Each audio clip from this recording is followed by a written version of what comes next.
Susunod at di natin alam kung saan pala na. Nancy, we can't leave you behind. Yes. Thank you sa lahat ng Phoenix Fam. Salamat sa suporta. Yan lang. Of course, leading their team is their coaches. Anything you'd like to say, Coach Hito, Coach Eto Max? That was such a ride for TNC Pro Team this season. Ako una gusto kong mag-thank you kay Lord sa opportunity na nandito kami. Sobrang grateful kami na nagagawa namin yung yung dream job namin na nandito kami. Kahit sobrang hirap ng sitwasyon, parang pinipili na lang namin maging grateful palagi. Tapos yun, thank you rin sa management ng TNC, sa suporta na binibigay nila. Grabe yung suporta na binibigay nila sa amin, sa mga boss. Kay Boss Eric, kay Boss Josh, kay Sir Pao. Tapos syempre, sa mga fans ng TNC, grabe. Sobrang thank you kasi kahit anong sitwasyon ng team, andyan kayo, full support. Sobrang na-appreciate namin kayo. Grabe yung effort nyo. Thank you so much. Yun. Tsaka sa lahat ng players. Kahit na ganito yung sitwasyon, sobrang proud ako sa naging samahan namin. Kasi ang hirap talaga ng sitwasyon. Sobrang stressful, pero mas nakilala, sabi nga ni Benny, mas nakilala namin yung isa't isa. Mas naging close kami. Ayun, yung malaking bagay na pwede namin panghawakan ngayong season. Ayun. Gusto ko lang din magpasalamat sa lahat ng mga fans ng TNC, tapos sa management. At saka syempre sa mga player namin sa Neto Mac na hindi sumuko, na sabi namin, bago pumasok yung week 8, kahit anong mangyari, lalaban kami. So, andyan sila, tinulungan kami management, mga manager, tsaka mga boss namin, Sir Pao, tsaka si Boss Josh. Yun, maraming salamat sa inyo, guys. See you ulit, Anli Bawi naman yan eh. Thank you so much, Phoenix Army. And for the last time, you may now take your bow. A standing ovation for TNC Pro Team from their fans. Denise, we've seen all their efforts. We've seen how hard they tried up to the last week of Season 17. And up until week 8, it was still a valiant effort from the Phoenix Army. If anything, win or lose, sama-sama tayo dito. But right now, it's time. We congratulate our winning team for this match. Congratulations, Twisted Minds! Team, congratulations. Of course, that was a reverse sweep for you. And now secured nyo na ang top 5 spot sa ating seeding. Kumusta ang naging laro nyo, MP? How was that comeback for you? Sean, baka may gusto kang sabihin. Kasi pinag-uusapan ka kanina sa caster desk. Sabi nila, ikaw daw talaga yung motivated sa team nyo at na-interview ka rin ni Womi na kaya mo raw gawin lahat. Sean, ano masasabi mo doon? Ano pa bang hindi namin nakikita from you? Hindi ko muna ilalabas ngayon, sa playoffs na lang. Para mas maraming gulat plays ang Twisted. Wow. Pero pinasilip na nila tayo. What they can do in the playoffs. MP the King, I wanna ask, ganda ng pinakita nyo today, but coming to the playoffs, sino pa ba yung gusto mong makalaban?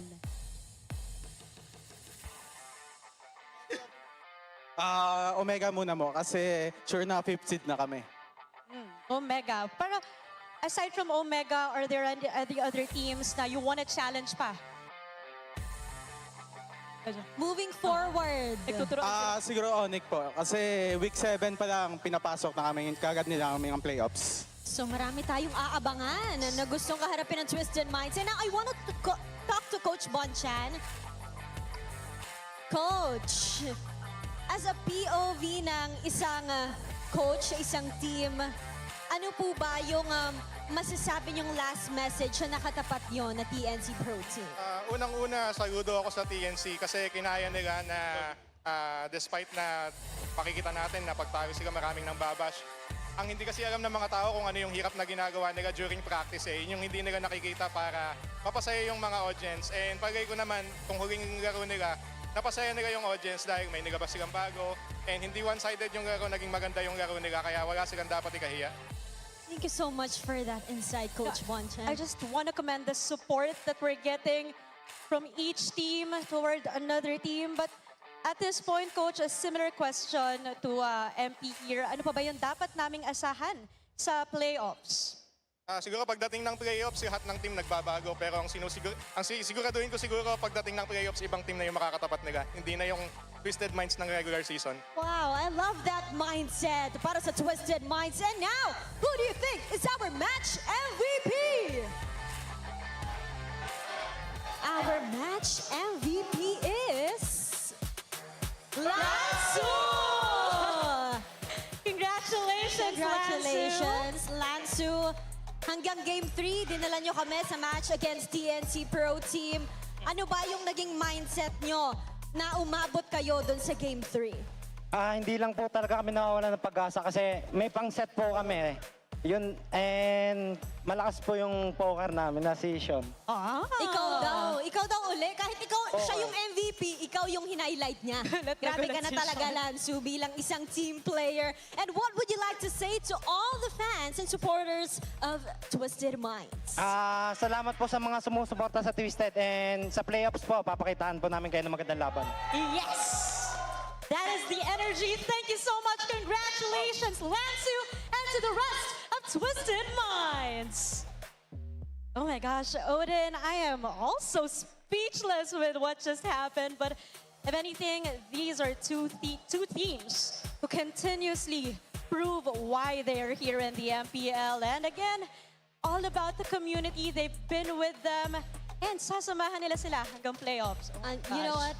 Naniniwala ako sa lahat na sinabi mo, Denise. Hindi talaga sila iniiwan ng fans. And up until Week 8, ay ginugulat pa rin tayo ng ating mga teams. And with that Game 3, let's see kung ano pa nga bang masasabi ng ating mga casters. Casters, ayun na to. Maraming salamat sa ating mga hosts at pati na rin sa mga teams kanina sa ating interviews. Ang dami natin natutunan na insight. And once again, GG well played TNC Pro Team. Come back stronger. At para naman sa Twisted Minds na 5th seed secured na nga para sa playoffs. Hinihintay na lang natin kung sino nga ba talaga ang kanilang mga kalaban. Pero most likely, ang katapat na nila ay Smart Omega. Ang ating MVP para sa game number 3, walang iba kundi si Lansu on this Alice. Nahirapan talaga si Zaida na mang retry dahil sa taong ito. Galing na pagka-zone. At kung babalikan natin yung huling paglalaro ni Lansu on the Alice last week, merong mga moments na para mapapadoubt ka dun sa kanyang prowess as this Alice, pero mukhang nabawi naman nila. Last week up against Falcons, they were disconnected, but this time Lansu sobrang on point. Parang talagang nagbago yung kanyang playstyle in a way na hindi nagmimitis yung mga flicker, yung mga first kill ultimate na paggamit niya, at syempre yung tamang hero na tina-target. Also, maganda rin naman yung sinabi nila sa dulo na feeling ko isa rin sa reason kung bakit sila nanalo. Yung pag-poke ni Sean actually ay impactful sa game na to. Ang dami, doon, lalo na sa mga last clash, makikita din natin na maiwasan niya si Chakno. Ito yung time na natunaw ng Twisted yung lead na mayroon ng TNC. Kung paano niya na make sure na safe siya dito without even having to use the flicker to punish TNC afterwards. Yun yung talagang kamangha-mangha. At tignan naman natin yung napakagandang ulti doon. Kabilang from Lansu. Although nakuha ni Saida yung Lord na yon, pero it became a rundown for Twisted Minds kasi ang dami nga nilang ways para habulin at isustain yung team fight. And again, what Lansu said is yung setup capability ng lineup na meron sila, ginamit lang nila against that pick-off-centric lineup na meron ng TNC. Courtesy of that saber mula kay Saida na, by the way, 0 kills up until the last point. Isa lang ang nakuha niya. Yun pa yung base siege na ginawa ng Twisted Minds. And medyo nakakalungkot na yun na yun ang last game ng TNC Pro Team on their end. Pero mukha naman masaya ang TNC sa lahat ng kanilang mga natutunan, sa lahat ng kanilang mga learnings mula sa season na ito na ginaantayin natin ang pagbabalik ng Phoenix Army. This was a 17-minute game and hindi na tayo umabot doon sa third lord na talagang napakasakit. Twisted Minds, katulad ng sinabi ni Joshi, ay talagang nakalabang during team fights and the most impactful poking coming in from Sean ay tila ba hindi talaga nabibigyan ng pwesto at oras na tumangkin ng madalas dito ang Uranus ng side ng TNC. 46,000 damage dealt, ang pinakamataas na damage dealt na buong laro. At yung sinabi din ni Yomi about sa Uranus, siguro kasi kung isipin natin yung Gord lang mismo or Harley lang mismo, kaya ang kontrain ng Uranus yan. Pero pag pinagsama mo yung Deadly Magic with the Gush, doon, hindi mo na talaga kayang tiisin yun. Even if you're the Uranus or any member of TNC, the way na kino-combine ng Twisted Minds yung kanilang mga stunts, yung kanilang mga damage against TNC that allowed them to really take down the members of TNC as quick as possible. Oo, ang sakit din kasi yung ganong klaseng combo, even if you have an early Radiant Armor, I don't think there's any hero na built para mag-sustain with a gourd combo na may kasamang Harley. Especially no if it lands because of multiple stunts na nanggagaling din sa side ng Twisted Minds. So, I guess nature of the matchup, kung ako yung coach sa mga ilang teams na lalaban sa Twisted Minds, parang titignan ko na tong gourd combo na to. Exactly. Parang, yung ano din kasi, yung value ng true damage ng gourd kapag bumababad ka doon sa mga skills niya. And wala pa namang item kasi na kayang mag-negate so far ng true damage maliban sa papataasin mo yung HP mo. Winter Crown, maybe. Pero pagkagising mo after ng Winter Crown, may Mystic Meron Dash pa pa rin din. eh. Nakaganon pa rin. Nakababad pa rin eh. Wala. When Guardian Helm? Wala eh. Yun Di din. talaga. Wala talaga. Wala talaga. Well, Wala ko talaga umalis. it's called true damage for a reason, I guess. At saka yun, ibabalikan po natin ang mga winning calls ng Twisted Minds mula sa larong ito. Pakinggan na natin ang kanilang mga moments sa Infinix. Mic check. Baka comment sa likod, dito sa, wait lang sa L3. Ayaw pa pala sure yung top, pre? 20 Fury ko. Hindi na. Galit Saber, missing ha. Missing. Merit sila. Hindi mag-hawak Lord yung Saber ha. Ang Saber ha, tandaan nyo ha. Hindi makahawak yan, pre. Kailangan natin flowan muna top to. Magkakano is Dash naman na yan, harapan. Kalate Lord ha. Ginap, pwede mo bypass na. Kalate Lord. Tara. Saber, uri, dalawa. Saber, Lord. Hira, pasiro. Malayo na silangan. Kalit. Storm not. Kalit. Kalit. Double to sa top, pre. Tara, mita pa. Tayo. Saan yung Lord? Saan ba yan, Lord? Sa mid yung Lord. Iba na tayo. Bash nyo kayo Lord, pre. Burst. Boy, yung Saber ha. Saber lang yan. Natingin ako sa sa... Yura, pagkastan mo. Ay, tara. Wala. Yeah, harit. Harit sa amin. Wala. Pansin. Ingat na. Saber lang yan. Boys. Ulak not. Celebrating their 5th seed secure, and this is a big improvement mula sa kanilang rookie season, and I think it's safe to say na nalagpasan na ng Twisted Minds sa kanilang sophomore slump. Iba rin talaga yung commando ni Tracy. Sa dami ng sinasabi niya, di ba nangyayari doon sa laban, may pansit, pengi naman.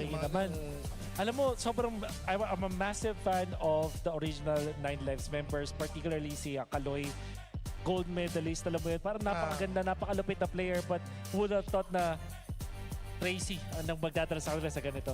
Well, makikita natin sila sa playoffs. Sa ngayon ay pupunta pa tayo sa susunod nating match. Umi pa rin with Joshi Cakes and Wolf. Magbabalik ang MPL.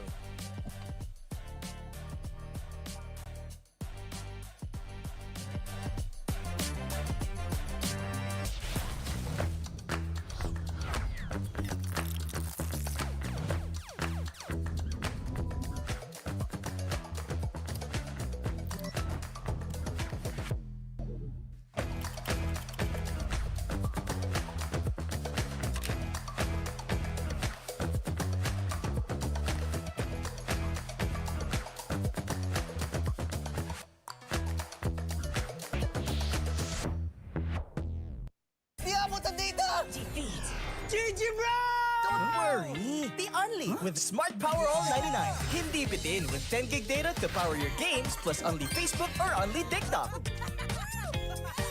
Load now! Wow! You know your scalp can get up to 5 times more dandruff? Get triple anti-dandruff power. Supercharged with Clear. Hey, you! Did you know men have 1.4 times weaker scalp? Get a shampoo that's 100% made for men. Supercharged with Clear. Enemy alert! Your scalp gets 1.5 times greasier, causing dandruff. Get triple anti-dandruff power. Supercharged with Clear. Stop and pull over! Your scalp gets 1.5 times sweatier. For cooling power. Supercharged with Clear. Different shades, different moods. But somehow, we just click. We all move through life differently, chasing dreams, finding calm, and growing in our own ways. For some, their energy burns brightest when they play. For others, calm is where their focus finds its rhythm. And for a few, growth simply happens when the mind is at ease. But even in our differences, we're all connected by the things that hold us steady or have our backs. No matter the hue, there's a color that feels like you. So let me ask you this. What's your color?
Kaya ako nag-i-stay pa rin dito kasi syempre unang-una as a player, isa pa lang yung achievement ko tapos wala pa talaga akong parang nakukuhang champion like MPL, trophy, gano'n. So, parang hanggat hindi ko talaga siya nakukuha, hindi pa rin ako titigil.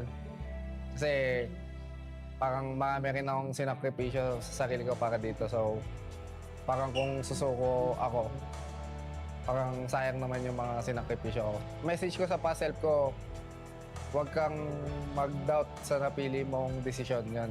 Kumbaga, although hindi mo nakukuha pa rin hanggang ngayon, huwag kang sumuko kasi lahat naman ng kung nasan ka ngayon is ibig sabihin, dinala ka para doon. So, huwag kang sumuko, huwag mong bitawan. Hindi ka naman mapupunta sa sitwasyon na to kung hindi yun yung will ni Lord para sa'yo. Siguro po, kung ba't nag-i-stay pa rin ako, yung sa passion ko po, sa paglalaro. Kasi po, parang marami po akong gustong patunayan, ganun. And yung dream ko po na makuha yung, yung makapag-world champ, ayun po. Kaya siguro po yun yung reason kung ba't nag-i-stay ko po. Siguro po siya ako nung dati, nag-aaral lang po ako nung dati. Tapos, nakita ko lang po yung ML sa ate ko. Tapos, ayun po, parang tinry ko po siya laruin. Then, naging kasama ko po yung kuya ko. Tapos, ayun po, nag-try lang po kami na, maging libangan. Tapos, grind lang po.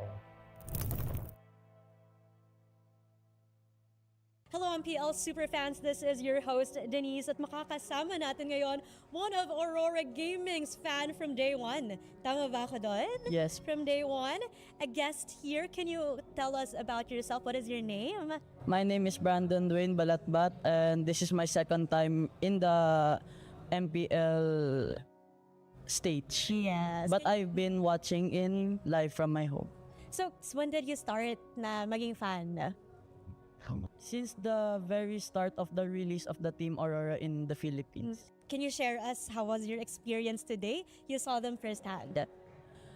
It was fun, but it was sad to see that they lost to TNC. But I hope they will be better next time and keep practicing to be better. And we have already established you're a fan of Aurora, pero sinong player doon? I love all the players in Aurora, but there's one person that stands out and that is Light. Really, Light? Bakit si Light? Light inspires me to become a great roamer because my main role is roam and my main hero is also Grok, and I really admire Light. And do you know that he's with us today? Joining us is Light. All right, Light, let me give you the microphone. Brandon here is a fan. He is also a roamer. Ano nga masasabi mo kay Brandon? Unang-una, gusto ko thank you syempre. I'm just doing my best and playing. Tas na-inspire ko siya and yun, inaanga niya ako. So I really appreciate it. Thank you so much, Light. And Brandon, what do you want to say to Kuya Light here? Kuya Light, it's really nice to meet you for the first time. Since you joined Aurora, I really admire your ability to play Grok and the fact that you carried the team to win the world champion. I really admire you playing Grok. Okay, what a heartwarming moment here for Brandon and for Light. But for the meantime, no, balik muna namin sa inyo. Hey ML Superfans, it's fun to watch the games live, but you know what's better? Watching the games right here at Victoria Sports Tower. And you know, I'm here with some ML Superfans. And before anything else, guys, introduce nyo muna yung sarili nyo sa ating audience. And saan kayo nanggaling? Hi, I'm Jules. I'm Alea. I am Alexander. And From Muntinlupa. Muntinlupa. So, ML Superfans na family, right? Kayo po yung tatay nitong dalawa. And meron po kami narinig kasi mostly sa ML, yung mga anak, sila yung naglalaro tapos ipapatry nila sa magulang. But this time, it's different. Narinig ko po na kayo po yung unang naglalaro ng ML tapos parang inudyukan nyo yung mga anak nyo na maglaro. Yes, so fan na po talaga ako ng ML, ng MPL since season 1. Season 1, grabe. Yeah, so mga 17. hater pa and... And ngayon, kamusta naman po yung experience nyo watching the games live here at the MPL Arena? Ang saya, ang sarap. Mas nailalabas ko yung pag-cheer ko, gano'n. Sa bahay kasi medyo nasisita ng asawa pag maingay. Bawal maingay. Pero matanong ko lang po, sino po bang anong team yung sinusuportahan nyo at sinong player? Ang paborito talaga namin ngayon is Falcon and si Flap Keys. Si Flap. And kung meron po kayong message kay Flap, ano po yung sasabihin nyo sa kanya? Kunin natin yung championship ngayong taon. For sure, natalo na natin yung TL. Talunin lang natin sila ulit. And yun nga, grabe yung momentum ngayon ng Team Falcons. And I'm sure magtutuloy-tuloy lang yon, right? Flap, kanina ang message nila sa iyo, sana daw mag-champion kayo. So, ikaw naman, Flap, may message ka ba sa mga super fans mo na talagang pinuntahan ka from Muntinlupa? Thank you po sa pagpunta. At yung message ko po is, isa kayo sa mga dahilan kung bakit nagpapatuloy po ako at sana patuloy niyo po kaming suportahan. Mahal na mahal ko kayo. And you know, it's super fun na makakakita tayo ng mga ML Superfans and of course, their beloved player. And we'll see, guys, if matutuloy ba ang championship nga ba. This season is for Team Falcon. So, we'll see that right off.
week 8 ng MPL Philippines Season 17 and this is Basa ng Masa. We've got a few questions for our viewers. Let's see kung anong basa nila. Okay, so I'm here with... Hi, I'm Jenna. Alright, Jenna, sino tingin mo sa TNC, RORA, and APBR ang makapasok sa MPL Philippines Season 17 playoffs? I guess RORA pa rin kasi for sure mas gigil sila ngayon makabawi and of course, syempre sila yung last champion ng M7. So for sure, mas pipilitin nila na makapasok sa playoffs and syempre hindi pa sila nakakapag MPL champion. So most probably talaga na pipilitin nilang makapasok sa playoffs. This is it. Alright, puso ng kampiyon. Kasama ko naman dito si... Jorine. Alright, sino tingin mong papasok ng MPL Philippines Season 17 playoffs sa tatlong natitirang team? For me then, Aurora, kasi sila din po yung unang na-root ko po talaga. Then, sa ranking medyo, mahigpit din yung laban. Pero alam ko po, kaya pa po nila bumawi. Ano yung nakita mo sa Aurora kaya tingin mo sila yung makakaangat sa APBR na TNC? Ang ganda po ng play din po nila, especially nung M7 na game po nila. Kaya sobrang nakita ko po yung potential na kaya pa po nila bumawi po. Then, Nakita mo yung puso nila dun sa M7? Opo. Kaya rooting for Aurora. Valid. Alright, thank you. At dito tayo kasama ni Kuya. CJ po. Okay, CJ, sino tingin mo yung papasok sa playoffs sa tatlong natitirang team ngayong week 8? Sa tingin ko po makakapasok Aurora. Bakit? Kasi sa out of 3 choices, sila po yung may pinaka-chance para sa akin na makapasok. Ano yung nakita mo sa Aurora na parang kayang-kaya nito yung TNC tsaka APBR? Feeling ko gigil sila makahabol ngayong sa standing ngayong week 8 na po ngayon. Feeling ko sila yung deserving na makapasok kung sakali sa playoffs. Okay, we have Sofia. Hello po.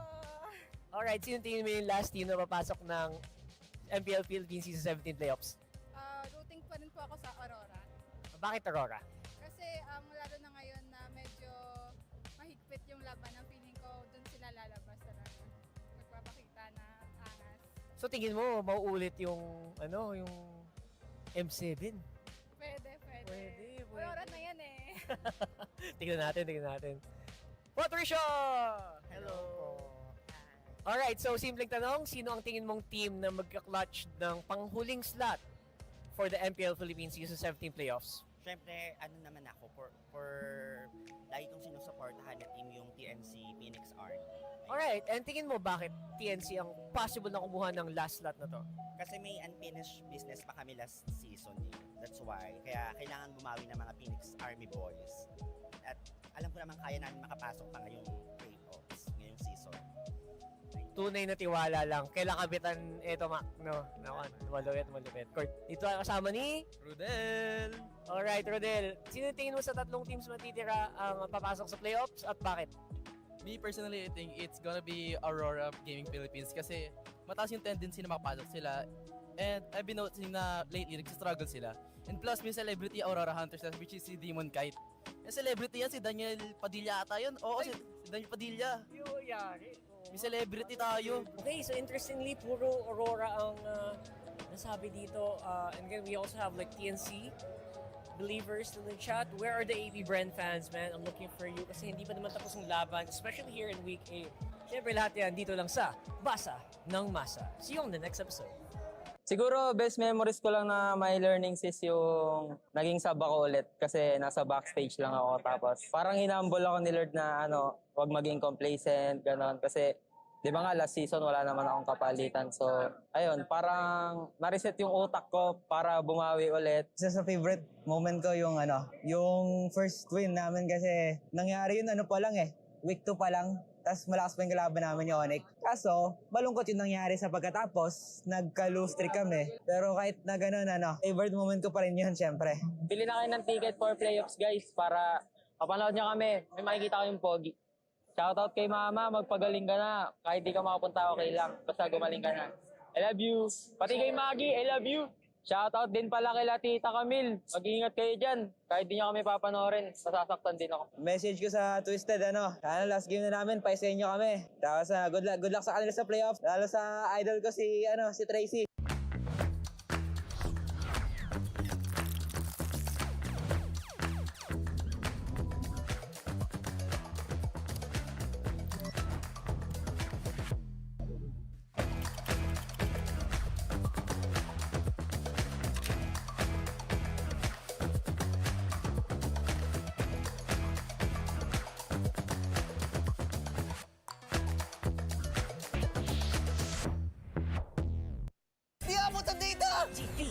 GG bro!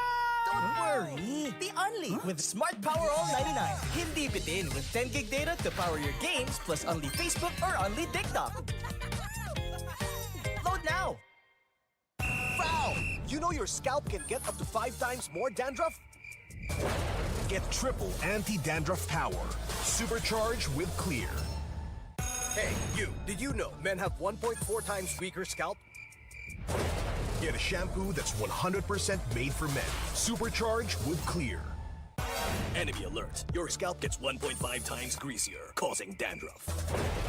Get triple anti-dandruff power. Supercharged with Clear. Stop and pull over. Your scalp gets 1.5 times sweatier. For cooling power, supercharged with Clear. Different shades, different moods. But somehow, we just click. We all move through life differently. Chasing dreams, finding calm, and growing in our own ways. For some, their energy burns brightest when they play. For others, calm is where their focus finds its rhythm. And for a few, growth simply happens when the mind is at ease. But even in our differences, we're all connected by the things that hold us steady or have our backs. No matter the hue, there's a color that feels like you. So let me ask you this. What's your color?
Nagbabalik ang MPL Philippines Season 17 live pa rin sa Victoria Sports Tower kung saan nakita na natin ang huling sayaw ng TNC Pro Team kung saan na-secure na rin ang Twisted Mind sa kanilang 5th seed sa upcoming playoffs natin. Upper bracket secured na ang Team Falcons. Meanwhile, ang kalaban nilang AP ay naghahanap pa rin ng paraan at puntos para makapasok sa playoffs. Magiging mahirap ang laban na ito with Team Falcons momentum mula sa kahapon na magke-carry over ngayon sa kanilang laban kontra sa mga Bees. Kami ang inyong mga kasama ngayong gabing ito. Uwami pa rin with Josh Cakes and Wolf and over sa ating English panel. Rockhard, kamusta tayo dyan? Still us, it's Rockhard, Hans Galleria, and Redmore Santa Cruz.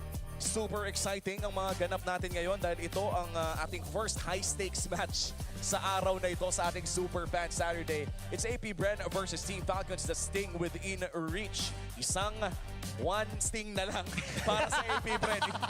Isang puntos na kailangan nila para ma-avert yung crisis na paparating. And they badly need this match against Team Falcons kasi losing this might really decrease their chances of getting into the playoffs. Let's just say that for APBR at least, it's still up to them. So sila pa rin ang may control so kung saan sila mapupunta up until this point. If they win against Falcons, they can get to the playoffs. Yeah, it's still pretty big considering they do have a fight tomorrow, literally head-to-head against Aurora for that last line. Yeah, that's funny because again, it's 2 wins that are very important for you to get the 6th spot. It seems like 1 to 5 is already cleared up and we're just waiting for 1 more para makapunta sa San Juan. Yeah, the really difficult thing for APBR is they have to beat Team Falcons. The only team that got a game win against Falcons amongst the bottom 4 teams is Aurora. Everyone else got swept by Falcons. And this is really scary para sa APBR considering na may laro din ang Aurora mamaya. Yeah. And yan ang kailangan talagang panoorin for APBR ng ating playoffs condition. Playoffs secured if manalo ang APBR kontra Falcons and Aurora. Imagine, trying to beat 2 former world champions para makapasok ng playoffs. Tapos, ang mangyayari pa dito ay back-to-back pa ang laro nila para dito sa APBR. We did see them kanina doon sa papapunta ako dito, nakausap ko kahit pa paano mga members ng APBR. Mukhang high spirits naman sila, mukhang determinado sila ngayon at sabi ni Coach GA, mapapanganga daw ako sa gulat ngayon. Uy! Narinig ko din yan, narinig ko yan. I like it. Me like it. Saber ulit. Worse than Saber. Sorry, better than Kaya pala. Sorry. Oy, very exciting. On our end, this is probably one of the most exciting matches na paparating pa lamang. Pero kitang-kita natin na locked in talaga ang mga manlalaro ng APBR. This is super important para sa side ng Team APBR. At para naman sa Team Falcons, pwede pa silang makakuha ng first seed. Manalo lang sila sa APBR na 2-0. May chance pa. Itong mga players ito and Flap looking for the nicest way para i-exit ang kanilang mga sarili sa regular season. And this time, parang parang momentum yung gustong ilaban ng Team Falcons dito. Yeah, it's still basically a battle for top seed. Tiebreaker pa pala. Pwede mangyari dito, guys. Yeah, it's just fun to see na kahit saang parte tayo ng standings, there is a possibility for tiebreakers to happen. Whether you're at the bottom with Aurora and APBR fighting for that last spot or TLPH and Team Falcons, pwede mangyari. Yeah, we're looking specifically at the TLPH and Falcons tiebreaker. So one thing you have to consider is, first off, if ever this is going to be a sweep win for Falcons or for later. You know what? We'll just talk about it later. The graphics. I was getting ready. I was waiting to get it through, and then once it got to me, the graphics was taken away. Saktong-sakto dahil pwede na rin natin pag-usapan yung match history naman ng Falcons and APBR. A very historic matchup underway. And ito yung mga domestic rivalries na lagi nating inaabangan. Season 15 pa lamang ay nagkakatapat na ang mga ito. And for sure, madadagdagan pa ang pahina ng kwentong APBR kontra Falcons. Parang so far, nakakalamang ang Falcons overall 3-2. Pero sa overall sa game, ganito na 9-5. Napakahirap na scenario na ganito yung makikita mo kung ikaw ay APBR, lalo na ikaw ay gusto makapasok sa playoffs. But in any case, they have to really get into the point where kaya nila pumalag. May nakita akong trend. Season 15, Week 4, Day 2, Week 8, Day 2. The same as Season 17. So 2-1-1-2 ang nangyari ng Season 15. Season 17, 2-0-0-2. Okay. So nagkakatalo sa dulo. Well, in fairness, yeah, AP Bren almost always, well, so far, AP Bren always gets a win, at least one series win over Falcons. Aba, Ito na kaya yun? Oo nga this could be the one at napaka-importante ng the one na to para sa AP Bren. And this could be the game that allows them to enter the playoffs. Imagine mo, pumupuso pa rin ang AP Bren all the way to week number 8 at sigurado maraming kailangan gawin ng ating mga tropa dito. There's a large part in me that kind of wants a tiebreaker. Imagine kung sakali nakakita natin na unang nanalo ang Liquid sa Falcons the first time they met. Second time, nanalo naman ng Falcons. Parang may best of 3 yung best of 3. For the plot. For the plot. For the plot. That's all I'm gonna say.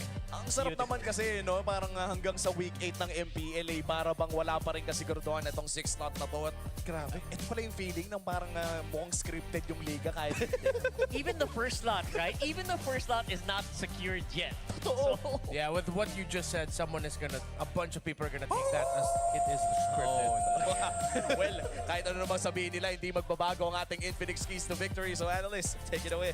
All right, now we're gonna be talking about AP Bren. I don't think this is the first time that I mentioned this, pero parang mas lalo na siyang applicable sa ngayon. Napansin ko ang AP Bren na nagsisettle sila sa mga heroes na parang pang-kontra na lang at hindi talaga sila yung nasa taas ng meta at willingly nagbibigay sila ng mga meta heroes. I think this is the time where they cannot do that against Falcons. They cannot give Falcons strong meta heroes tapos yung sa kanila ay mga bunot na lang, mga pocket strategy. Although we would want to see pocket strategies, but strong meta heroes will be the way to go up against Falcons. And also, wag na wag ibibigay ang early game sa Falcons. Bukod sa struggle ang members ng AP Bren in the early stages, kapag ito yung nangyari, yung Falcons isa sila sa mga pinakamataas ang success rate kapag nakuha nila yung early game. Yeah, so Falcons are going to be eyeing out the roam mid duo of AP Bren, looking at Nova, looking at Aqua, and seeing if they can take them down really quick. They are going to do that by the draft, via the rotation. So if you can get those really strong trades in the mid, if you can get, honestly, my personal favorite pick for Haji this entire season is a Valentina. Get that man of the Valentina, paired up with the Kalea, paired up with the Khalid, something that can burst down real quick the two roam mids. If not that, then constantly pressure the jungle so that you're the one dictating the tempo and stopping Aqua and Nova from being able to help out the side lanes. Speaking of the side lanes, if KLVJ ends up with a Uranus or a Terizla and he doesn't get things like the Arlot, Phoveus, or Sora, that is good for Falcons, not good for AP Bren. And napapansin ko dito, parang heavy talaga sa drafting yung mga Infinix keys to victory natin for this match number 2, which puts a lot of pressure not only sa ating mga players, kundi sa ating coaches, Coach Moody at kay Coach G. Mukhang nasa kanila ang bola. At guys, 3 games kanina, 3 games ulit. Let's go. Alam mo na yan. Isagad na natin to. Palag na to. Sure. Sagad na to. Sure. Ito na yun. Maraming salamat sa ating English panel for this match number 2. Mamaya ay mag-uusap ulit tayo. Sa ngayon, i-welcome na natin ang ating mga players for match number 2. To ensure the integrity of the game, please welcome our marshals, Joshua G, Dojin, Miko, and Luis. Ito na ang huling chance makakuha ng playoff spot. Patuloy silang mangas. Base, sabay-sabay, sino ang pinalakas?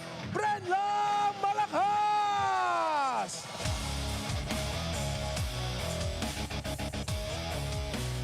They return to soar to new heights. Beware their might. One of the titans of the game, Team Falcons!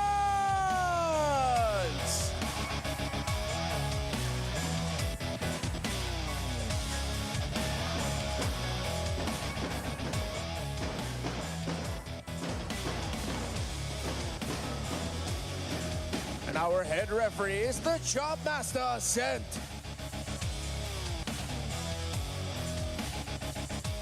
The head coaches, Coach G and Coach Moody. No room for mistakes as a playoff spot hangs in the balance. This is AP Bren versus Team Falcons. Magingay! Kasalukuyang nasa number 7 ang AP Bren with 3 points. Tied at Aurora at number 6. Kailangan nila ang puntos na makukuha nila dito para makapasok ng playoffs. And it's time to show their most effort para dun sa kahuli-hulihang slot ng ating playoffs. It's time to show what they really got and ipakita at i-channel kung ano yung performance nila during the week 1. And up against Team Falcons, pwede pa sila makakuha ng number 1 slot at agawin ito mula sa Team Liquid Philippines. I-welcome natin ang Team Falcons PH. And when you mentioned that they wanted to go to the top 1 spot, importante pa rin yan dahil match up yung kanilang makikita doon. Although they have secured the upper bracket slot anyways at malaging dalawa naman yung buhay nila onto the playoffs sa itindi ng bakbakan sa MPL Philippines, mas maganda na nasa top 1 ka palagi. Oo, tsaka yung extra life nandyan na rin naman. So regardless of the matchup, para dito sa Team Falcons Philippines, mapa 1 man, mapa 2, ay pwede pa silang madapa kahit papano. Alam mo yung gusto kong idagdag dyan, Womi, kasi bukod sa extra life, kapag mas mataas yung seeding mo, ikaw yung palagi nagde-decide ng home team. At alam natin, with all of the map selections, mas magandang ikaw yung nagde-decide ng tempo ng pag-select ng mapa. That's true. At nakita natin na halos blue side nga yung mga winning teams natin. Kung tutusin. Sa ngayon, bago tayo dumako sa second match of our Super Fan Saturday in week number 8, ay babalikan natin muna ang mga moments before the game kasama ang Smart 5G Ping Test. Ano daw ang favorite moment mo heading into week 8? Ang favorite moment ko ay lahat tayo nakarating ng ligtas sa venue at nag-enjoy. Meron ba? Hindi, nananalo kami. Ayun, sobrang enjoy. Ano pang favorite mo ngayong season 17? Favorite ko is siguro, top 2 kami tapos may chance kami mag-top seed. Let's go! Bakit 17 ang jersey number mo? Birthday ko lang po. Kailan birthday mo? November po. Uy, isang buwan lang pagitan natin. Grabe, mga 17 yung birthday, no? Opo. Mga magagaling na mid lane. Oy. Best moments mo kasama yung team na to? Siguro, yung banding namin. Nagmemerenda lang kami lagi. In the run pa rin kayo para sa playoff spot. Kinakabahan po ba yung team nyo? Hindi na siguro. Well, at least hindi kinakabahan. Yan po ang ating Smart 5G Ping Test. Of course, ensuring tournament integrity para sa ating match number 2 para sa ating Super Fan Saturday. At dahil home team po ang AP Bren, pipiliin nila ang Blue Side Expanding Rivers as their map of choice para sa game number 1. At ano ba ang pwede nating ma-expect sa ganitong klaseng mapa sa papasok nating drafting phase? Claude and Harith ang pwede natin expect sa Expanding Rivers. But also, strong first turtle heroes like Eve, for example, Phobius, pag-aagawan. Baka may Guinevere na rin tayong makita dito. It's also like a hero that James Max wants to use. At yung Suyo, mukhang di na natin makikita lumahawakan ni James Max dito sa series na to. What about the Freya Flex? For KLVJ and Shizu, or even sa kabila para sa sa Falcons? Could be Filipino or... Well, in terms of heroes, parang wala naman natang problema para kay James Max. Napakalalim ng kanyang hero pool. Bagamat hindi naging maganda ang win rate ng mga iilang heroes dito, top ban pa rin naman. Kaya 4 na beses lang nalaro yung Suyu. By AP Bren's opponents. So, ang explanation nito, guys. Every time na meron ng makakatapat ang side ng AP Bren, binaban sa kanila 22 out of 29 games na nilaro nila is Suyu. Tapos yung 4 times na nakalusot, yung 3 times inagaw. Diba? Tapos yung 4 times na nalaro niya, 3 sa 4 na games na yun ay panalo. And there's a reason as to why this man is regarded one of the best Suyu players. Nangyari talaga to ever since na-interview si Carl eh. Yun talaga yun eh. Sinabi niya na magaling naman siya pag naka-Suyu. That's Carl's words. That's Carl's words, ha? Hindi naman yun ang iba naman ang ibig sabihin niya. Pero still, andun yung respeto kasi nagka-clue yung mga teams talaga eh. Nagka-clue. Wala. Hindi niyo pwedeng i-argue sa akin na hindi yun yung turning point nun. Kasi literal na yun yung turning point nun eh. Napaisip lahat. Oo nga, no? Ba na natin yung Suyu? Oo nga, ba't pa natin ibibigay kung yun nga ang kanyang pinakamalakas na alas? Yung pinakamagaling na player, sinabi na magaling maglaro to sa specific hero na yun. So parang nabura lahat ng doubts mo na magaling talaga siya. Maniniwala magaling ka. talaga siya. Pag may sinabi si Carl Dizzy, maniniwala ka. Oo. At this point, pag sinabi niyang puti ang uwak, maniniwala na ako eh. Pare, kapag sinabi niyang puti ang uwak, tatanggalin ko na yung imahe ng itim na uwak sa Oo. utak. Ganon nakakatindi ang Carlito. Pero we're looking at this man, Flap TZ. Flap. Flap, rather. Diba? Ano na eh, iba rin kasi yung epekto na kapag binigyan mo ng isang high impact hero si Flap, literal, high impact ang gagawin niya sa game. Oo, iba din kasi talaga si Flap kapag nabigyan mo ng comfortable na hero eh. And alam mo nung soft expectation ko dito sa draft na to, Pakito had a good buff. At kung may isang tao na maglalabas ng Pakito, I'd like to believe na si Flap pa rin na maglalabas nun. Double down ako dyan. Basta walang focus. Okay, Oh, syempre. Basta walang focus. Tama naman. In contrary, James Punks, Jungle Pakito. James Pakito. James Pakito. James Pakito. James Pakito. Feeling ko siya ang may guts maglabas nun sa James Punk slot. Pero kasi blue side siya ngayon eh. Oh, well, malalaman natin yan sa papasok nating draft. In before, Nova Pakito Rome. Hoy! Panigurado may mga kikiligin dyan kung sakaling yun ang mangyayari. Pero titignan na natin ang ating drafting phase for game number 1. Agad na tatanggalin ni Coach G ang backshot pati na rin ang Kalea. And as usual, kapag kalaban mo ang AP Bren, hindi makakalusot ang suyo ni James Banks. Talaga. 23 out of 30. Updated stats. Updated stats. 23 out of 30. Oh my goodness. So that's about 60, ano yun? 23 times. 33, 66, nasa 70. 70% of the time. Quinn, gonna be the man for AP Brent. Nagpakitang gila si Kylo at the Guinevere kahapon at parang talagang hindi na pangbigay ang Gwyn ni Kylo. Oo. Yun din kasi yung isa sa mga naging magandang highlight plays with the Phobius as well na sa ngayon ay bukas pa rin. Coach Moody deciding whether or not tatanggalin ba ang Phobius dito sa game number 1. We have seen early bans on the Phobius sa mga iilang matches natin. Ang tanong ay willing ba ang Falcons na ipamigay iyon? If ibaban nila yung Phobius, possible yung Harit or Harley first pick sa AP Brent. So parang better na wag na lang para may pang-counter sila kung mag-Harley Harit. Pero pwede rin eh. Pwede, may nakikita ko rin na pwedeng ibigay kasi siguro inisip nila babalik sa kanila. With this Eve ban, gustong-gusto mo talaga mag-Phobius if you're Falcons. Mapapaisip ko yung AP Brent, Harley, Zushin ang mga priority. Oo, parang May Zushin. yung Zushin kasi nakakainis yun kapag Phobius ka tapos medyo napatagal yung laban eh. Oo. Aangat ka eh. Nang hindi mo gusto. Talagang binibait ng Falcons mag-Zushin. Binandi nila kasi itong Eve. At pag nangyari yon, Harley Phobius mapupunta sa Falcons, ang katinon. Pero Harley pa rin muna. ang kukunin dito ng side ng AP Bren. The James Banks hero locked in. Zushi na ba? Zushin Pop. Jushin Pop. Para sa ang kati. Ang hirap kontrahin. Zushin Pop, tas bawal na mag-Harit ang AP Brent. Mapapaklod na lang sila. There is a world where they go Claude and Phobius. In both scenarios, Papa-Phobius sila, I feel like. Oo. Phobius is too good of a hero na ibigay sa ngayon. But there are worlds na hinahayaan itong ibigay, especially if displacement yung gusto nilang ilagay. Yun yung isa sa mga kahinaan ng isang Phobius. When we look at Phobius as a hero, kapag binigyan mo ng napakadaming displacement, ay ang hirap talaga. Pero Valentina ni Haji muna, kasabayan ng Phobius on the side of Flap. And parang hindi natin na-expect tong Valentina na to. Well, siguro naisip nila Jushin, pang tapat nila dyan is the Valentina. So at least nandun pa rin. Siyempre, ito rin yung isang hero na hindi basta-basta lang napapatay ng isang Harley. AP Brent, kailangan nila ng pangtunaw. The Claude, I think, is mandatory. Hindi kasi pwedeng Moskov. 100% hindi pwedeng Moskov, hindi pwedeng Harith. No choice sila dito pag nag-get Claude para kay Shizu.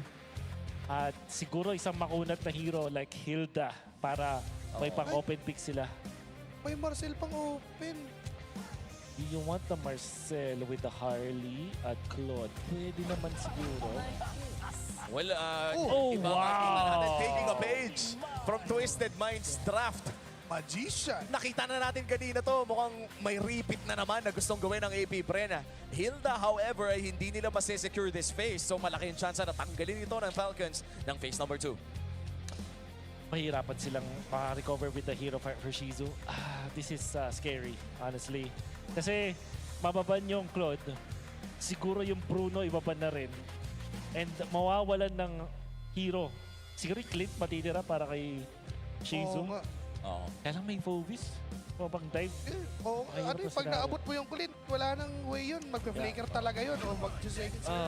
Kinagaw pa yung kulod. Oo. And now they can focus the gold lane bans katulad na lamang ng nabanggit natin dito sa ating panel. Taking away the Bruno and potentially even the carry could be the choice here para sa Team Falcons. Pero yung Hilda, willing bang ibigay ng Falcons ang Hilda o sila ba mismo ang Pwede kukuha? na lang i-fourth pick para kay Ogwen. Isang magandang sandbag type of hero na haharap sa isang Harley. Siyempre, yung problema lang siyempre yung Gord. Pero kasi mabilis ka na maglakad eh. At meron kang flicker pang bypass kung sakali. Alice na lang siguro yung problema. There's a potential para sa APBR na kumuha ng isang makunat na hero na lang din to combo with this. So, there is also a chance na mag-ban sila ng Kylos. Mag-ban pa rin sila ng Moskov despite them having this phobias. And with that Moskov ban, isa na namang marksman ang matatanggal. And banning phase para sa APBR. Naghahanap pa ng XP lane. Actually, naghahanap pa ng roamer and jungler ang side ng Team Falcons. Comes to their jungler options, medyo inisip ko na dito. Leomord pwede kasing i-ban. I don't think na, actually pwede pa sila mag-Fred rin on Falcons. Parang talagang pangharap nila dito at may mananalify yung strength ng isang Alice na gustong mag-go at papaangatin lang sila sunod-sunod.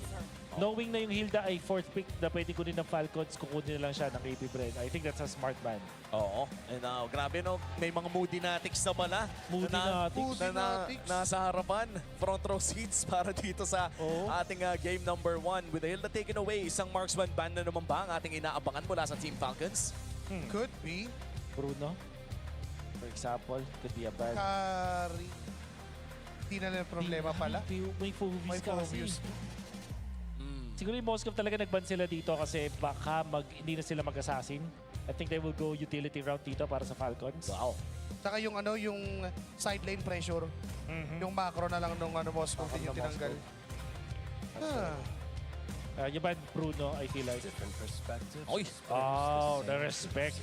Nova Marcel.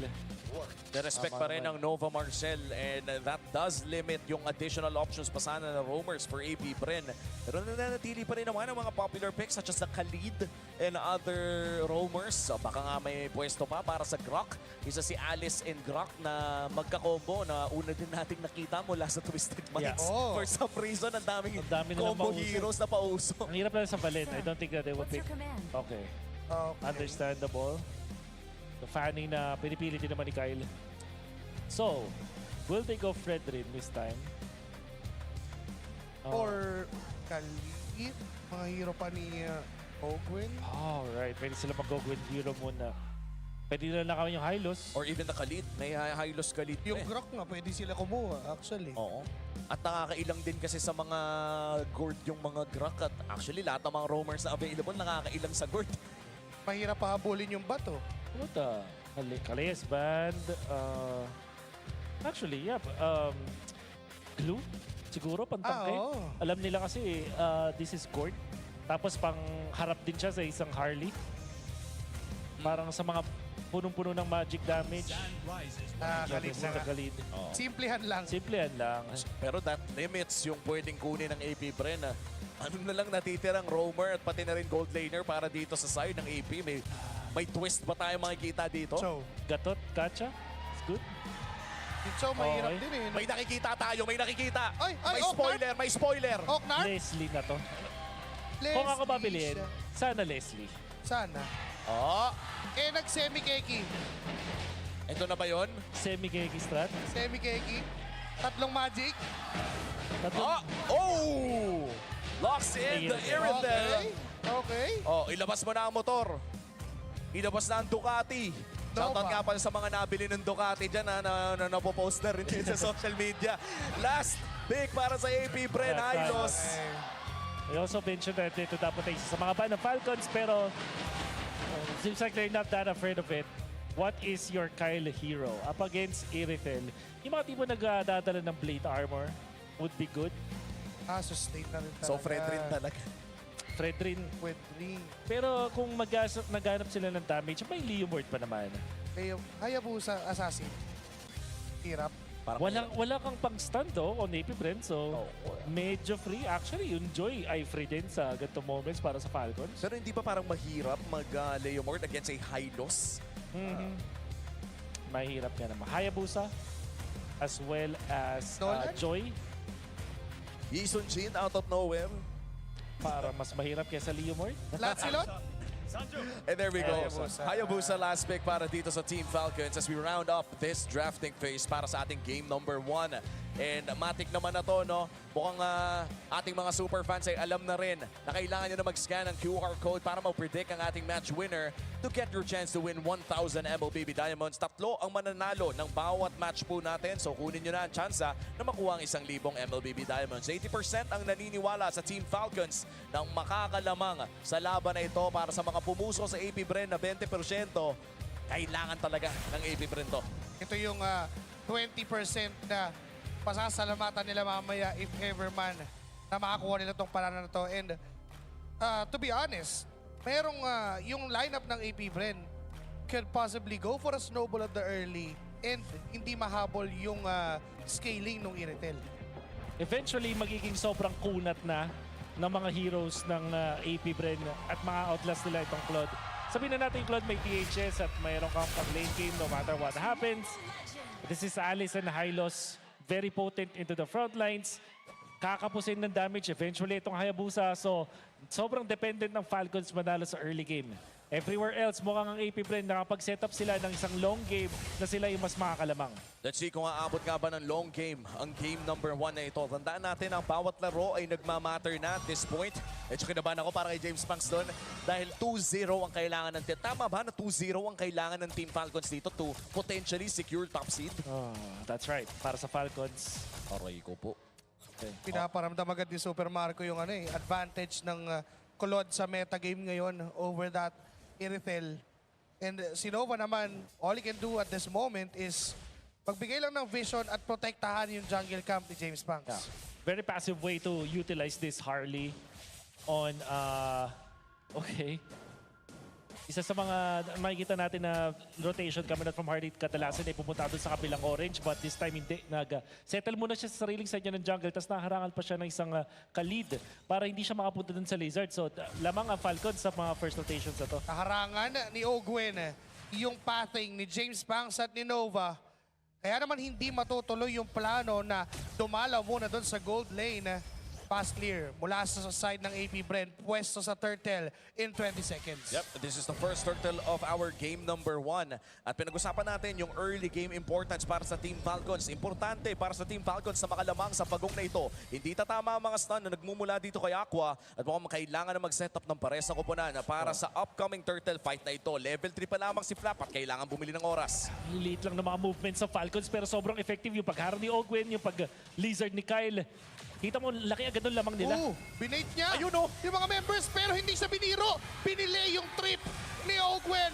First blood para sa AP Bren. Ugi Shadow Killer na gamit din. KLVJ ngayon haharangan na. Babakuran na yung turtle. Even Flap will try to get a counter. Tatalon against Aqua. Mamamatay ba sa kamay ni Kiel? Si James Punks tatapos ng misyon. Hadzi and Kyle trying again for a counter. Nova's dead. Retry mula kay James Punks. Tuloy pa rin ang paghahabol. Nabuhay na maguli si Ogwen. Pero makakataka si Kia VJ sa isang blood gleam. Pero sa bottom lane, gold lane matchup Marco versus Shizo. Pero nagkagamitan ng ultimate, wala namang namatay. At Recta Purple ang call para sa AP Bren. I think that was somewhat of a win para pa rin sa Team Falcons considering their net worth. Pero ang unang pagong ay mapupunta sa kamay ng AP Bren. That's interesting kasi AP Bren nakapagbigay ng 2 kills para kay James Punks. Ito 300 na lead na mayroon ng Falcons. Nagsimula to nung minute 1 kung saan yung mga rotations si Kyle ay sobrang impactful. Kaya naman hindi ganun kalaki yung lamang ni James Punks. Retribution is para kay Ogwen. But the only reason kung ba't lamang ngayon Falcons is yung mga investment in early stages. AP Bren, good recovery on their side to get 2 kills para kay James Punks. Kailangan lang nila mag-ingat at kailangan nila na eventually dalawan itong bottom lane. And in terms of gold para dito kay James Punks, 2-0 ang kanya nakuha pero mukhang ang choice niya dito, Wolf, ay patungo pa rin sa kanyang patented, hindi nga Genius 1 to pare, papuntang concentrated energy ang kanyang first item. Well, yun yung James Punks na na type of Harley. May mga Genius 1 Harley users. Siya yung concentrated energy. Depende lang din sa team fight eh. Tingin ko din maganda yung connection kasi gustong maka-early ng AP Bren with this Irithel. At pagdating ng mga second or third turtle, ayun na nga. Concentrated energy available para kay James Fox. Tapos sa pagkakaalam ko, late game, nagbo-brute force stress plate din dito. Si James Fox. So it's a very interesting build path mula dito sa AP Bren. Pero again, we're talking about early game kung saan kailangan nga manalo ng Team Falcons dito. At paparating na rin ang pangalawang pagong ng larong ito. Hindi naman lumalaki ang kanilang gold lead. Mukhang even pa rin ang ating ball game. But in terms of this second turtle fight, looking at our Infinix in-game equipment, sino nga ba nakakalamang in terms of power spike? Tingin ko yung AP Bren pa rin. Pero yung Falcons, napakaganda no kanilang second turtle. Kung sakaling i-activate nila yung Claude. However, hindi kasi pumabor sa kanila. Nandito sa may XP side. Yung turtle, this will still be a 4v4 na masasabi kong lamang ang AP Bren. Haji hawak niya yung Glorious Pathway. Ogwen with the Raging Sandstorm plus the Flicker. Kyle will get the turtle down. Hahabol ba ang kupunan ng Team Falcons? Pero si Flap at si Ogwen lang doon sa may bandang harap. Tinamaan ng bola. Nabura sa kamay ni Aqua. Turtle kapalit ng kill. Wow, nasa classic stun retry mula dito sa Falcons. Ogwen, hindi na nagdalawang isip. Inultihan na agad si James Fox. Num-load na yung turtle. Bugisado kayo nagamit kay Nova. Na-terrify ni Haji dun sa gitna, kaya naman patay. Ogwen. At nahorongon pa yun. Oh my goodness. Ogwen, in the past minute, lahat, actually, for first 5 minutes, masasabi kong siya yung gumagawa ng lahat ng tamang galaw sa Falcons. Kaya naman hindi ganun kalaki at ganun ka-flashy, pero lamang na ng 1,200 ang Falcons. Dahil dun sa mga ginagawa dito ni Ogwen. And with the retribution as well coming in from Kyle. Si Ogwen na naman ang biktima para dito sa AP Bren. Nabuhay pa ng ilang segundo. Pero mapupunta pa rin sa AP Bren ang kill na iyon. Balik gold lane para dito kay Shizo. Currently 1-0-1 sa larong ito. Ito ba ang win condition na inaabangan natin mula sa AP Bren? For sure, pero yung Falcons kasi lumalamang eh. Parang hindi talaga pwede magpa-early dito yung AP Bren. They have to recover once again. Trade for this push. Si Haji ay nabigyan ng Deadly Magic but still makaka-dash away doon sa poker tricks.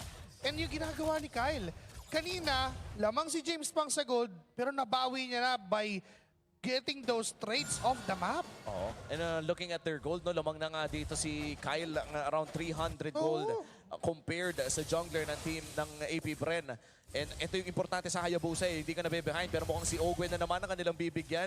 Tuwing may tutusukin talaga si Noah. Very same concept sa nakita natin sa Twisted Minds kanina. Kung hindi Hilda yung tutusok, this time around it's high loss. At nandiyan pa rin naman ang burst damage na nagmumula sa isang Gord plus this Harley. I think this is the flavor of the week para dito sa ating week number 8. Gord din, no? Yung insta-stun, mga high uptime na crowd control. And this time, KLVJ, susubukan nilang hawakan yung pagong. Ogwen ay papasok na. Nagamit na yung Mystic Gush. Na-force out na yung ultimate ni Aqua. At maaaring hawakan muli ni Flap. Dark Wave in. Throne of Ruins mula kay KLVJ. Flap papasok ulit. Shizo ay nandyan. KLVJ will get that turtle. Ahabol ngayon ang Team Falcons. Si KLVJ ang pinapapak pero aatras ang mga members ng AP Bren. Wow, clean take mula sa AP Bren. 2 out of 3 turtles ay sa kanila napunta pero rekta ata ng mid lane ang Team Falcons. Doon na nag-pay off. Concentrated energy at medyo makunat na build mula dito kay James Fox. Identifying na siya yung tatalunan palagi ni Ogwen. Pati na rin ni Flap. Nakontra pa nga doon at nabuhay doon sa teamfight na yun. Ibang miyembro ng Team Falcons sa gitna. Tumawid na ng Glorious Pathway at si KLVJ papasok kahabol din si Flap. Si Shizo makakakuha. Ogwen ngayon. Humahanap ng matatakbuhan. Deadly Magic at pinrum-brum na lang ni Shizu para kunin ang kill. Ngayon si Kyle ay nakita ni Nova. Susundan pa. Even si KLVJ, si Super Marco, di niya tinatantanan na ngayon ang AP Bren. Lahat ginagawa para makuha ang control over Team Falcons. Wow, saan nang galing yung damage ng AP Bren? Well, kung sabay-sabay nga namang ginamit mula dito kay James Fox Aqua. Kadalasan yung Genius 1 ay may magandang benefit kapag meron kang kakampay mga mage dealers na rin. Damage dealers, I mean. But this time, meron kang Glorious Pathway, tapos nilatagan ka nung Mystic Gush. Hindi ka nga naman talaga makakatakas even if you're the Phobios. At Shizu, isa sa mga underrated na mga heroes ngayon is the Irithel that can also be a burst. The DPS, technically speaking, or DOT ang isang Iritel. Pero kapag may ulti, doon mo mararamdaman yung sakit ng isang Iritel.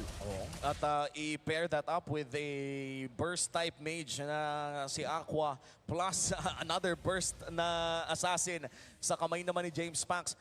Ito yung, I feel like, again, flavor of the week para dito sa week 8 na sobrang potent. I feel like at this point, kapag nakakakita kayo ng double frontliners with a gourd, expected na ganito yung itsura ng combo na paulit-ulit nating makikita.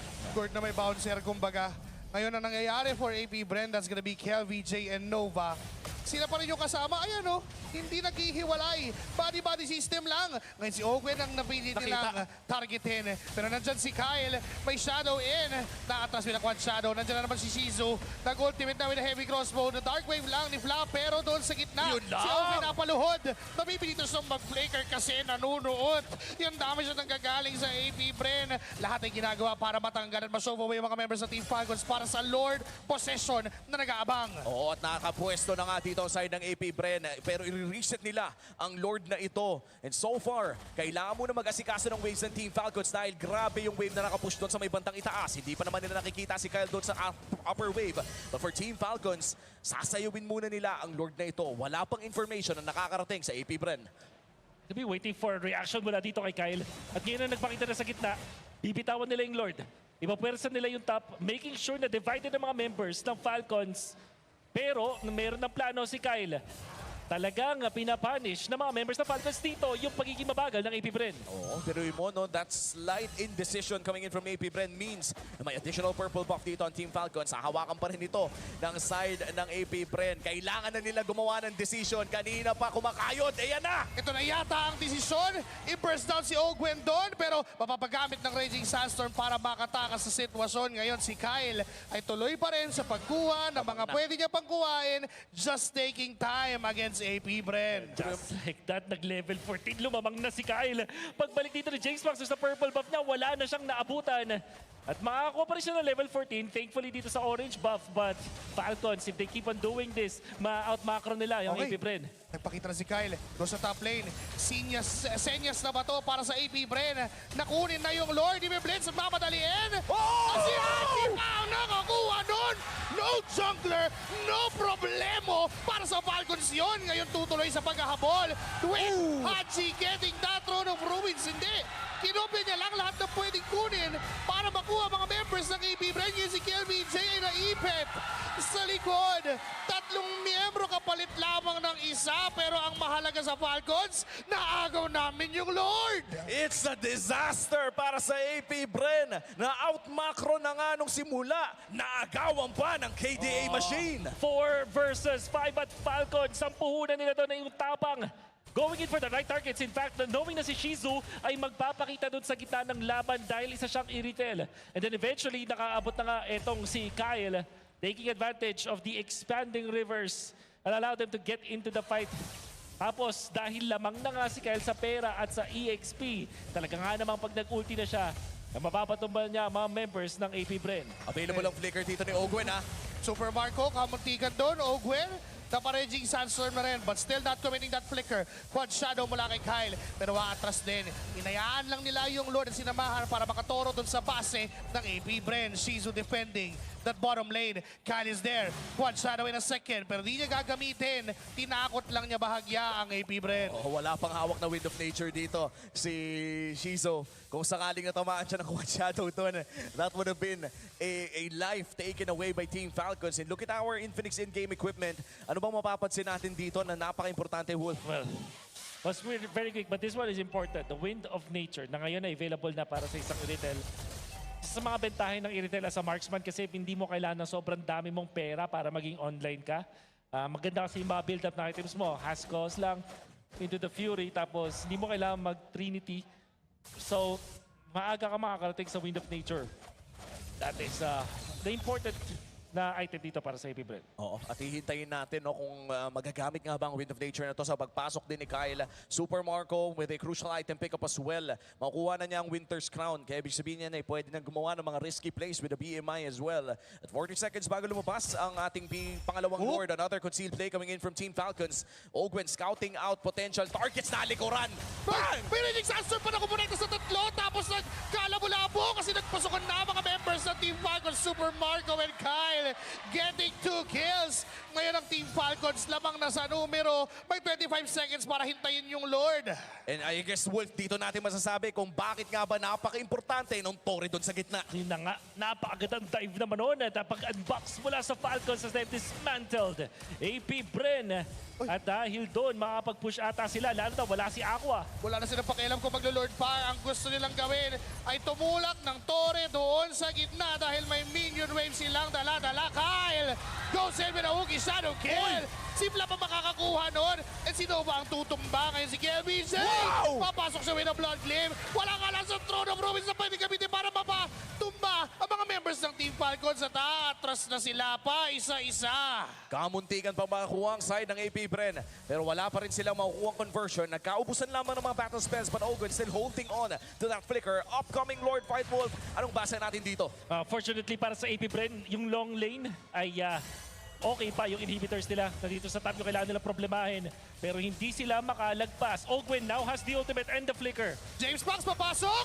Retribution. Pero kay Kyle, pa rin mapupunta yung Lord. Hahabulin siya ni Ogwen. Oh, wow! Breaker sidestep para maabutan. Ngayon si James Banks ay nahihirapan. But KLBJ securing the throne of Rubens there. Doyle's pathway ay nagamit din. May ipin si Ogwen. Mamamatay ng importante defense si KLBJ. Si Blab nagkatumbahan. No, masabasa ng mga bala mula kay Super Marco. Pero mabubuhay pa rin siya. Atrasan ng mga miyembro ng AP Bren. Miraculously, isa lang ang nawala para sa parehas na kupunan. Pero once again, Lord secured para sa Team Falcons. A big advantage for Falcons indeed. Pero yung AP Bren at least nakakabawi pa rin sila dito. Courtesy of KLVJ with that initiation. Yung nga lang hindi nila sulit nila as the Winter Crown was available para doon sa ating Claude. Mula kay Super Marco, not having the Purify means na pwede nga siyang i-go ng AP Bren. Pero nung meron na siyang Winter Crown, it means na ang AP Bren pa ay napapasama.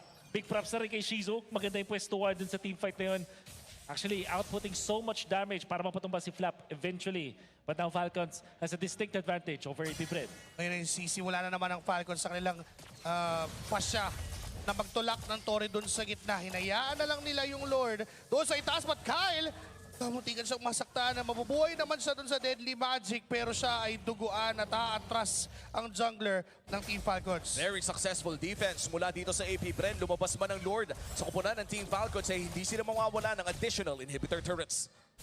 This time ay nag-aabang pa ng magandang timing ng Team Falcons.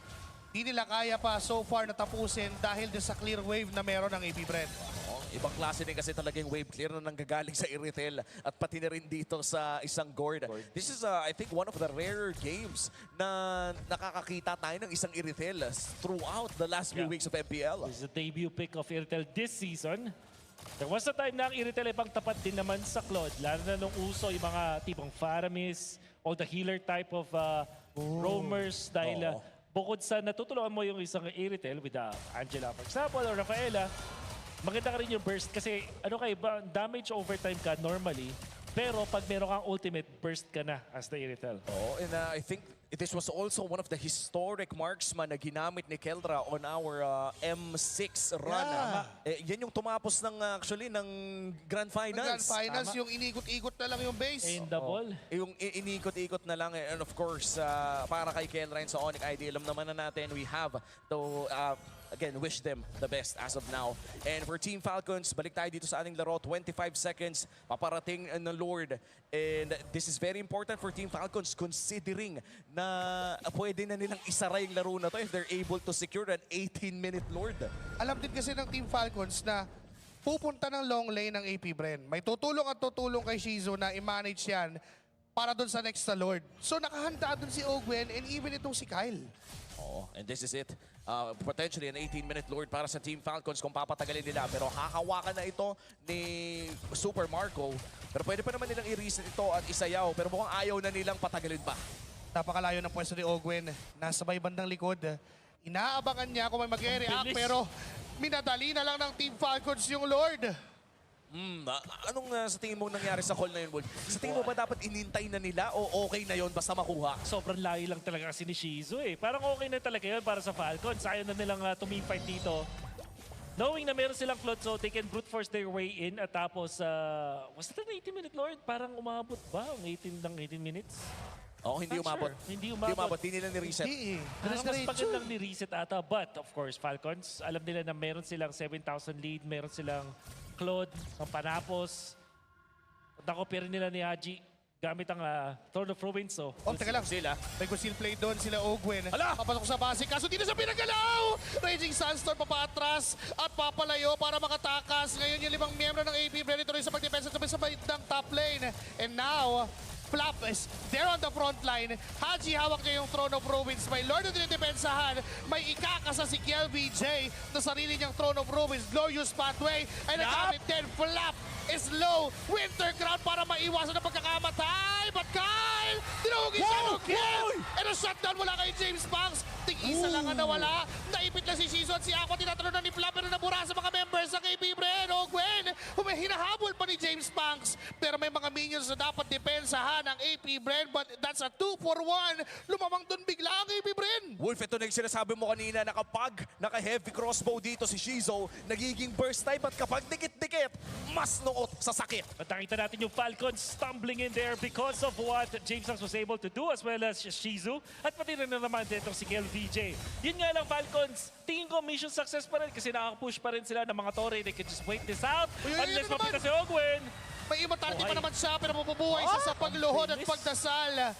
Napakakapal nung heal. Kaya naman buhay pa rin si Ogwen. Wow. Ang taas naman ng heal ng item ni Ogwen. Sipin natin sa Infinix in-game equipment. Walang Oracle yun Partida, wala pang Oracle yun Chastise Radiant. What the heal? The heal indeed. Parang kakaiba nga naman.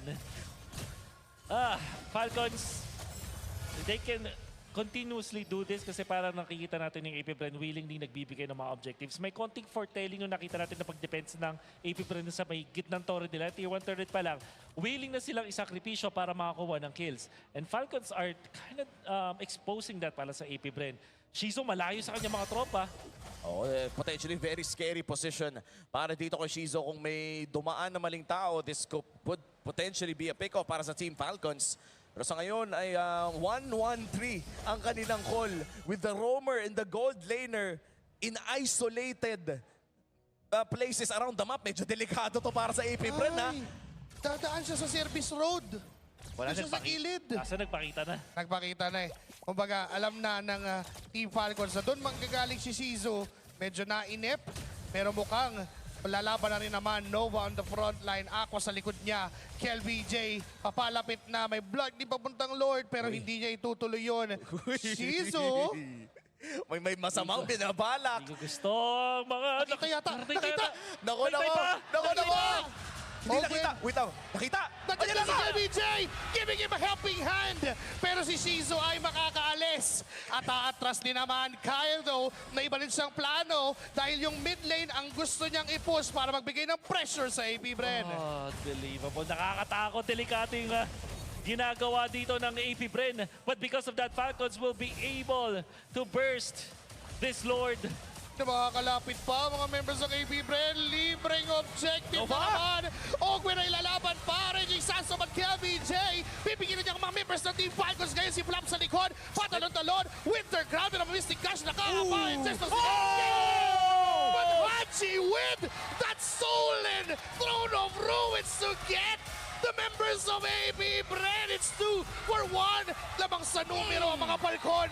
Nandyan pa si Kyle para kumuha dun ng buhay sa middle lane. Super Marco. Mawala yung kanyang immortality. Kumagat yung quad shadow. Patay si James Banks. KLBJ sa gitna ay papapakenin na triple.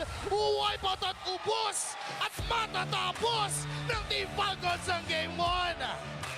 Spectacular play mula sa KDA machine to end that team fight. Team Falcons makakakuha ng isang panalo sa series ito. What a counter set mula dito kay Haji. Imagine, hinahype na natin yung Valentina ni Haji mula nung C-Ball qualifiers pa early into this year. At nakita natin kung bakit nga ba ito isa sa mga priority ng side ng Falcons. Ibang klase maglaro ng Valentina. I would say demonyo mag-Valentina ang taong ito. That throne of ruin na ninakaw definitely changed yung dapat mangyari. Hindi na na-burst si si Nova eh. The patience coming out from Haji, waiting for the most opportune moment to pop that throne of ruin na kanyang ninakaw. Unfortunately for APBR, nagulat na ako na bakit pa sila pumalag dun sa moment na yun na sobrang layo sa base nila.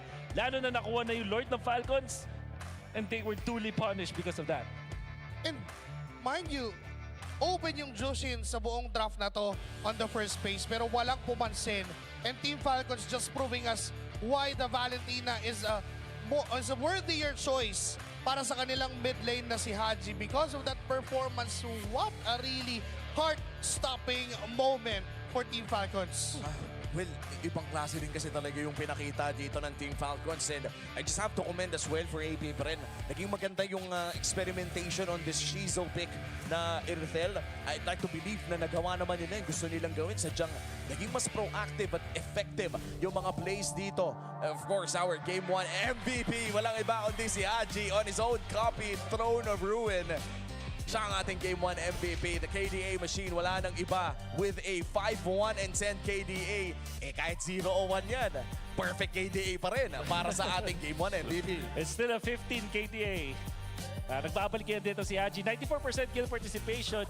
And hindi lang naman yan. Masasabi natin maganda ang pinakita ng APBR sa laban na to. But Haji was so dependable on almost every single second of this game. Masasabi ko nga lang, silang dalawa ni Ogwen, yung mid-duo, naging problema dito para sa APBR.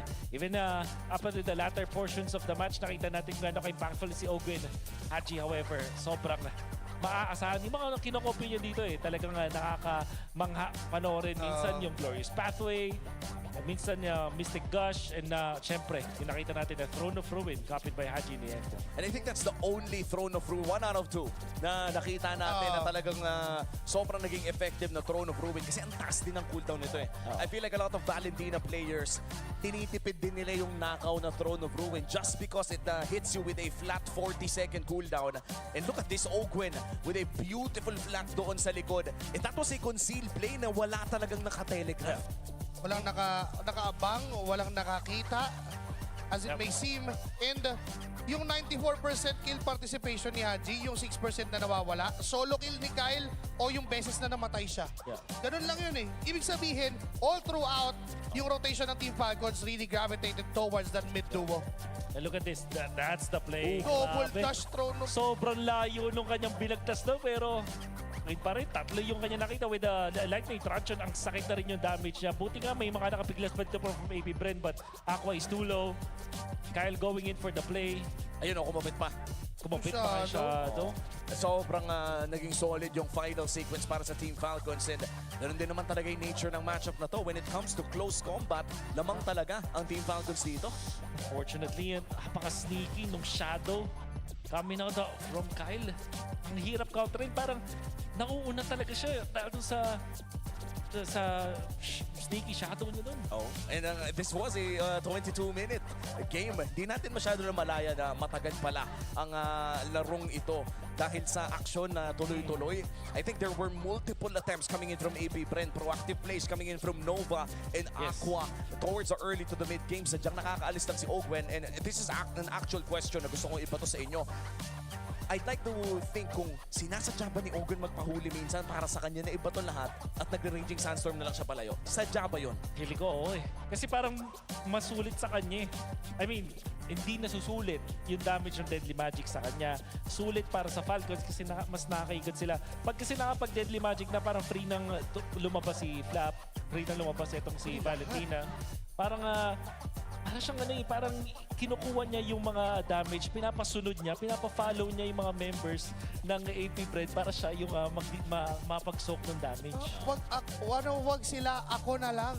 Tama. Ganun yung nangyayari. Ako na lang sasalo ng lahat. And that really became too beneficial para sa Team Falcons. And considering na yung mga average BPM pa nila. 79 pa kay Ogwen. Ibig sabihin, chill lang siya. Sige, ako lang. Saktan nyo lang ako. Oh, chill lang yun eh. Parang at this point, I would say na sadya talaga yun. And it's a very high IQ play considering na yung cooldown din naman ng Raging Sandstorm is around a respectable 20 to 24 to 3. And total cooldown ng ating usapan. Oras na para mag-cooldown with Sip Purified Water dahil filtered through volcanic rocks ito for a crisp, clean taste that quenches like no other. Alisuwaw, sip na tayo. Guys, alam nyo na yan. Kukunin ko na yung bote ko. Oh, kamusta naman kayo dyan, mga pare? Cheers, cheers, cheers. Ayan. At bago tayo minom, syempre nakikita nyo rin ba ang ating Max 5 DJ on the stage?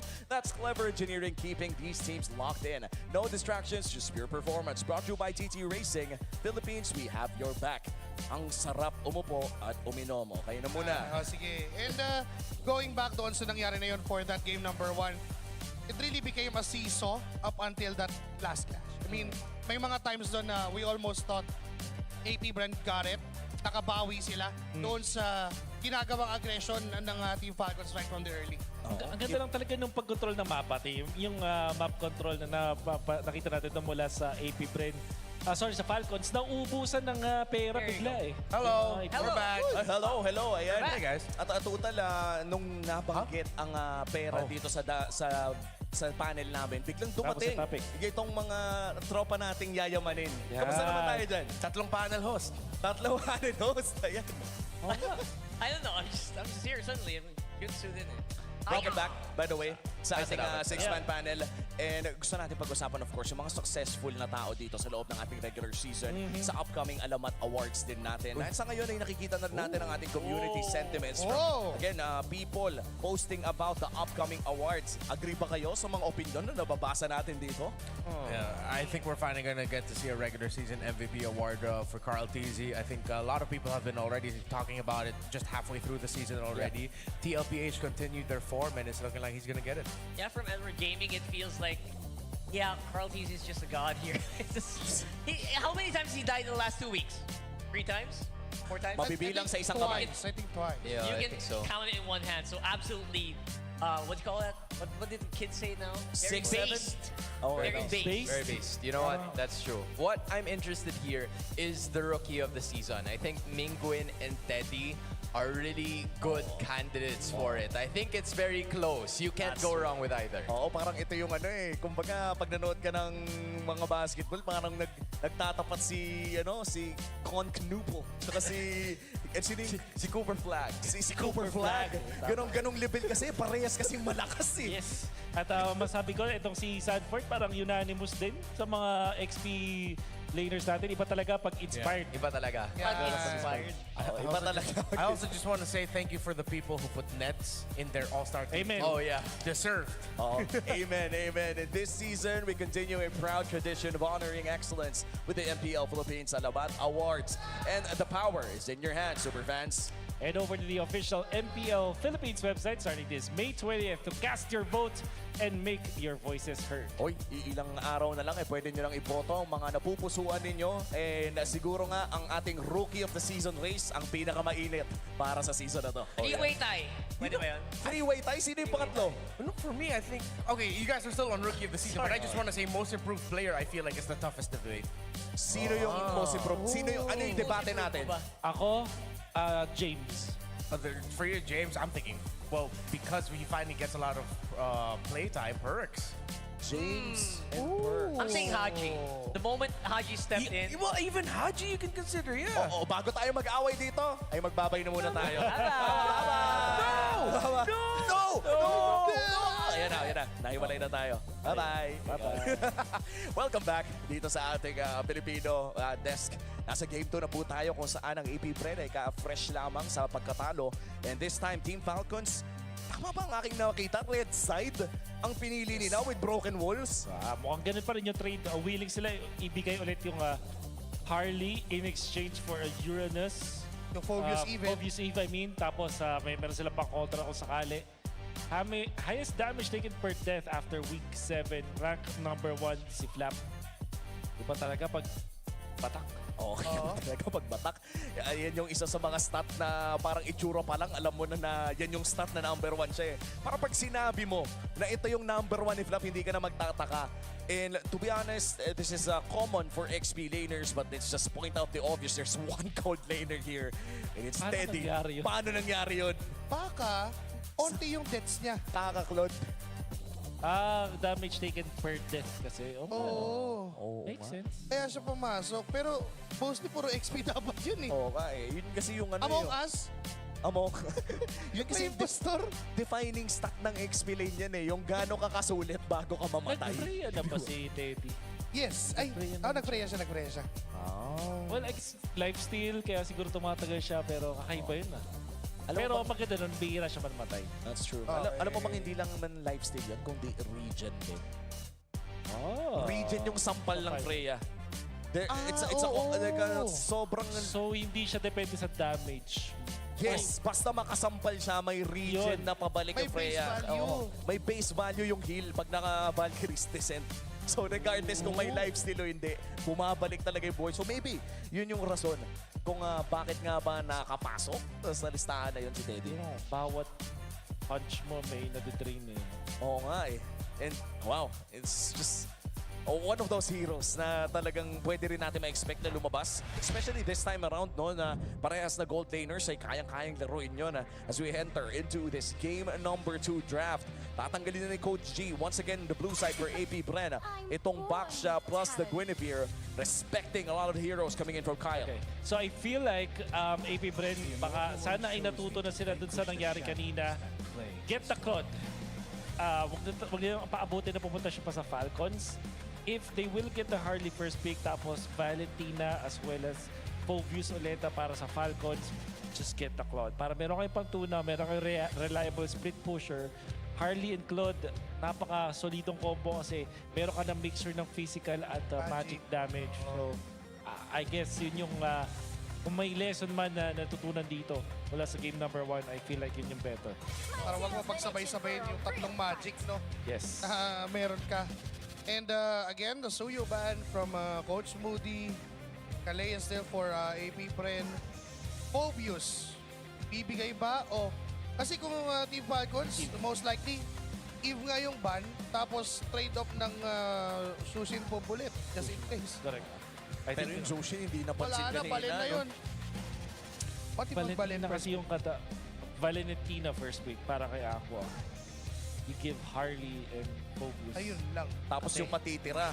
Pero yung Soyo kasi tinanggal na rin eh. Phobius bad. So, Harley open, Valentina, yung may sagot dito ng Falcons, Valentina plus Claude maybe. I cannot recall what it was the Eve. This is the third band. So willing sila na mag-Valentina. Okay, so Harley, Valentina, Claude. Para sa Valentina, Falcons. Harry. Mas maganda pag Claude. O kasi pag kinuha mo yung Claude ngayon, pag hindi na mag-Harit yung APBR, mag-Moskov na lang sila. Kasi hindi masyadong bagay ang Harley plus sa Harit. Or kung gusto nilang itaas yung level na yun, Moscow Valentina. At pwede rin lang nilang simplihin ng bagay at ulitin yung ginawa nila kanina. Kasi as of now, medyo nandiyan pa rin yung choices eh. They went in for the Valentina plus the Claude early on. And I don't think parang hindi naman nalalayo na maganda pa rin yung first 2 picks nila kung sakali. Valen Claude ang hula ko dito. Tapos may outlier na Valen Moscow. Kung sakaling gusto nilang itaas ulit yung parang yung counter sa parang ka-counter rin, kinuha mo na agad. That is your meat shield laban sa isang Harley. So, hindi ka na mag-i-eve dito, no? For 80 Oo, mahirap din mag-Faramis. May Valentina. Mag-gawing sana ka, parang pala prinsesa maglakad yun, sabi ni Burrito eh. Tsaka hindi lang yun eh. Easy target ka sa glue even if countered ka. I think glue players have evolved to a certain degree na alam lang nila na hanggat hindi mo nakikita yung second skill ng Valentina, huwag ka mag-split-split. Yun na yun eh. Parang as much as I'd like to think na counter pick pa rin, and of course it still is, alam na kasi ng mga pro player natin eh. Jushin Claude, hopefully para sa APBR. Sushin Yura. And we talked about this sa Infinix Keys to Victory na hindi natin masyadong gustong makita si Kel VJ on heroes such as the Uranus. Gusto sana natin yung mga playmaking heroes sana. Pero ito ang choice ng APBR. AP Brand's School of Witchcraft and Wizardry still. Iba talaga. Harry Potter. Oo, Harry Potter. Talaga ang trappings ng AP Brand. Okay. The problem here is makukuha ulit yung Claude or the Moskov and then mababan yung mga katapat. I really don't like this decision from AP Brand at all. The Jushin, syempre maganda naman yung combination with Harley. Meron ka ng enough magic damage dyan. At the same time, mawawalan ulit kayo ng Shizu hero. Are they relegated into using this Irithel once again? Or second time's a charm? Oras na ba para subukan muli? Do remember na ang isang Irithel ay mabilis na single target damage siya, kaya siya nagbumukhang AoE, which Glue really thrives against. So parang hindi yata bagay mag-Irithel pa rin dito. Ano ba ang natitira dyan na pwedeng anti-Glue? Beatrix maybe? Not even the Bruno. Leslie siguro. Yung Kanina, no? In-hover na yung Leslie. Oo nga. Leslie yung more anti-rundown. Siguro magbabanda rin dito ng Fanny eventually ang AP Brand. Again, like the game 1. Flex pick pa rin kasi itong Glue na to. Hindi mo alam kung bigla bang ilalagay kay Flap o hahawakan na ba ni Oakwen. We did see a Glue na nasa roam kanina sa laban ng TNC pero hindi pa rin nawawala yung chance na baka kay Flap tong hero na to. Kaya magandang i-fourth pick yung jungler dito for Falcons. Also, pwede rin sila mag-tipo mga Hilda para flex pa rin parehas. Pwede nilang gamitin lapat sa isang Uranus ang isang Hilda that has happened before. Tapos pag nag-Hilda Glue kasi sila dito, although wala silang stuns, ang mangyayari dito para sa Falcons is magkakaroon sila ng leeway, mag-heavy hitter na assassin. There's the Cariban. Na kanina hindi natin kinonsider kasi merong Phobius, but this time pwede kasi laban sa mga Glue. So nawala ng isa pang option dito yung AP Brand. I would say ang matitira talaga sa kanila dito is the Obsidia. And I mean, if gusto nila magpasabog na matindi, Leslie nyo na.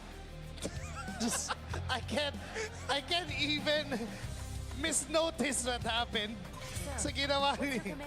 Madam, wag naman. Pinag-iwalay mo naman eh. With this Fanny Band na tama nga, yan ang basa ni Wolf kanina. Fourth pick, Hilda na ba para hindi pa rin alam kung saan ilalagay ang mga flex pick? Hilda or actually maganda yung pag ninakaw nila yung Hylos or Yun nga, Hylos.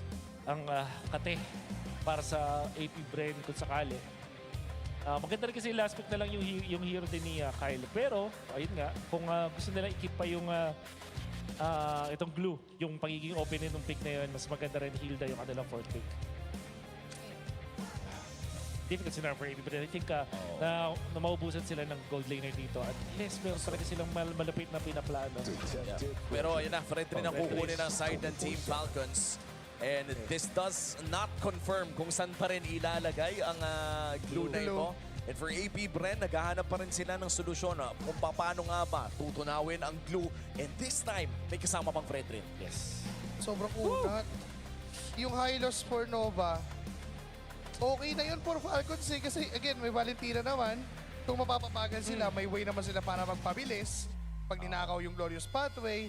Kajabea. What's Kaja Lunox? Kaya ba? Na wala kailangan nila ng physical damage. Kasi magician na yun. Yung kung gusto nilang mag-Harry Potter na todo, okay. Todo mo na, di ba? Total, may magic shred naman ang Kaja. Kaja Leslie, let's go. Granger Marcel. It makes a lot of sense, honestly. Underwhelming, surely, pero it makes a lot of sense. I think mas maganda naman to kaysa dun sa mga idea natin kanina. Well, fairness. Dahil nga din Fred rin, may mga times na pwedeng gamitin yung Golden Hour para lang hindi niya paretro yung objective. Diba? So maraming ways, maraming variations sa pwedeng gawin ng AP Brand. Yeah, Arlot, Fred rin, ayan. El Clasico. Oo, na basic ML na walang masama sa basic ML kung gumagana. Classic combo ang Fredrin and Arlot. This guarantees around 3 additional dashes mula sa isang Arlot just because of the presence of Fredrin. Bilangin mo pa yung Glue. Ito yung makabago na Arlot trio na pwede natin makita. I have envisioned this to be a really bad draft para sa AP Pen, pero naligtas sila dun sa dulo. Tingin ko naman hindi to sobrang one-sided for Falcons. However, Flap Arlot, mga kaibigan.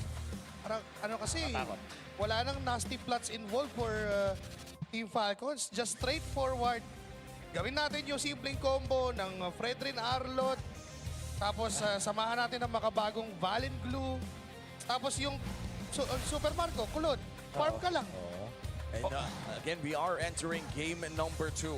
1 game away para dito sa Team Falcons to potentially secure a chance na makapasok as first seed sa playoffs. Kaklaro lang po natin, tsansa ang kanilang makukuha dahil aabangan pa nila ang serye ng Onyx kontra Team Liquid Philippines bukas. Sa ngayon, si Nova ay manggugulo sa mismong jungle ni Kyle, pero nariyan naman si Ogwen para alagaan ang kanyang jungler. Yeah. And I wonder kung gano'n ka-effective itong Granger plus the Marcel na ginamit mismo ng Falcons, by the way, way before. So siguro alam na nila kung paano nga naman kontra nitong Granger, Marcel. And finally, nakita natin nakakaibang rotation mula kay James Max. Sobrang passive kasi kanina, I feel like. Uy, interesting nga, binatuan ng BMI. Nakita siya ni Super Marco, forced to use the retribution just to secure that malaking beetle.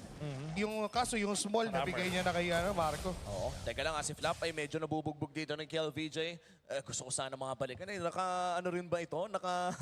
Master Assassin ba tong Yura na to? Well, malalaman na natin mamaya. Parang. Kasi masakit. Nararamdaman ni Flap. KLVJ is still playing it rough against this Arlot mula kay Flap. At hindi niya pinagpapahinga. Medyo mahirap pa yung ganitong klaseng laning phase para sa isang Arlot. Pero mukhang matutulungan naman sa pag-clear dito in the green camp for the side of Team Falcons. 20 seconds bago lumabas ang pinakaunang pagong natin. At lamang na lamang si KLVJ at gusto itong ibago ni Kyle. Tinawag yung Kuya Bagya eh. Kuya Kyle. Kanina pa ako binabanatan ni KLVJ. Andun din naman si Nova and si James Punks and si Aqua. Daming tao buong tropa. Tinawag ng APBR pero walang mangyayari. Pag-aambahan lang. Ang hirap din kasi parang sobrang kunat ng isang Uranus. Iron-like defense on the bottom lane para dito sa Falcons. Kailangan nilang kaharapin. And so far, itong unang pagong ay mukhang makakalamang ang side ng APBR with KLVJ on the lead. Nasa harapan na pero Haji may hawak na golden hour. Mukhang buburahin nila si KLVJ pero makakapag-consecration dash out. At mabubuhay pa Falap. Aqua sa gitna na ipin. Aqua binakrimson beacon. Binuhat niya si Ogwen. Tuloy pa rin ang pagbabas doon sa pagong. Nandiyan na si Shizu para tumulong. Golden hour mula dito kay Haji na kinopya niya. And the first blood at si Kyle pa yung nawala. James Pang sa makakasecure ng turtle. Ngayon nahabol ang mga members ng APBR. But Team Falcons ilalaban. Flap ginagalawan. Nandiyan yung final touch kay Nova pero walang damage na kasama kaya hindi nila mapapatay ang APBR. KLVJ still at the front line forcing that invade for the purple buff. Sino nakakuha nun? And that's gonna be still si James Punks. Si James Punks na nakakuha na may nasa lise na isang poker trick. Isang poker trick lang kinailangan na si Ogwen ay babagsak na rin. Team Falcons losing that fight in the early turtle. And kasama ba to sa APBR early game na in-expect natin? Definitely. APBR did not expect it to be this good para sa APBR pero nakuha nila yung dream scenario. Golden Hour used by Haji. Yun yung ninakaw or kinopya the Golden Hour up against Nova. But at the same time, si KLVJ kasi wala dun sa mismong Golden Hour na yun. Kaya naman, naging problema pa itong si Kyle. Sa sobrang kunat nga naman itong si KLVJ. And with the brave smite, able to keep and stall away his life. Ito na, nandito tayo sa point kung saan lamang na ang APBR. Yes, and that also meant a 3-minute Sky Piercer para kay Shizu. Pero makakatakas naman ng side ng APBR dito. Kyle imposing his presence around the river area. Pero medyo mahirap ata makahanap ng kills if your Team Falcons as of now. Kahit si Aqua ay napakakunat sa larong ito with the elegant gem secured as well. At mukhang papunta pa nga tayo. Uy, iba na build ni James Max yan ha. Parang kumaliwa na. Wala na. James Max, unfortunately, hindi nag-work yung concentrated energy kanina. Although, malakang ganda naman yung performance siya. But I guess kasi nakapag-invade siya ngayon tapos ang ganda ng early game niya, giving him that merit to go for the Genius 1. Plus, Uy! Teka lang biglang na-frozen moment si Super Marco. Tinatamaan ng mga Death Sonata bullets.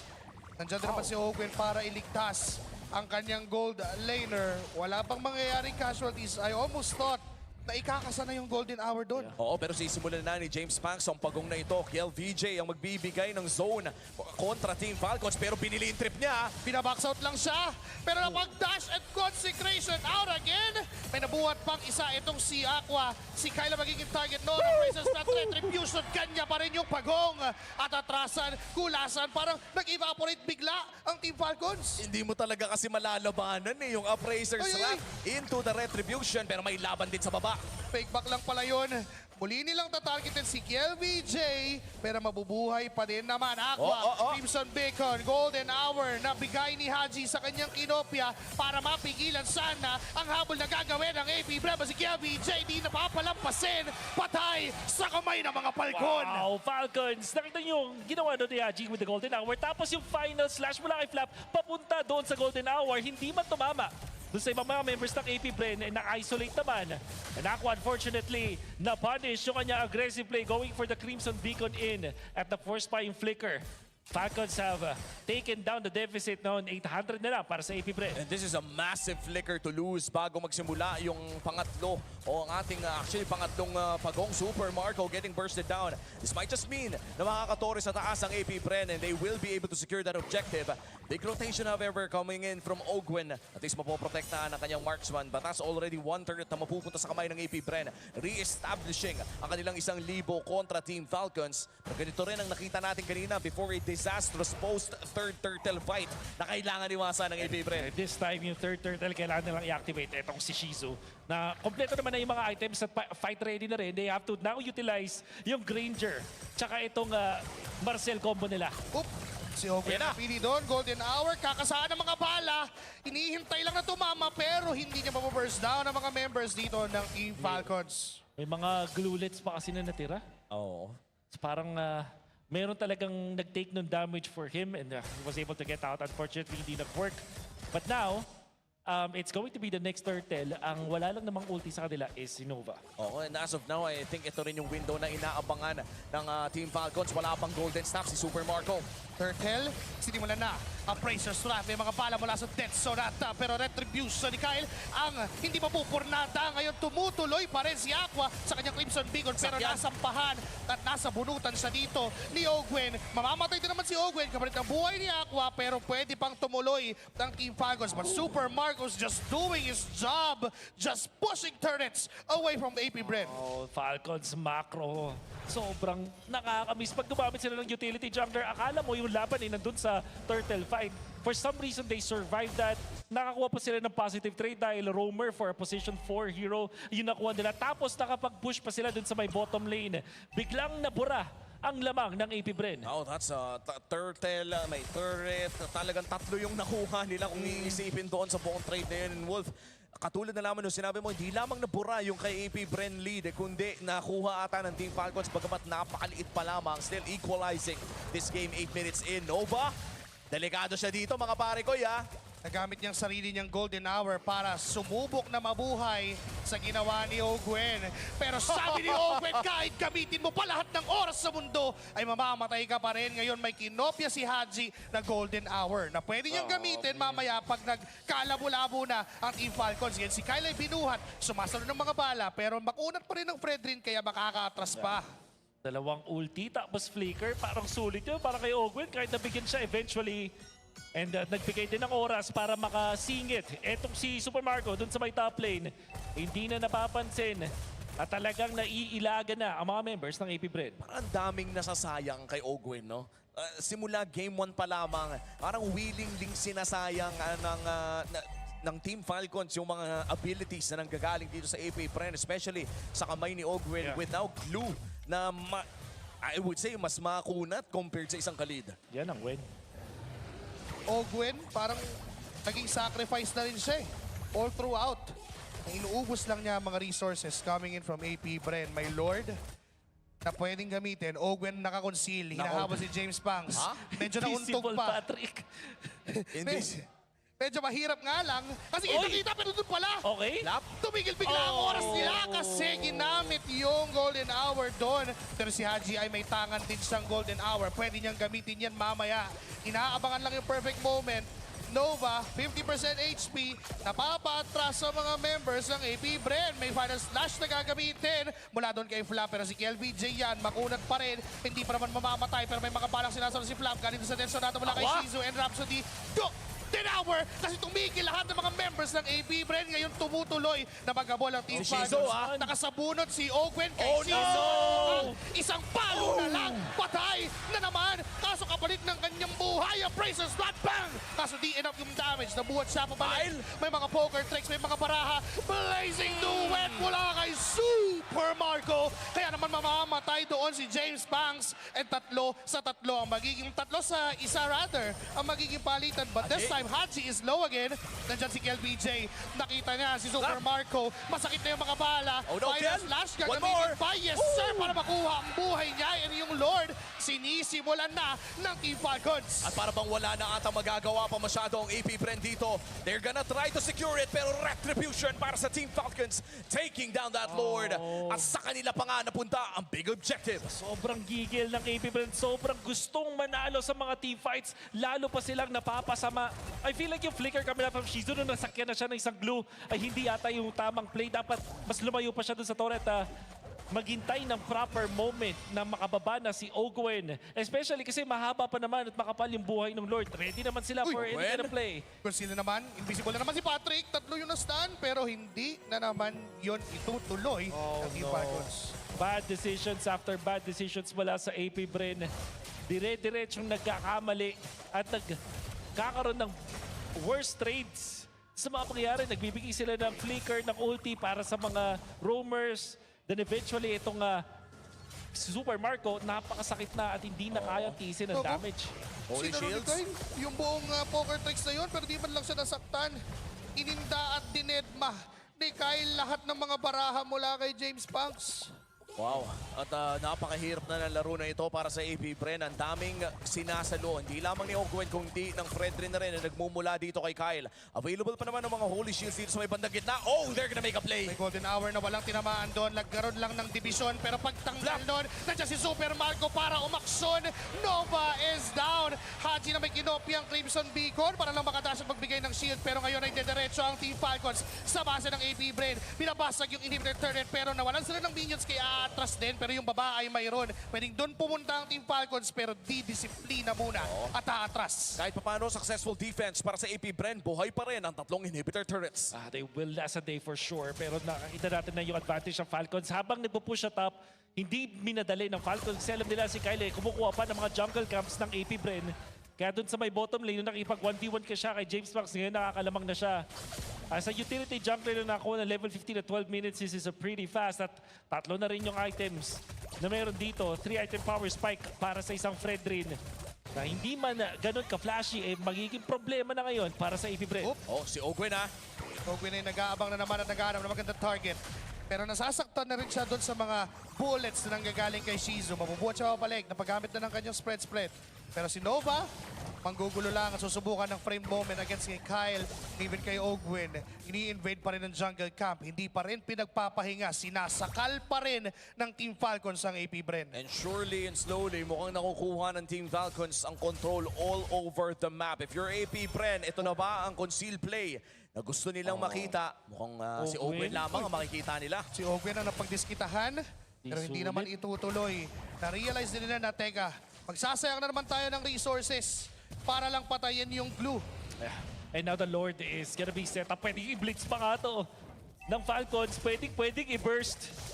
Dahil masyado pa malayo mga members ng AP Bren. Hindi pa sila nakapwesto. At si Flap, zino-zone out na sila ngayon. Inaaurahan na ang AP Bren. Ayun, si Nova ay susubok na sumilip pero di niya kinaya yung damage. Libre ang Lord sa Team Falcons. May sumumunod pa. Nasakyan pa ito si KLBJ pero warning shot lang din pala kasi hindi naman na humabol. Kaso may golden hour. 2 yung nahuli doon pero hinarangan lang ni Ogwen lahat ng balang paparating. Literal na I can catch a bullet for you para sa Team Falcons. Unbelievable. Na-play kami na from Falcons. Again, nararamdaman mo yung desperation. I hate to use that word, pero parang yun yung nararamdaman ko din sa AP Bren. Somewhere in between of giggle and desperation na parang gustong-gusto nilang gumawa ng play. They ended up losing yung kanilang mga crucial na resources like a flicker at yung ultimate nito mula kay Nova para lang harangan ng isang glue. At yung Falcons naman, nagka-capitalize. Lahat ng battle spell, lahat ng ultimate available on this push. Uy, Super Marco! Nahuli siya ni James Punks. Hindi lang to kasi turn round para mabuhay doon. Hindi pa rin nahanap ni James Punks yung assassination na gusto niyang gawin. Kaya naman yung Team Falcons, nakabasag na ng gitnang bahagi ng APBR and even yung taas ay bukas na. May baba na pwedeng diretsohin pero mukhang hindi na doon ang daan ng Team Falcons dahil may gitnang mga minions na pwedeng kunin. Ngayon doon sa baba, iniisa-isa yung mga target. Tinatan sa sistema. Kyle, low on HP, 50%. Pero napagamit na ng Deadly Magic din. Papasok si Ogwen doon sa gitna. Harangan yung mga bullets. At atras bigla ang Team Falcons. Disiplina muna ang call for Team Falcons, and with 3 inhibitor turrets na nawala sa side ng APBR. Let's talk about the stakes for APBR. Ano bang mangyayari kung ma-2-0 sila dito ng Team Falcons? It will be in a very tight spot. They have to 2-0 Aurora and wish that Aurora loses later on. Well, una muna yon, yung laban ng Aurora mamaya. And if Aurora wins and they lose 0-2 against Falcons, it's over for them. Ogwen, naibig na naman siya. Lahat na naman ginawa. Pero sa isang sabunot lang, mabubuhay siya. Golden Armor yung nagamit din. Aqua is very low on HP. Falcons.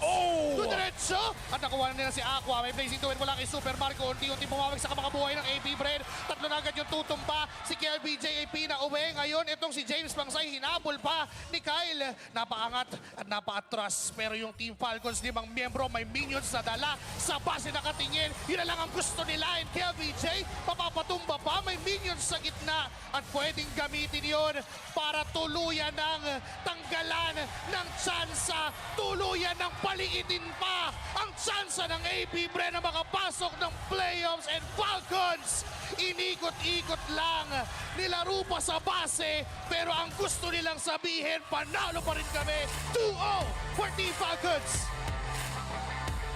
At nakuha na ng Team Falcons sa kanilang tsansa for first seed in the playoffs. Nasa TL na ang bola sa susunod nilang laban.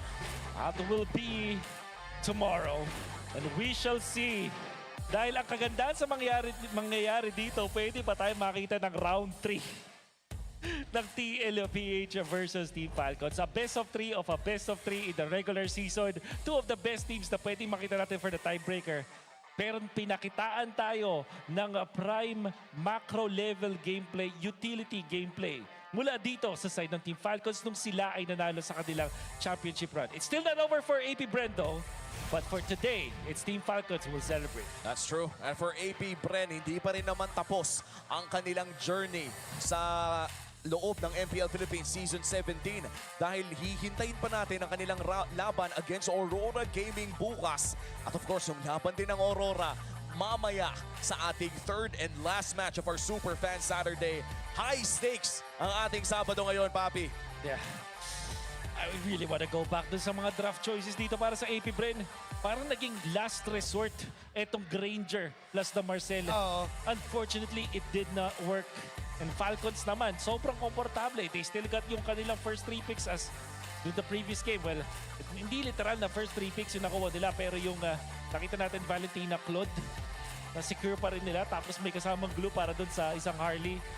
A perfect way to approach this game. At sobrang komportable nila all throughout. Wow.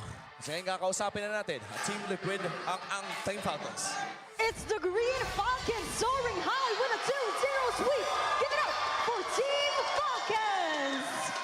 Congratulations! Another win for you guys. Such a flex flap, diba?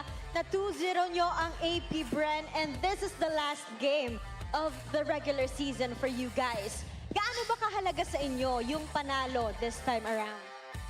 Sobrang halaga niya sa amin kasi may chance pa kaming makapag-top seed. Ayan, para sa kaalaman ng lahat, Flap said it right. Dahil, wow, Coach Moody, kabisado na namin yan. Grabe, Coach Moody, tinalo mo lahat ng mga players mo sa Aura. Pero going back, Flap, sa ating katanungan, pinlexan kayo ni Coach Moody, no? Oo, sobrang flex niyan. At ngayon, Flap, katulad na nabanggit mo, tumaas ang chance nyo na ma-set up ang tiebreaker against TLPH. At kailangan lang naman nilang masweep sila ng Onyx Philippines bukas. Gaano sa tingin mo kalaki yung tsansa na mangyari to? Para sa akin, 50-50 talaga eh. Tsaka sobrang nakaka-excite kasi first time magkakaroon ng tiebreaker match. Kaya sobrang saya. That's Nakaka-excite. Mukhang excited. Ito si Super Marco, excited din to, sure ako. Super Marco, predictions-wise, since Golden Rivalry tomorrow, who do you think yung lalamang bukas between Sabero and Ted? Tingin ko si Teddy. Pero pag 1v1 Sabero, pero pag sino lumamang pa rin eh. Kung sino lumamang sa nakampi niya eh. Tingin ko yun yung lalamang. Okay. So, tomorrow, high stakes tayo, but heading to the playoffs. Ikaw, sino ang pinaka inaabangan mo or gusto mo makalaban? TLPH agad para malakas agad. Ang bilis, TLPH agad. Kaabang-abang. Pero ngayon, palagi kasi natin tinatanong kung sino ba sa tingin ng ating community ang match MVP. Para sa inyo, sino ang match MVP? Ako. Ikaw pa din. Si Flap. Ayaw mo talagang Sana ako, magpata. please. Please, ikaw naman. Ako. Si Haji. Ako! Si Ogwen. Please! Ogwen. Agree ba kayo sa kanya? Let's see who our match MVP is. Ogwen. Si Coach Moody daw. Pero yan ay si Haji! Haji! Alam mo, Haji, sobrang pinag-uusapan yung Valentina mo, especially nung Game 1. Bakit sa tingin mo ganun kakalakas gumamit ng hero na yun? Siguro lang yung gising ko ngayon eh. Maayos lang yung gising ko. Wow. na maayos eh. Kasama talaga yan sa kanilang mga preps. And with that, ano ba ang mensahe mo sa buong Falcons Nest supporting you all the way hanggang season, hanggang Thank you. week 8? Maraming salamat sa pagsuporta sa amin lagi tsaka sa pagpunta sa venue. Tsaka shoutout dyan sa tropa ko. Okay, may special guest siya today. Coach Moody, Shout halika out nga. kay Coach Moody rin. Coach. Let's go, Coach! Coach! Yes po. Okay, parang tinatalo mo na yung mga players mo sa laki ng fan base. Ano lang Anong yan? masasabi mo dyan? Inutusan ko lang yung mga tropa ko. Thank you for coming. Worth it ang patarpulin mo today. Yes po. Nautusan lang pala. But once again, congratulations, Falcons! You may now bow. And you may now take your walk of victory. It's always a fun time with Team Falcons. That's right. Maganda talaga ang gising ng Team Falcons. They're not giving away any point para sa kalaban. And this makes everything more exciting, lalo na't malapit na tayo sa playoffs. Asters, what do you think? Maraming salamat sa ating mga hosts and of course sa Team Falcons Philippines. Nagbabalik po tayo dito sa casting desk para pag-usapan ang nangyaring match and of course yung mga pwedeng mangyari sa ating future dahil sa ngayon ay hindi pa rin kumpirmado kung sino ang ating first seed. Pero balik muna tayo sa MVP ng game. Number 2, walang iba kundi si Ogwen on that blue na ang dami talagang sinasayang ng mga abilities mula sa APBR. Talaga. Masasabi ko, isa sa mga marquee performances, isang glue na roam. Parang ito isa sa mga, siguro ida-download mo para pag gusto mong aralin kung paano ka maglaro ng isang glue on the roam role dahil sa kanyang impact dito sa game ito. Also, madami rin naman nag-pop off. I think napaganda rin ang ginagawa ni Haji, copying the Marcel every time. Kyle ever so dependable. Super Marco na parang hindi tumigil sa paggawa ng play dito na hindi natin nakikita. Parang laging meron ding kailangan mo tumingin sa mapa kung ikaw yung AP Brand kasi parang minamatang mo kung saan gumagalaw yung Claude.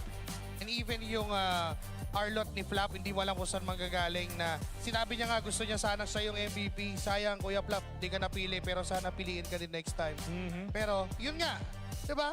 Yung ginagawa din kasi ng Team Falcons, may layers sila na pwedeng mangyari pero dahil namamatay na agad yung mga members ng APBR and nagugulot na nawawalan na ng resources, hindi na kailangan ng layer na yon. That's true. And gusto ko rin lang ibanggit no, na sa upcoming Alamat Awards natin, the performances of Team Falcon so far allows them to get even more slots doon sa mga regular season awards natin dahil kadalasan yung top 2 teams talaga ng ating liga yung sumisimot ng mga awards na yun.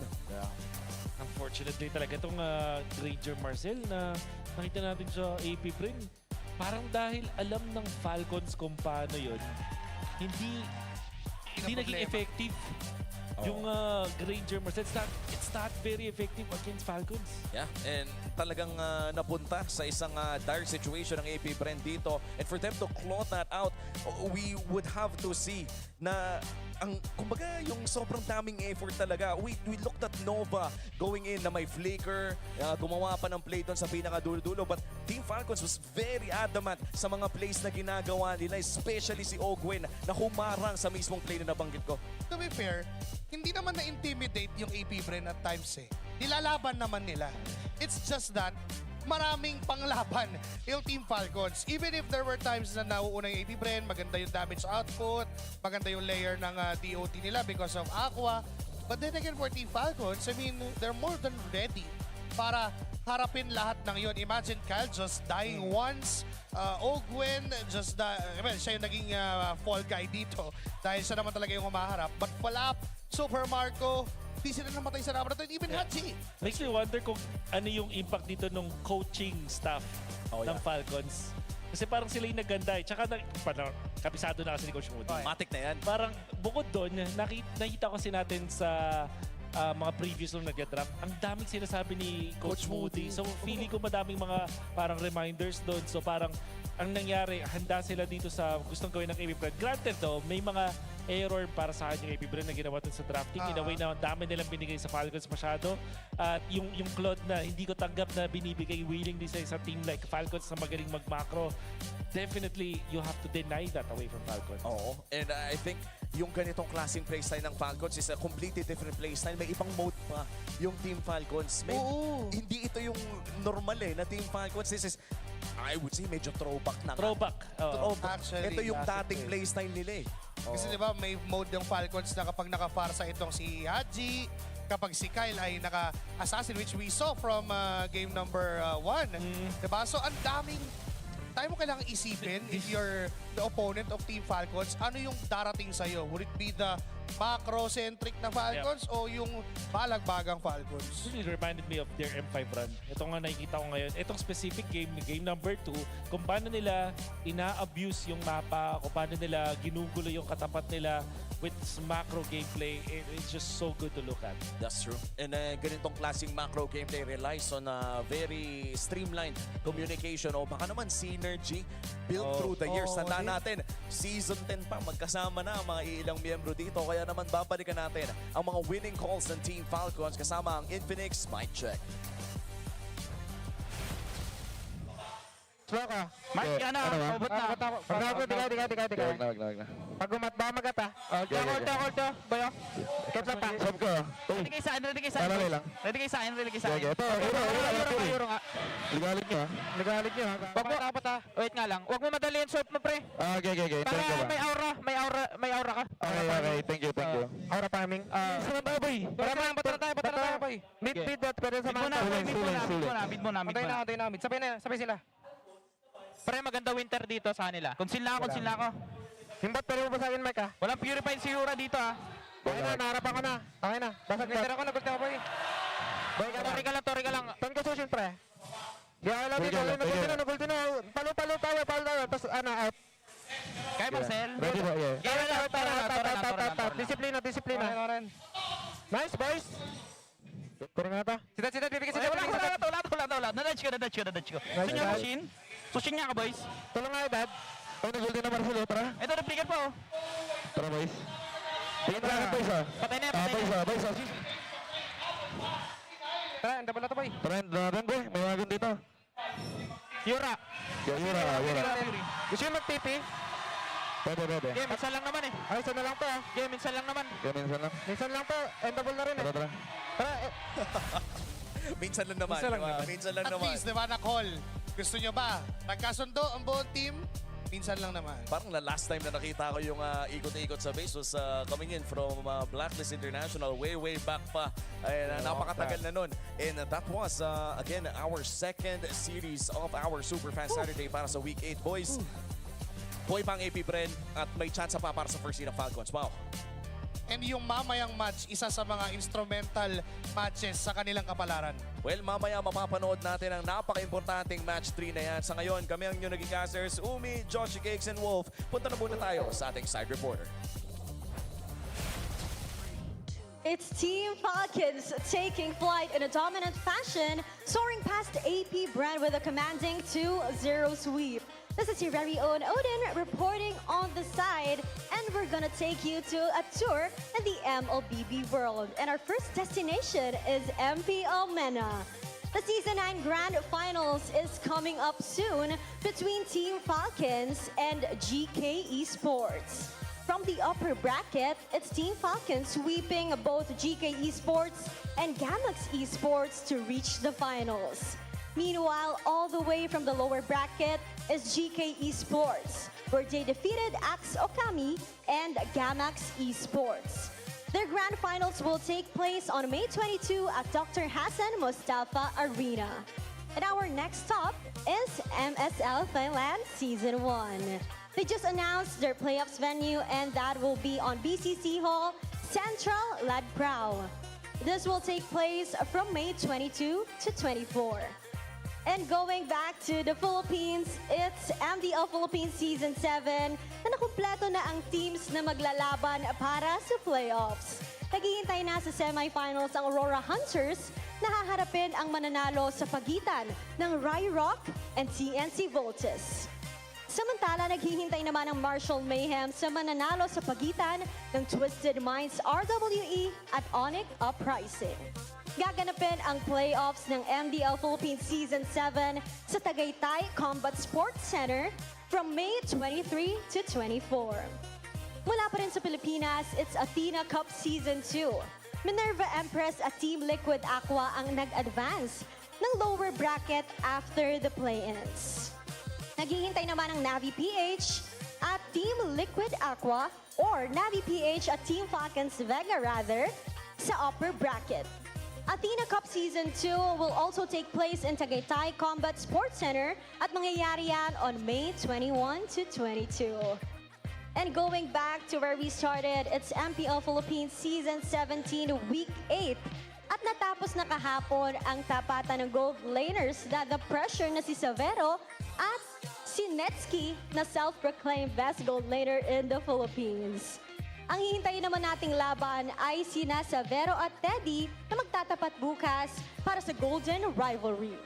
Official release na din ng ating anthem ng MPL Philippines, Palag na To by Janine Berdin. Oras na para pakinggan niyo yan habang naglalaro kayo ng rank games. At syempre bukas, mangyayari din ang tapatan para sa last spot ng playoffs between Aurora Gaming and APBR. And before anything else happens, mamaya ay aabangan natin ang matchup between Aurora Gaming and Smart Omega. That's all we have for our side report. And now, MPL Arena, we ask for a moment of silence. On behalf of the whole MPL Philippines community, we mourn the passing of Kelra's father earlier today.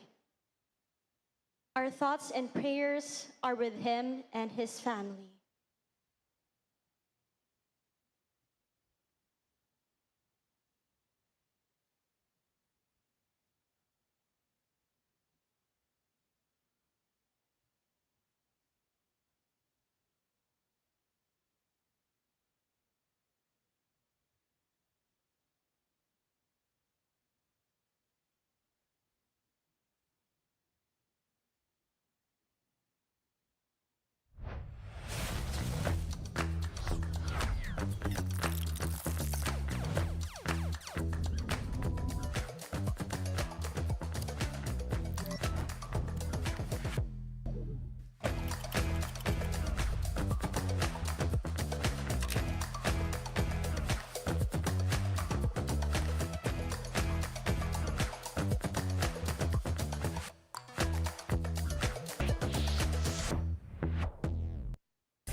Defeat. GG bro! Don't worry. Be only with Smart Power All 99. Hindi bitin with 10 gig data to power your games plus only Facebook or only TikTok. Load now. Foul! You know your scalp can get up to 5 times more dandruff? Get triple anti-dandruff power. Supercharged with Clear. Hey, you. Did you know men have 1.4 times weaker scalp? Get a shampoo that's 100% made for men. Supercharged with Clear. Enemy alert. Your scalp gets 1.5 times greasier, causing dandruff. Get triple anti-dandruff power. Supercharged with Clear. Stop and pull over. Your scalp gets 1.5 times sweatier. For cooling power, supercharged with Clear. Different shades, different moods. But somehow, we just click. We all move through life differently. Chasing dreams, finding calm, and growing in our own ways. For some, their energy burns brightest when they play. For others, calm is where their focus finds its rhythm. And for a few, growth simply happens when the mind is at ease. But even in our differences, we're all connected by the things that hold us steady or have our backs. No matter the hue, there's a color that feels like you. So let me ask you this. What's your color?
Kaya ako nag-i-stay pa rin dito kasi syempre unang-una as a player, isa pa lang yung achievement ko tapos wala pa talaga akong parang nakukuhang champion like MPL, trophy, gano'n. So, parang hanggat hindi ko talaga siya nakukuha, hindi pa rin ako titigil. Kasi parang marami rin akong sinakripisyo sa sarili ko para dito. So, parang kung susuko ako, parang sayang naman yung mga sinakripisyo ko. Message ko sa past self ko, huwag kang mag-doubt sa napili mong desisyon yan. Kumbaga, although hindi mo nakukuha pa rin hanggang ngayon, huwag kang sumuko kasi lahat naman ng kung nasan ka ngayon is ibig sabihin, dinala ka para doon. So, huwag kang sumuko, huwag mong bitawan. Hindi ka naman mapupunta sa sitwasyon na to kung hindi yun yung will ni Lord para sa'yo. Siguro po, kung ba't nag-i-stay pa rin ako yung sa passion ko po sa paglalaro. Kasi po, parang marami po akong gustong patunayan, ganun. And yung dream ko po na makuha yung, yung makapag-world champ, ayun po. Kaya siguro po yun yung reason kung ba't nag-i-stay ko po. Siguro po siya ako nung dati, nag-aaral lang po ako nung dati. Tapos nakita ko lang po yung ML sa ate ko. Tapos ayun po, parang tinry ko po siya laruin. Then naging kasama ko po yung kuya ko. Tapos ayun po, nag-try lang po kami na maging libangan. Tapos grind lang po. Ayun. Hello MPL superfans, this is your host Denise at makakasama natin ngayon one of Aurora Gaming's fan from day one. Tama ba ako doon? Yes. From day one, a guest here. Can you tell us about yourself? What is your name? My name is Brandon Dwayne Balatbat and this is my second time in the MPL stage. Yes. But I've been watching in live from my home. So when did you start na maging fan? Since the very start of the release of the Team Aurora in the Philippines. Can you share us how was your experience today? You saw them firsthand. It was fun, but it was sad to see that they lost to TNC. But I hope they will be better next time and keep practicing to be better. And we have already established you're a fan of Aurora, pero sinong player doon? I love all the players in Aurora, but there's one person that stands out, and that is Light. Really, Light? Bakit si Light? Light inspires me to become a great roamer because my main role is roam, and my main hero is also Grok, and I really admire Light. And do you know that he's with us today? Joining us is Light. All right, Light, let me give you the microphone. Brandon here is a fan. He is also a roamer. Ano nga masasabi mo kay Brandon? Unang-una, gusto ko thank you syempre. I'm just doing my best and playing. Tas na-inspire ko siya and yun, inaangahan niya ako. So I really appreciate it. Thank you so much, Light. And Brandon, what do you want to say to Kuya Light here? Kuya Light, it's really nice to meet you for the first time. Since you joined Aurora, I really admire your ability to play Grok, and the fact that you carried the team to win the world champion. I really admire you playing Grok. Okay, what a heartwarming moment here for Brandon and for Light. But for the meantime, no, balik muna namin sa inyo.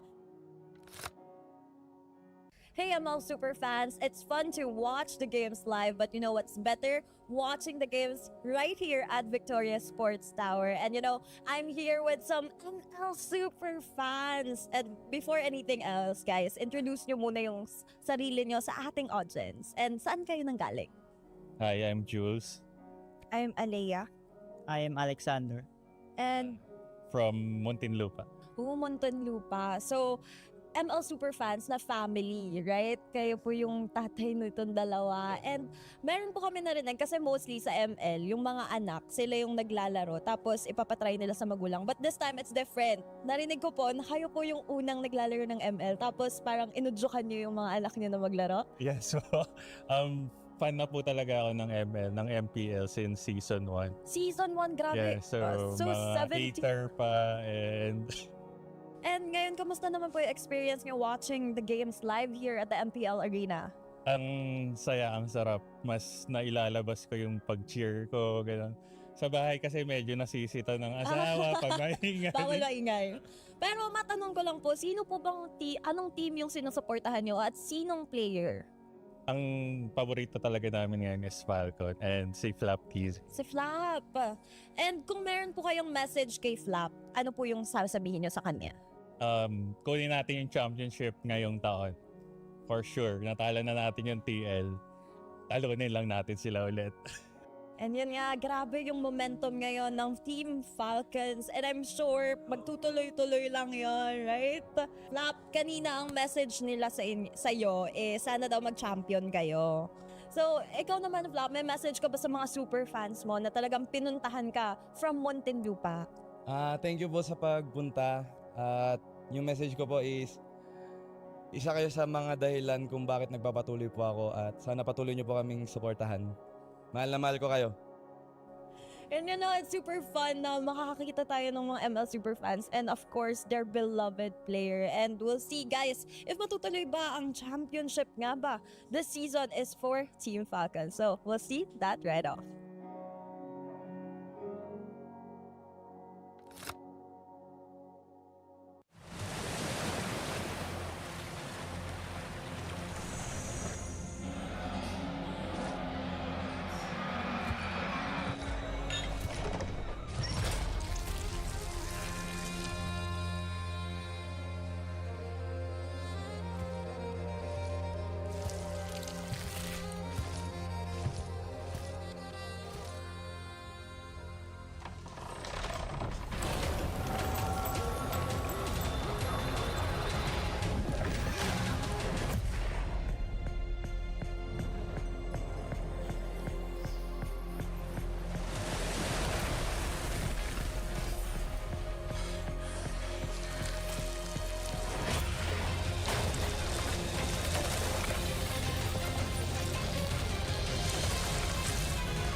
ang week 8 ng MPL Philippines Season 17 and this is Basa ng Masa. We've got a few questions for our viewers. Let's see kung anong basa nila. Okay, so I'm here with... Hi, I'm Jenna. Alright, Jenna, sino tingin mo sa TNC, RORA, and APBR ang makapasok sa MPL Philippines Season 17 playoffs? I guess RORA pa rin kasi for sure mas gigil sila ngayon makabawi and of course, syempre sila yung last champion ng M7. So for sure, mas pipilitin nila na makapasok sa playoffs and syempre hindi pa sila nakakapag MPL champion. So most probably talaga na pipilitin nilang makapasok sa playoffs. This is it. Alright, puso ng kampiyon. Kasama ko naman dito si... Jorine. Alright, sino tingin mong papasok ng MPL Philippines Season 17 playoffs sa tatlong natitirang team? For me then, Aurora, kasi sila din po yung unang na-root ko po talaga. Then, sa ranking medyo, ano na po talaga, mahigpit din yung laban. Pero alam ko po, kaya pa po nila bumawi. Ano yung nakita mo sa Aurora kaya tingin mo sila yung makakaangat sa APBR na TNC? Ang ganda po ng play din po nila, especially nung M7 na game po nila. Kaya sobrang nakita ko po yung potential na kaya pa po nila bumawi po. Then, Nakita mo yung puso nila dun sa M7? Opo. Kaya rooting for Aurora. Valid. Alright, thank you. At dito tayo kasama ni Kuya. CJ po. Okay, CJ, sino tingin mo yung papasok sa playoffs sa tatlong natitirang team ngayong week 8? Sa tingin ko po makakapasok Aurora. Bakit? Kasi sa out of 3 choices, sila po yung may pinaka-chance para sa akin na makapasok. Ano yung nakita mo sa Aurora na parang kayang-kaya nito yung TNC tsaka APBR? Feeling ko gigil sila makahabol ngayong sa standing ngayong week 8 na po ngayon. Feeling ko sila yung deserving na makapasok kung sakali sa playoffs pa. Okay, we have Sofia. Hello po. Alright, sino tingin mo yung last team na papasok ng MPL Philippines Season 17 playoffs? Rooting pa rin po ako sa Aurora. Bakit Aurora? Kasi lalo na ngayon na medyo mahigpit yung laban, ang feeling ko dun sila lalabas talaga. Magpapakita na angas. So tingin mo mauulit yung yung M7? Pwede. Aurora na yan eh. tingnan natin. Patricia! Hello! Alright, so simpleng tanong, sino ang tingin mong team na magka-clutch ng panghuling slot for the MPL Philippines Season 17 playoffs? Siyempre, naman ako, for lagi kong sinusuportahan na team yung TNC Phoenix Art. Alright, and tingin mo bakit TNC ang possible na kumuha ng last slot na to? Kasi may unfinished business pa kami last season eh. That's why. Kaya kailangan bumawi ng mga Phoenix Army boys. At alam ko naman kaya namin makapasok pa ngayong playoffs, ngayong season. Tunay na tiwala lang. Kailan kapitan ito, Mac, no? Naman, malupit. Court, ito ang kasama ni... Rodel! Alright, Rodel. Sino tingin mo sa tatlong teams matitira ang papasok sa playoffs at bakit? Me personally, I think it's gonna be Aurora Gaming Philippines kasi mataas yung tendency na makapasok sila. And I've been noticing na lately, nagsistruggle sila. And plus, may celebrity Aurora Hunters which is si Demon Kite. Yung celebrity yan, si Daniel Padilla ata yun. Oo, si Daniel Padilla. May celebrity tayo. Okay, so interestingly, puro Aurora ang nasabi dito. And again, we also have like TNC believers in the chat. Where are the APBR fans, man? I'm looking for you kasi hindi pa naman tapos ang laban, especially here in week 8. Siyempre lahat yan dito lang sa Basa ng Masa. See you on the next episode. Siguro, best memories ko lang na my learnings is yung naging sub ako ulit kasi nasa backstage lang ako. Tapos parang hinambol ako ni Lord na wag maging complacent, ganon. Kasi di ba nga last season wala naman akong kapalitan. So ayun, parang na-reset yung utak ko para bumawi ulit. Isa sa favorite moment ko yung yung first win namin kasi nangyari yun pa lang week 2 pa lang. Tapos malakas pa yung kalaban namin yung Onyx. Kaso, malungkot yung nangyari sa pagkatapos, nagka-lose streak kami. Pero kahit na gano'n, favorite moment ko pa rin yun, syempre. Bili na kayo ng ticket for playoffs, guys, para mapanood nyo kami. May makikita ko yung pogi. Shoutout kay mama, magpagaling ka na. Kahit di ka makapunta, okay lang. Basta gumaling ka na. I love you. Pati kay Maggie, I love you. Shoutout din pala kila Tita Camille. Mag-ingat kayo dyan. Kahit di nyo kami papanoorin, masasaktan din ako. Message ko sa Twisted, sana last game na namin, paisayin nyo kami. Tapos good luck sa kanila sa playoff. Lalo sa idol ko si Tracy. Ano daw ang favorite moment mo heading into week 8? Ang favorite moment ko ay lahat tayo nakarating ng ligtas sa venue at nag-enjoy. Meron ba? Hindi, nananalo kami. Ayun, sobrang enjoy. Ano pang favorite mo ngayong season 17? Favorite ko is siguro, top 2 kami, tapos may chance kami mag-top seed. Let's go! Bakit 17 ang jersey number mo? Birthday ko lang po. Kailan birthday mo? November po. Uy, isang buwan lang pagitan natin. Grabe mga 17 yung birthday, no? Oo. Mga magagaling na mid lane. Oy. Best moments mo kasama yung team na to? Siguro, yung banding namin. Nagme-merenda lang kami lagi. In the run pa rin kayo para sa playoff spot. Kinakabahan po ba yung team nyo? Hindi na siguro.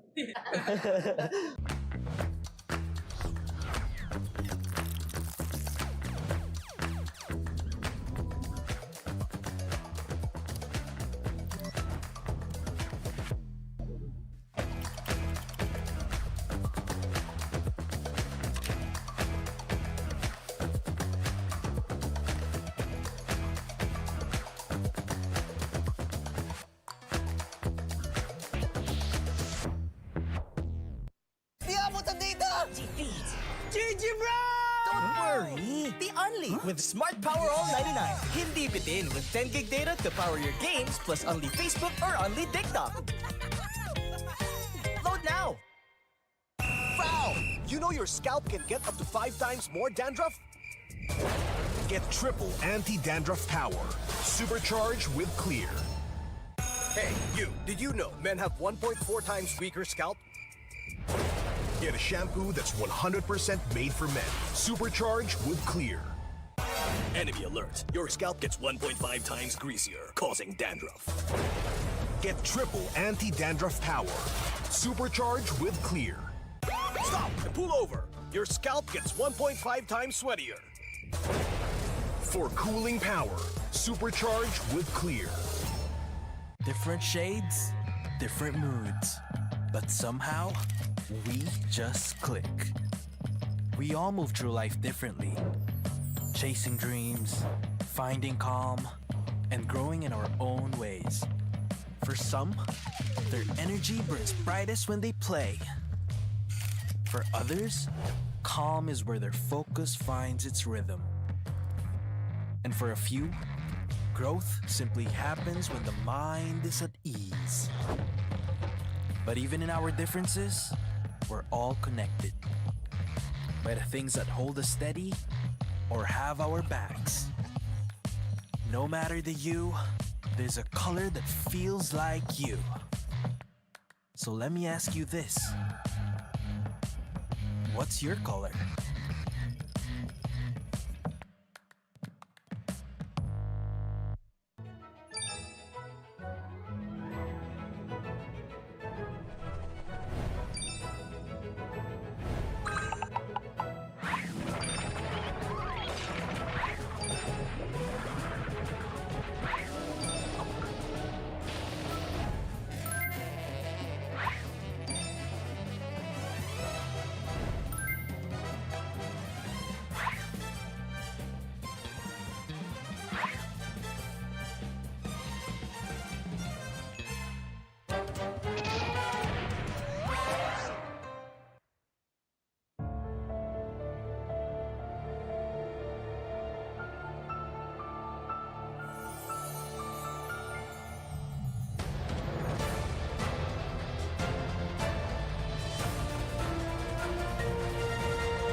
Kaya ako nag-i-stay pa rin dito kasi syempre unang-una as a player, isa pa lang yung achievement ko. Tapos wala pa talaga akong parang nakukuhang champion like MPL, trophy, gano'n. So, parang hanggat hindi ko talaga siya nakukuha, di pa rin ako titigil.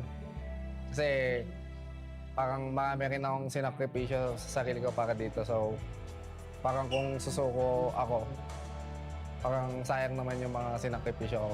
Message ko sa past self ko, huwag kang mag-doubt sa napili mong desisyon yan.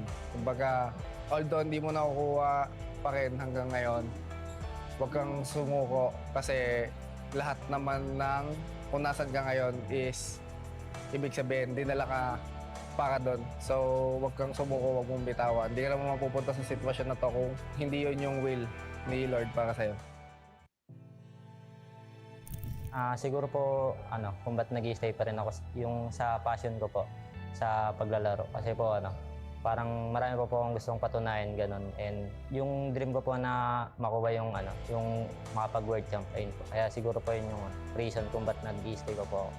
Siguro po siya ako nung dati, nag-aaral lang po ako nung dati. Tapos nakita ko lang po yung ML sa ate ko. Tapos ayun po, parang tinry ko po siya laruin. Then naging kasama ko po yung kuya ko. Tapos ayun po, nag-try lang po kami na maging libangan. Tapos grind lang po.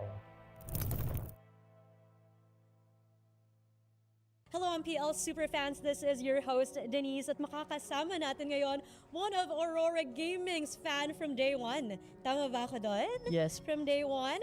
A guest here, can you tell us about yourself? What is your name? My name is Brandon Dwayne Balatbat, and this is my second time in the MPL stage. Yes. But I've been watching in live from my home. So when did you start na maging fan? Since the very start of the release of the Team Aurora in the Philippines. Can you share us how was your experience today? You saw them firsthand. It was fun, but it was sad to see that they lost to TNC. But I hope they will be better next time and keep practicing to be better. And we have already established you're a fan of Aurora, pero sinong player doon? I love all the players in Aurora, but there's one person that stands out, and that is Light. Really, Light? Bakit si Light? Light inspires me to become a great roamer because my main role is roam, and my main hero is also Grok, and I really admire Light. And do you know that he's with us today?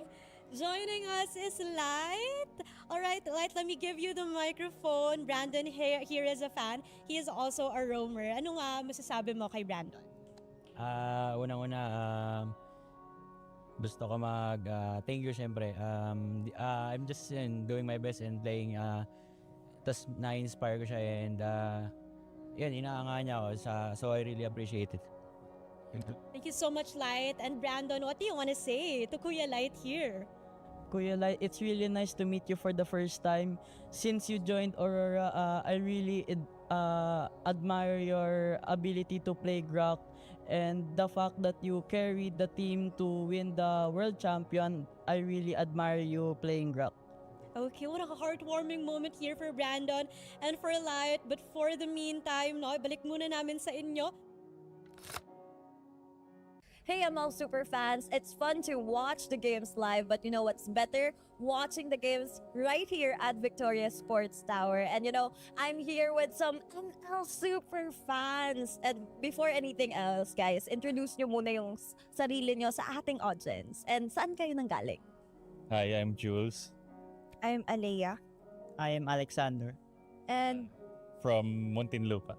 Muntinlupa. So, ML Superfans na family, right? Kayo po yung tatay nitong dalawa. And meron po kami narinig kasi mostly sa ML, yung mga anak, sila yung naglalaro tapos ipapatry nila sa magulang. But this time, it's different. Narinig ko po na kayo po yung unang naglalaro ng ML tapos parang inudyukan nyo yung mga anak nyo na maglaro. Yes, so, fan na po talaga ako ng ML, ng MPL since season 1. Season 1, grabe. Yeah, so mga 17 hater pa.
Nagpapatuloy ang Super Fan Saturday ng week number 8. Live pa rin sa Victoria Sports Tower matapos makuha ng Team Falcons ang pagkapanalo kontra APBR, denying them that 1 point na nagbibigay daan sa Aurora Gaming Philippines na makapasok ng playoffs kung manalo sila sa laban kontra Smart Omega. Ito ang pinakahuling serye ng ating Super Fan Saturday of this regular season. At panigurado, nakahanda ang buong Pilipinas sa magiging resulta nito. Kami ang inyong makakasama, Womi, with Joshi Cakes and Wolf. And over sa ating English panel, kasama natin sila Rockhart.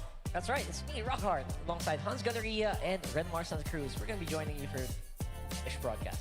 Ibang klase yung mga nakitang plays natin mula sa Team Falcons, pero ang pinaka-interesting bit doon ay nabigyan nila ng tsansa ang Aurora Gaming na ma-secure ang playoffs tonight.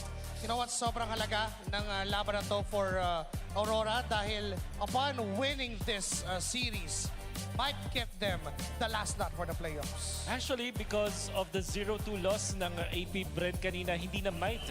They will secure yung kanilang playoffs spot kung sakaling manalo sila dito, be it a 2-0 or a 2-1. That's right, and it's so it feels like fate because I feel like the win of Omega really started when they were facing off against RORA way back then. So it's it's interesting to think about. Nandito tayo sa putong ito. At ngayon, kailangan namang i-break ng Aurora yung nasimulan din nitong Smart Omega for them to have a ticket at makumpleto na ang ating Savage 6. Because again, if you're looking at Aurora, this is a squad that's ready to compete. Yeah, and this is why this is our headline, the turning point. The last time they faced off, we said it earlier, Omega started to go on that run. They've only lost 2 matches since they surprised Aurora and surprised the world with that victory, and they are now comfortable in the number 4 spot in the standings. While for Aurora, again, they can secure playoff slot here. They don't have to go through the incredibly high heart rate final match of the season against APBR tomorrow if they win it. Wow, and the question is if mananalo sila kontra Smart Omega ng huling beses na pagkikita ng Omega at Aurora Gaming, para ba nagbago ang tadhana para sa parehas sa koponan na ito? The turning point, ika nga, na para bang Freaky Friday yung itsura nila, yung trajectory ng Omega mula baba ay tumungong pataas. And meanwhile for Aurora, mula taas tumungong pababa. Parang literal na nagka-flip turn of events dahil sa nangyari na yon. For Smart Omega, it started their win streak. For Aurora naman, unti-unting napunta ng lose streak until this point na ang nahihirapan pa rin silang kunin yung playoff spot na ninanais nila. If 4 weeks ago, ito yung turning point para sa Aurora, paano nga ba sila gagawa ng isang malapit na U-turn papunta sa tamang direksyon? They just have to win versus Omega or APBR actually. To be fair naman sa Aurora, ang dami din nagtatanong kung ano nga ba yung chances nila to get into playoffs. It's pretty simple, guys. Basta manalo sila ngayon or bukas. Ganun na lang kasimple. Any win for Aurora from here on out secures them the playoffs. If you're looking for like a literal highest percentage chance of getting into the playoffs, Aurora has that in spades. Yeah. This is either a blessing or a parting shot. I feel like from start, it feels like pwede nilang makuha yung panalo ngayon. It makes it easier for them tomorrow, or else it adds on to the pressure of them having to face APBR, the same team that is also looking for the last playoff spot. Parang pumunta ka sa confession, tapos tinanong mo, ano kailangan ko gawin para ibahin yung buhay ko? Ano po? Putingin mo lang. Galingan mo lang. Ano kailangan namin gawin para umabot ng playoffs? Manalo kayo. Manalo ka. Tama naman. As easy as that. At ito na ang sagot. Kailangan nating bisitahin ang ating Infinix Keys to Victory, Wolf and Renmar. Ano ba ang kailangan gawin na parehas sa koponan? Let's start with Omega. Para mapigilan nila ang playoffs security ng Aurora ngayong gabi at least, they have to build strong 4-man drafts. Ang ibig sabihin nito, yung mga tipong 4 lang sila pero ang lakas nilang tumiffight. Ang daming beses natin ito nakita na ginagawa ng mga teams up against Aurora. That's why they win the first turtle fights and they win yung mga magandang mga isolation-based na macro play because of this. And then, if they force Light into peel or supporting roamers, ang ibig sabihin nito is kailangan na maging damage type ni Edward, whereas si Light naman parang taga-sustain lang. Doon nagugulo para sa akin yung formation ng Aurora. This is something that they can do. Mga high-loss gatot, yun siguro yung pupwersa nila kay Light. Yeah, and that's why for Aurora, they have to respect and deny the Omega split type strategy one hero to rule them all, it's the Fanny. But you also cannot turn off the potential of Omega suddenly showing up and feeling like they want to play chip for Prexiva today. Or you get a Loyi, the center of the map for Captain Mingwin as well. So deny the heroes that allow them to open the map, or just be ready to deal with it. You even have to think about the Claude of Nesky for that. Positive trading in skirmishes is key versus Omega. Omega, they are not afraid to hunt for that win. They will dig and crawl through a team fight for a win. If ever it gets to the point where the Omega team fight is a little bit too overwhelming, just see if you can get at least 1 or 2 positive trades. If you can get a kill on the gold laner, if you can get a kill on the jungler, that's it. If it's too dangerous to continue the fight, then back off. Oh, I love how majority of this Infinix keys to victory ay just preparing from what happened the last time na nakita tong dalawang to. I'd like to think na na-expose yung strategy ng Aurora with the split push na ginawa ng Omega before. Tapos, again, it's like, pinanganak naman yung strategy ng Omega na only split push. Sobrang yun yung perfect na description sa nangyari. Kaya siya talaga turning point. Kasi parang naisip bigla ng Omega, kaya pala natin to. So, lagi nilang ginagawa at effective siya. Biglang kahit yung teams like Onyx, napapatumba nila with that kind of playstyle. Falcons, natatalo nila with that. And then Aurora, exposed din yung mga weaknesses nila. The moment na tinalo sila ng Omega na ganun, yung mga teams na diretsong nakatapat ng Aurora, ganun din yung ginagawa sa Aurora. It's something na talagang masasabi natin na brilliant mula sa side ng Smart Omega. And now against Aurora, I think the question remains, kaya ba nilang ulitin o kailangan ba may bagong ipakita ang Smart Omega? And mind you, playoff secured na ang Omega dito. And for Aurora, mismong yung team pa na nag-expose sa kanilang kailangan nilang talunin para makapasok ng playoffs. I feel like for any sort of team na meron tayo ngayon, this is a squad, Aurora, na maganda yung pinakita against Sonic. I think they're gonna be banking up on that kind of playstyle na kahit hindi nila nakuha yung serye, pakiramdam natin unti-unting bumalik yung Aurora. Meanwhile, for Smart Omega, it's a team na pataas lang yung trajectory. So it kind of is a struggle for Aurora to either chase that or even match that in this series. I think one of the themes for today, though, has been the importance of a surprising EXP pick and a surprising roam pick. And of course, who gets the Valentina. I think that trend will continue, especially for this one. And it's with the series against Onyx yesterday where we saw that unfortunate matchup of it was Prexiva and Ilos against the Joe of Light, excuse me, not Light, of Brusco, that really made it feel like Omega could not lay their tempo. So we know Light can play the Joe. You have to watch out for that. And sa tingin ko at this point for Omega and Aurora, dito na natin makikita yung preview or prelude, kumbaga, papasok ng playoffs natin. Makakapasok nga ba ang Aurora Gaming sa ating playoffs ngayong gabi? And kahit pa sabihin natin hindi pa na rin ang Aurora, may chance pa rin sila bukas dahil sa nangyari kanina. But you will also have to take note yung performance kayo ng Aurora kung gaano kaganda yung kanilang mental capacity laban sa Omega. Kasi hindi sila pwedeng magpa-intimidate dito sa Omega. They have to be very sturdy in this scenario because if not, madali sila maka-counter. At parang simula pa lang nung laban, parang pwede na sila matalo agad kung sakali magpapa-intimidate sila. Well, with some of the Aurora fans, actually, grabe yung helping hand ngayon ng Northern Lights na kompletos recados pa rin papasok dito sa laban nila against Omega. This is perhaps one of the most important matches na meron ng Aurora to date. Although may chance pa nga naman bukas, but they really have to end the drought. Kasi entering tomorrow, if matalo sila ngayon, ang hirap mag-reset ng momentum, di ba? Yun yung isa sa mga bagay na outside of the game na kailangan and it needs to be addressed every single time na may match ang isang team. Unless Omega is a prankster na nanloloko lang pala, may mga kunwari pang ginagawa. Tsaka meron na ring mga tanod ang Omega ngayon. Hindi lang ang Northern Lights ang may suporta. Even the barangay is out here to play as well. Well, malalaman na natin kung ano nga ba ang magiging kwento. Maraming salamat ulit sa ating English broadcast. Mag-uusap ulit tayo mamaya. This is one of the most important matches. I-welcome na natin ang mga players. Our marshals for this match, Luis, Chico, JD, and Joshua G. Kahit anong liwanag ang iharap, di sila mabubulag. Subok na sa bakbakan ang puwersang hindi matitinag. Sino sila? Sila ang Smart Omega!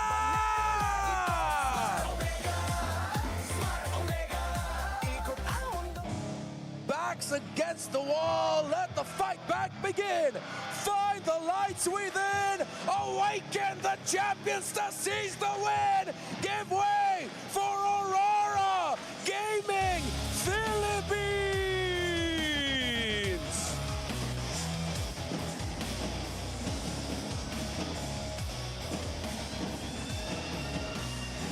Our chop master and head referee is sent with the coaches, Coach RORA and Coach Master the Basics.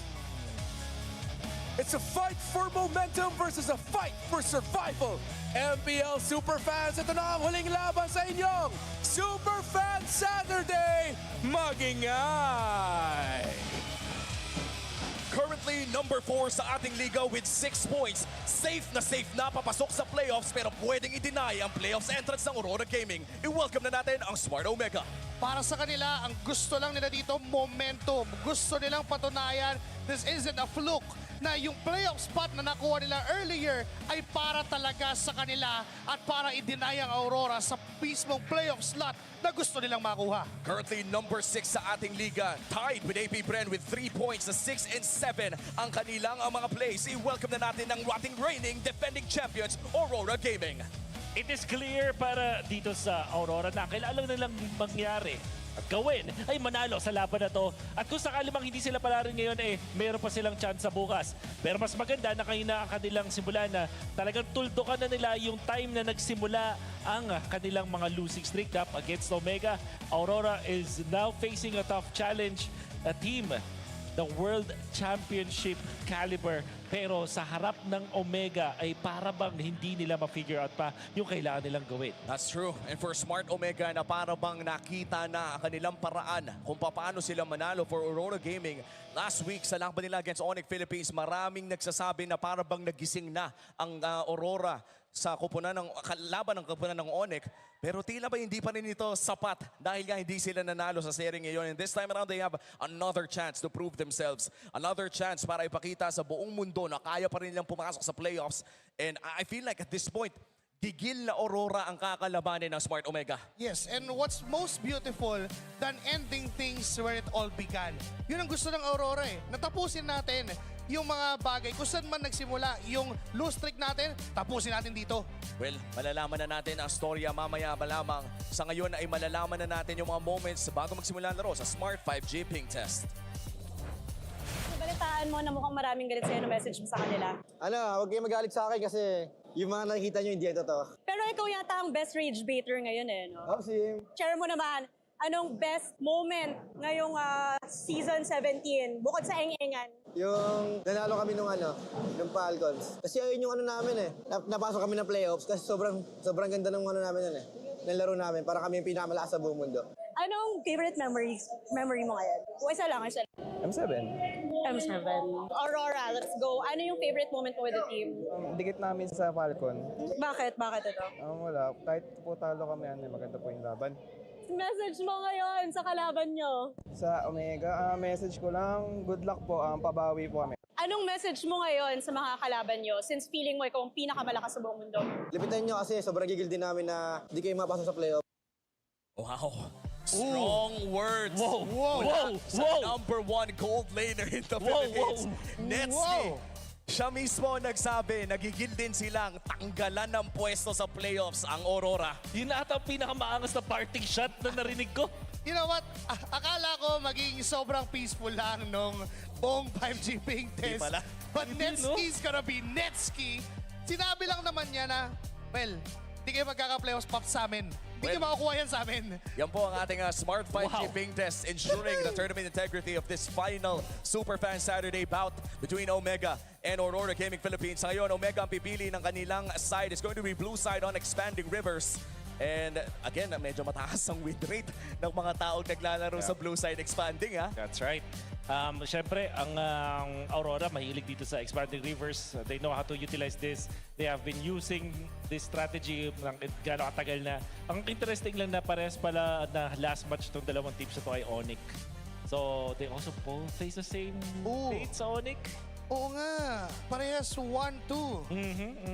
Although yung sa Aurora, I think it's a reverse. Yeah, it's a reverse. And yung sa Omega, sila yung planong mag-reverse sweep sana, pero Denied. denied. So, again, ang bottom line is they won once against Onyx. So, against each other, I mean, last time it was 2-1 for Omega. Ngayon ba ang oras na para for Aurora na makabawi dito? Kasi, again, playoff spot ang nilalaban nila. Well, I think what's good para dito sa Aurora Gaming is nang uling beses naglaban ng Omega Esports at Aurora Gaming ay expanding rivers din ang kanilang Game 1. Bagamat Aurora ang naglaro on the blue side, nanalo sila doon sa expanding rivers matchup na yon. And I'd like to go back sa laging binabanggit ni Wolf, yung doming double. How prominent would the doming double be here in game number 1? I think even more so now kasi parang nakikita natin yung nag-stabilize yung meta. Bumalik tayo dun sa Harith as well as the Claude na alam naman natin madaling i-execute yung doming double. And then, if you win your mid lane matchup, which is yun din yung nakikita natin with the prevalence of glue, of the Khalid, it means na mas madali siyang hanapan ng way para makakuha ng doming double. Tapos sinasabay na nila ngayon sa Turtle So there's gonna be the Baksha Freya as the bans from Omega. Well, dito na natin malalaman kung paano nga ba magpapatuloy ang ating draft. So far, tinanggal na nga ang Baksha Freya. As you said, Coach Wura taking that out, master the basics. On the other hand, taking away the Fanny sa kamay ni Ryzen. Hindi na mauulit ang mga nangyari dati.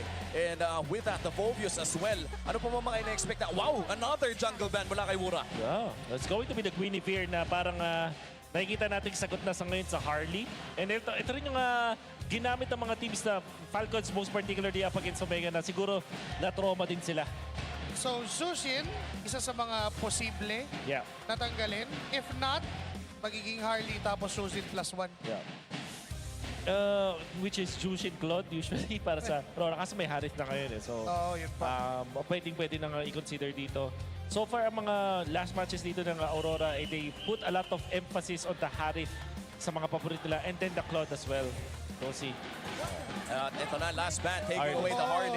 Parang lahat ng mga pang-split push, tinanggal na. The Fanny and the Harley, ang hari ng trade ay nirespeto ni Master the Basics. So will you go Valentina if you're Omega or Marcel? Yan ang tanong. Kasi yung Claude and Harry at least pwede pa nila gamitin. Hindi ko nakikita na ipa-priority nila dito yung Claude ng first pick since meron pa naman mga kapalit. May Moskov pa na ginagamit din naman ng Omega for split pushing. So I think ang best option dito is either Marcel or Valentina. Meron ding Jushin, pero parang yung mga teams ngayon meron tang sagot sa Jushin. Hindi na siya katulad ng parang auto-win talaga sa first play, sa first pick. Kumbaga alam na kung paano gamitin. There's a Claude. Wow, the priority. Wow. The priority for this Claude. Sinabi ko ba naman na hindi ito may priority pero yun ang inuna. But that will open up Valentina para sa Aurora. Suyu. And Suyu. Do we like the Suyu? Pag Suyu siguro, hindi na sila magbabalin, I guess. Suyu Harit na sila, I guess. Pero parang mas okay nga yung Valen Harit na combo. Knowing na nag-ban sila ng Phobius, so parang again, wala nang immediate counter dun sa dalawang heroes na yun.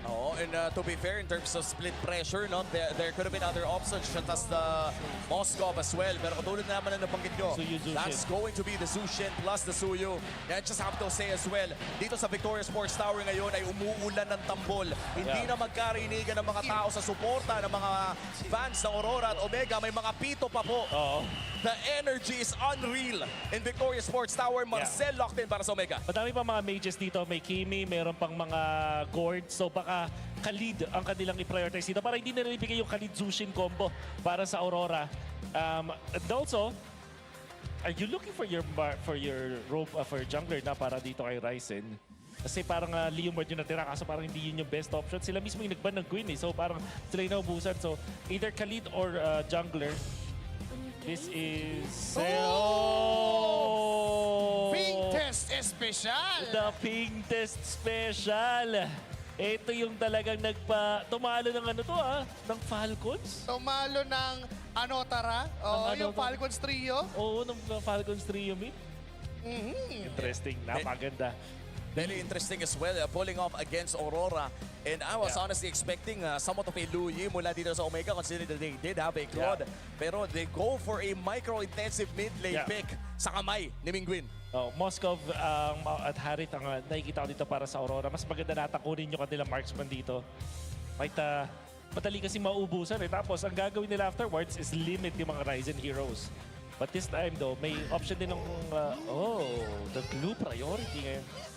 So far, no, naging napaka-effective ng mga glue games natin, especially with Ogwen last series kung saan nag-MVP pa in game number 2. Pero sa ngayon, syempre, ibibigay muna natin ang entablado sa ating mga bisita. Pumunta tayo sa Talent Academy kasama ang ating host.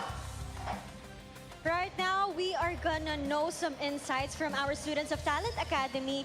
Sony, sino ba sa tingin mo ang lamang sa first draft natin in just a few words? Well, for me, I think lamang yung Aurora kasi nakuha ni Yue yung Sushin. Demon Kite yung special niyang suyo, tapos Light. Very bago para dun sa glue, pero excited ako makita yon. How about for you, Sokpi? Sino sa tingin mo lamang? Sa akin, I'll go for Aurora din with that Sushin. Pero good pick yung Selena for Vision. Pero ano talaga iba talaga yung dala kapag may Sushin eh. How do you think Smart Omega can even out the drafting or makakapalag sila in the second phase? Well, for me kasi ano naman I think very special din yung Selena pick nila. It's just for me, I think siguro since hunger na for win, yung Aurora, I think yung experimental time di siguro presence ngayon. Yun. What's your take on that? Sa akin naman, ganun din. Siguro maging consistent lang sila.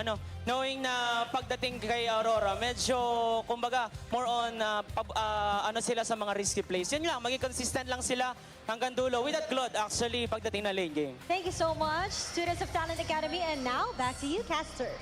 Maraming salamat sa ating mga students of the Talent Academy and of course kay Odin. Nagbabalik tayo dito sa ating casting desk. Ayon sa insights ng ating mga Talent Academy aspirants ay mukhang naniniwala sila na yung vision na ibibigay dito ni Mingwin on the side of Omega ay magiging crucial against this lineup coming in from Aurora Gaming.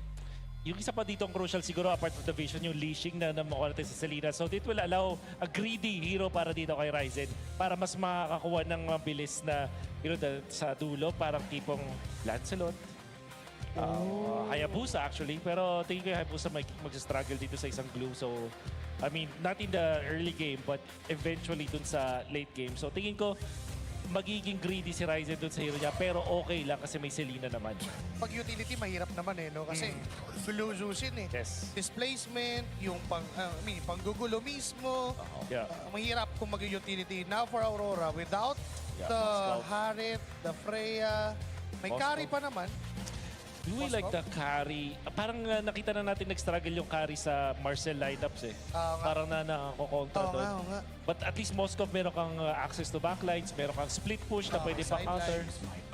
Arlot, ang kanilang napili. And so far, parang sumisikat na rin talaga yung mga Glue Arlot combos natin. No? Ito na yung makabagong thread rin ng Arlot na nauso din dati. This time, Glue na talaga ang pinapares. Na-discover rin ng mga teams sa kapahanga. As long as tumatama yung first skill ng isang Glue ay anti-dash pa rin naman ang Arlot. In fact, AOE pa nga yung mga stuns na nanggagaling sa Glue na ito. And now for the side of Omega, katulad ng sinabi ni Wolf, baka maging greedy ang hero dito ni Ryzen. Also, Wolf, naging deny pick na rin yung Arlot kay James. So that's Yuzong and Fred. Bigla. Sinimplehan lang. There's the hit. Alright. And the reply is Clint mula dito sa Aurora Gaming. Ito na ang ating draft para sa Game 1, ang pinakahuling serye ng ating regular season 17. Super fans, scan the QR code and predict the match winner correctly for a chance to win 1,000 MLBB Diamonds. 30 mananalo per match. At papasok na po tayo sa pinaka-importanteng serye para sa Aurora ngayong gabi. And this is something na pwede nang mag-secure ng playoffs para sa Aurora Gaming. At kung sakaling Smart Omega ang manalo sa seryeng ito, ay may chance pa ang Aurora na makasecure ng playoffs bukas sa laban nila against APBR. But if you're Aurora, gusto mo nang makuha yan ngayong gabi. It's a matter of today or delay. Yan ang pwede mangyari. Ngayon na ba o bukas pa o hindi na talaga? Aray ko. Aray ko. Ang sakit mo naman magsalita, Joshi. I mean, just Huwag mo naman kaming ini-stress, Joshi. Pero kasi nandun yung I mean, nandun pa rin yung point na hanggang sa kadulutuluhan, hindi pa tayo pwedeng maging sure. Totoo. At mahirap naman maging hindi kampante hanggang sa pinakadulo. And now we are entering game number 1. Perksiva in one of his most iconic heroes of the season. Umusbong si Perksiva matapos ang kanyang paglabas ng Team Liquid Philippines bilang roamer ng Smart Omega na ngayon ay kinikilala na bilang one of the best Marcel players sa loob ng MPL. I half expected na ang magiging damage dealer dito is Ryzen, pero shinif nila going in for the Yuzhong up against the Arlot. Siguro kasi din na fourth pick ng Aurora yung Arlot, so nagkaroon ng leeway. Etong Omega na mag-prioritize na isang greedy hero pero sa XP. So the Yuzhong right now, hindi na siya tulad yung season 16 na talagang masasabi kong OP na mananalo every single time. This lineup para sa Omega, nagme-make sense ng sobra dahil ang pinili nila na maging frontliner for them is Ryzen. Tapos meron kang James na magtutulong sa kanila makuha ng first turtle. At kahit yung Yuzo, kahit yung Glue, feeling ko dito, kakayanin nilang tunawin mamaya. And my worry here, honestly, is doming kahit later on, the moment na may available ng Black Dragon form. Considering the take lint, parang kailangan mo talagang tipirin yung second skill mo. Oo. Bukod kasi doon sa second skill mo, flicker lang ang meron ka para makaiwas doon sa Yuzhong. But then again, it would really matter if siya yung magiging target ng Yuzhong. Kasi baka maging yung target ay yung frontline lang. Pwede nga pwede nga harapan Kasi parang pag nahuli si DK, for example, o kaya si Edward, parang worth it na rin. Buhusan with this Yuzhong. Kasi para mangyari na hindi na makakapwesto itong si Dominic. Ay, kung tutusin nga, napakadaming crowd control ng side ng Omega dito. No? I think babalik tayo doon sa napaka-basic MOBA knowledge. The more stuns, the more chances of victory.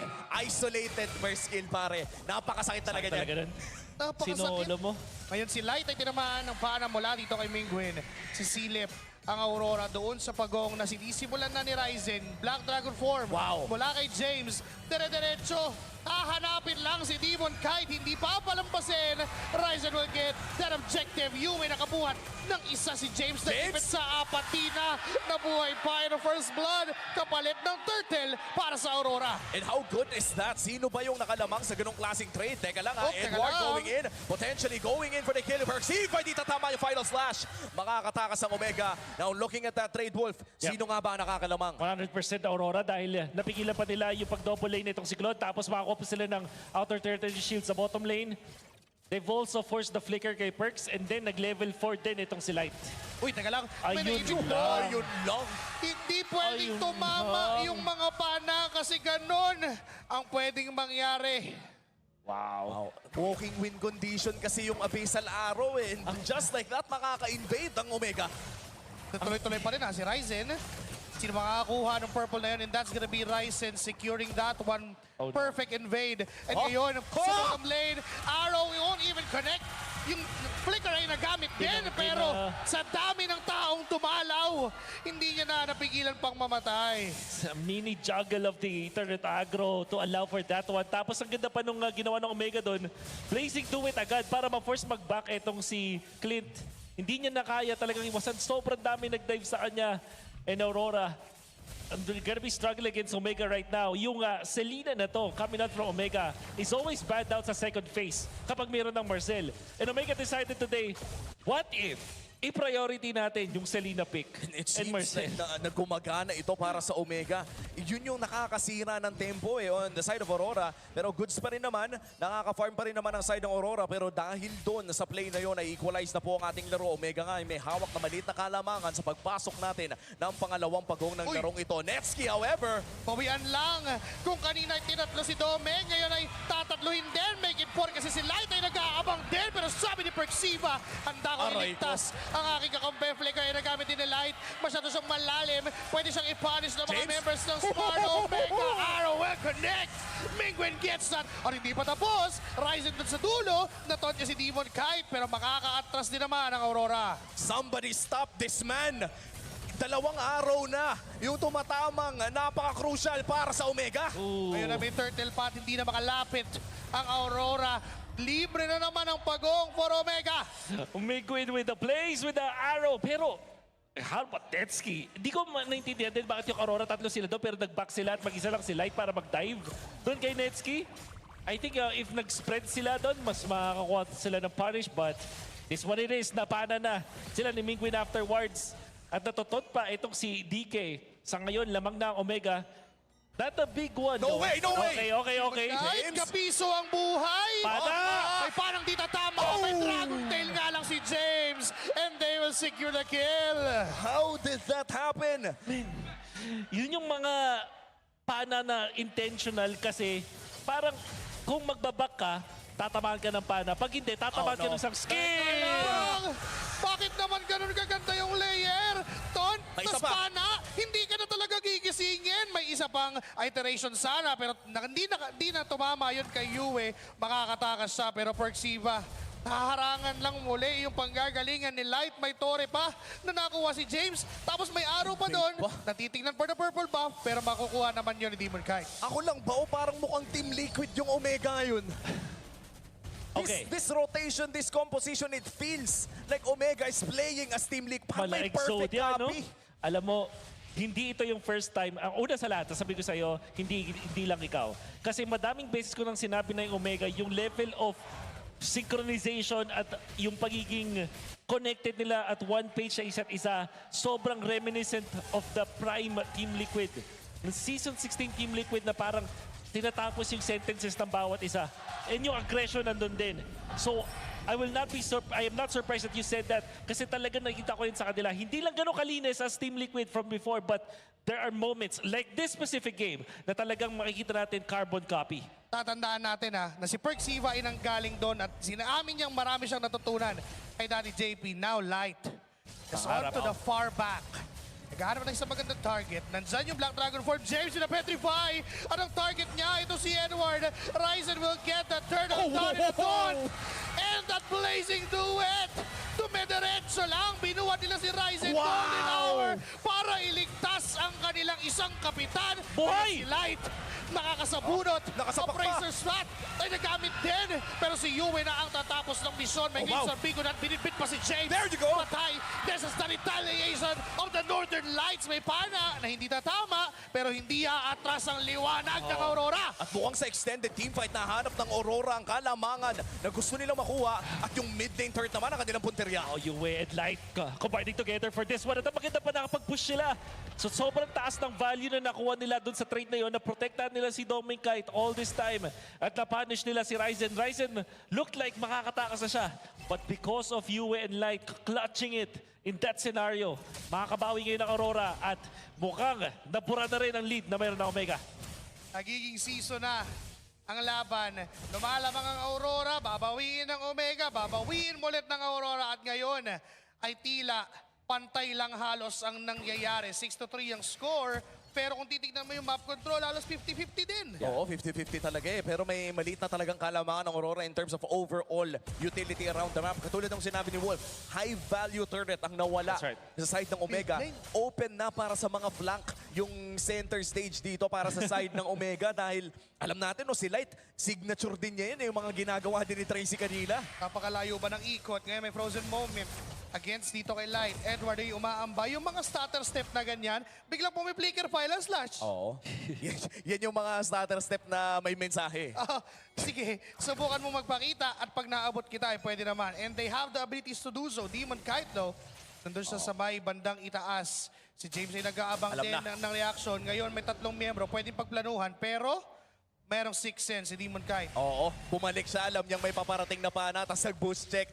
Demon Kite proving to everyone na hindi rin siya basta-basta tatalon sa patibong ng Omega. Pero sisimulan na ng Smart Omega.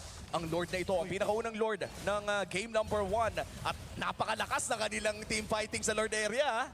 Sumusubok yata silang i-blitz to.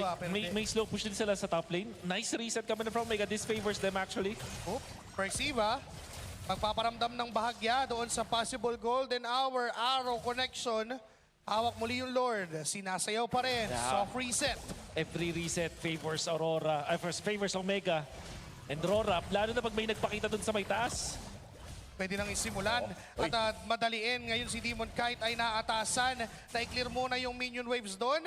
Pero nireset muli. Power spike na rin Power spike na rin para dito kay Netski. Trinity secured. At nakita na nila yung jungler doon sa taas. Ano ang play para sa Omega? It's about time. Natapusin na tong Lord na to. Perxiva, nag-aabang na isang golden hour. Rise and Appraiser's Flat plus Retribution. Atrasa ng Omega. Nakuha na yung gusto. Hahayaan na muna ang Aurora. Pinicturean pa doon sa may ambush. Ang kate naman ng strat na yon na nakita natin isa sa mga classic na Lord dances. Set up mo yung slow push dun sa may long lane. Tapos pag may nagpakita, burst agad. Yun lang ang ang problema kasi even Aurora kaya nilang gawin yon. Kapag namataan ang isang miyembro ng Omega, pwede namang i-burst ng ganun-ganun lang. But going back doon sa classic Lord Dance na sinasabi ni Wolf kanina, na-set up nila, nakuha nila yung Lord, but now, -1. Anong mangyayari sa side ng Omega? They will be able to get a push at least dito sa may top lane. Yung mid lane, ito yung maganda sa ginawa ng Aurora. Yung play na ginawa nila was to stop the push dun sa may mid lane. This time, ay mukhang i-burst down naman yung Lord dun sa bottom lane. Makakakuha nga ng turret ang Omega sa top Wait lane. lang! Omega! Wait lang! Make win! Gets Whoa! the flicker! Mabubuhay pa siya? No sir! It is a shutdown mula kay Edward. But the thing is, that arrow connected tapos yung flicker commit mula kay Mingwin. Somebody Sulit! stop this man! Sulit yun! Unbelievable. Threading the needle. Ang daming tao dun, ha? And it is Demon Domain kahit na nahanap niya. Plus yung flicker pala ni Edward yun. So ganun kahalaga. Yung nagawa ni Kapitan Mingwin. Even the retribution ay nagamit na rin ni Demon Kite just to secure that orange buff. Middle lane is still not destroyed by Smart Omega dahil nga doon sa pick-off nila kanina. Sino bang mag-aakala na nasa GC pala nila Burrito? Si Mingwin. Itong si Mingwin. Tahimik lang pero admin pala. Oo, hindi niya nakitang may Edriel Gallantes pala na miyembro ng GC. And Mingwin is 3-1-3 right now. Oo, at saka napaka-update ito. I'd like to go back doon sa sinabi ni Wolf, I think a few matches ago, na ang Selena kapag kahit hindi tumama yung mapa, hindi tumama yung arrow, ay napaka-update talaga. So, traps pa lang. Traps pa lang. Nakikita natin what a target to have as well. That's Domain Kite. No Purify as it is not a typical Purify hero. Flicker naman talaga, kadalasan. But the fact that it hits the right target, tapos na-dive pa nga dyan, kalkulado yung damage output of the Selena. This time, 5 miyembro mula sa Omega. Middle lane. Level 15 na si Ryzen. And I mean, like, yung effect pa nito, hindi lang this game eh. Parang, next game, what are you gonna do? Banta Selena first phase? Oo nga eh. May ganun factor na. May mental damage yan kasi pagka mainit yung player sa isang Selena or Fanny. And for Aurora Gaming, no, maliit lang naman ang kalamangan ng Omega. One big team fight, one winning team fight for the side of Aurora Gaming ay pwedeng magbago ang kanilang kapalaran at pwede natin makita yan sa upcoming Lord this 13 minutes. And wait lang, may nahuli na naman. Si Doming na naman. Teka lang. Flicker first. Na-force na rin yung flicker and na-force din naman yung Blazing Duet mula kay Netsky. Ayun na naman, makapag-set up ulit sila ng slow push dun sa may top lane. Oh, yun na naman. Mag-iiwan ka ng cart. Tapos every single reset na gagawin dito ng side ng Omega ay papabor sa kanila. Gusto ng Aurora mag-burst at mag-contest dito. 15 versus 15. Ngayon ay tinitingnan natin ang nangyayari sa Lord Pit. Tatama yung araw kay Demon Kite. Ryzen, 75-50% HP. Retribution! Kay Ryzen pa rin mapupunta yung objective. Doming Kite will fall down to the hands of Netsky. Ngayon yung 3 miyembro na lang ng Aurora ang natitira. Naiwan pa si Edward na dumadash na sa yung 3 miyembro ng barangay. Mamamatay. Ngayon 2 na lang ang dedepensang buhay. And may middle lane, minions, may isang bit-bit. Sinalo yung damage mula sa turret pero na-clear naman na mabilis. Pero meron pa paparating. Round number 2 dahil gusto nang tapusin ng barangay ang laban na to dahil yung 5 miyembro ay diretso pa rin. Mamamatay si Light, patay din si Yue. 1, 2, 3, 4 na segundo na lang para makuha yung game 1. 14 minutes ang kinailangan ng Omega para isara ang larong iyon. A version of the Stampede na hawak ng barangay, a perfect copy. Wow! Wow! I can't believe what I just saw. Mingwin landing yung arrow. 2 beses kay Demon kahit dun sa last clash na yon.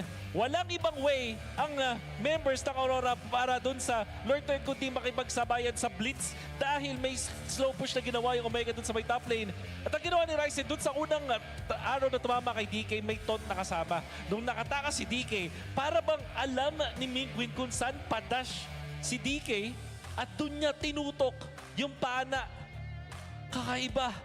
Mingwin, Selena, kailangan na bang iban ang hero na to?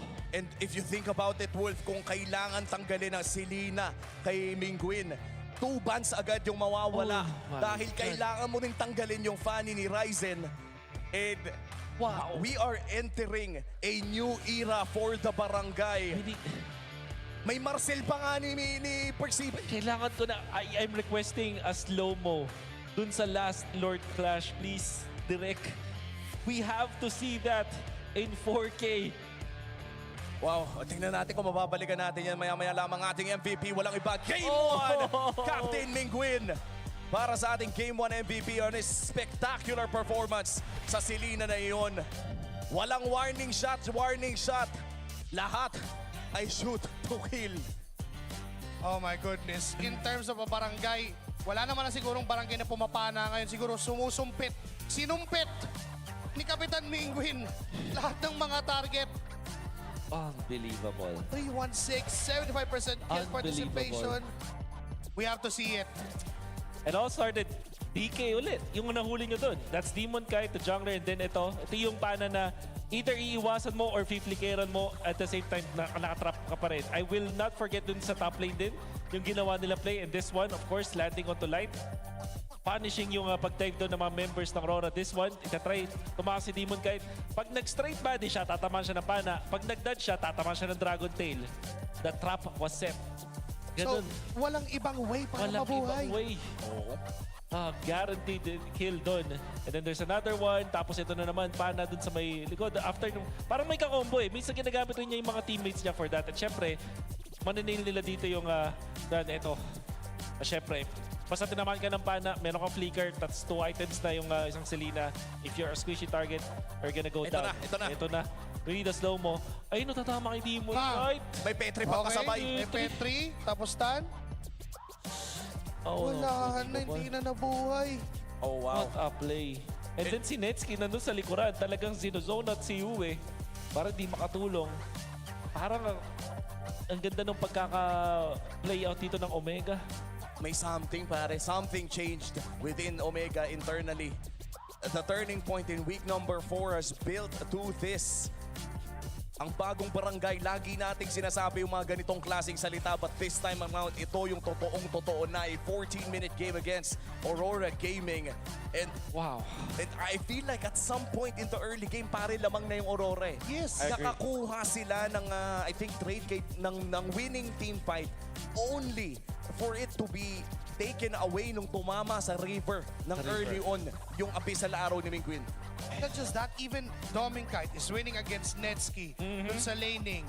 Light has been spectacular finding ways on how to reach the backlines. Yue also zoning. Demon Kite, nakakuha siya ng mga farm kahit pa sabi mo may threat of that Marcel Selena na laging manggugulo.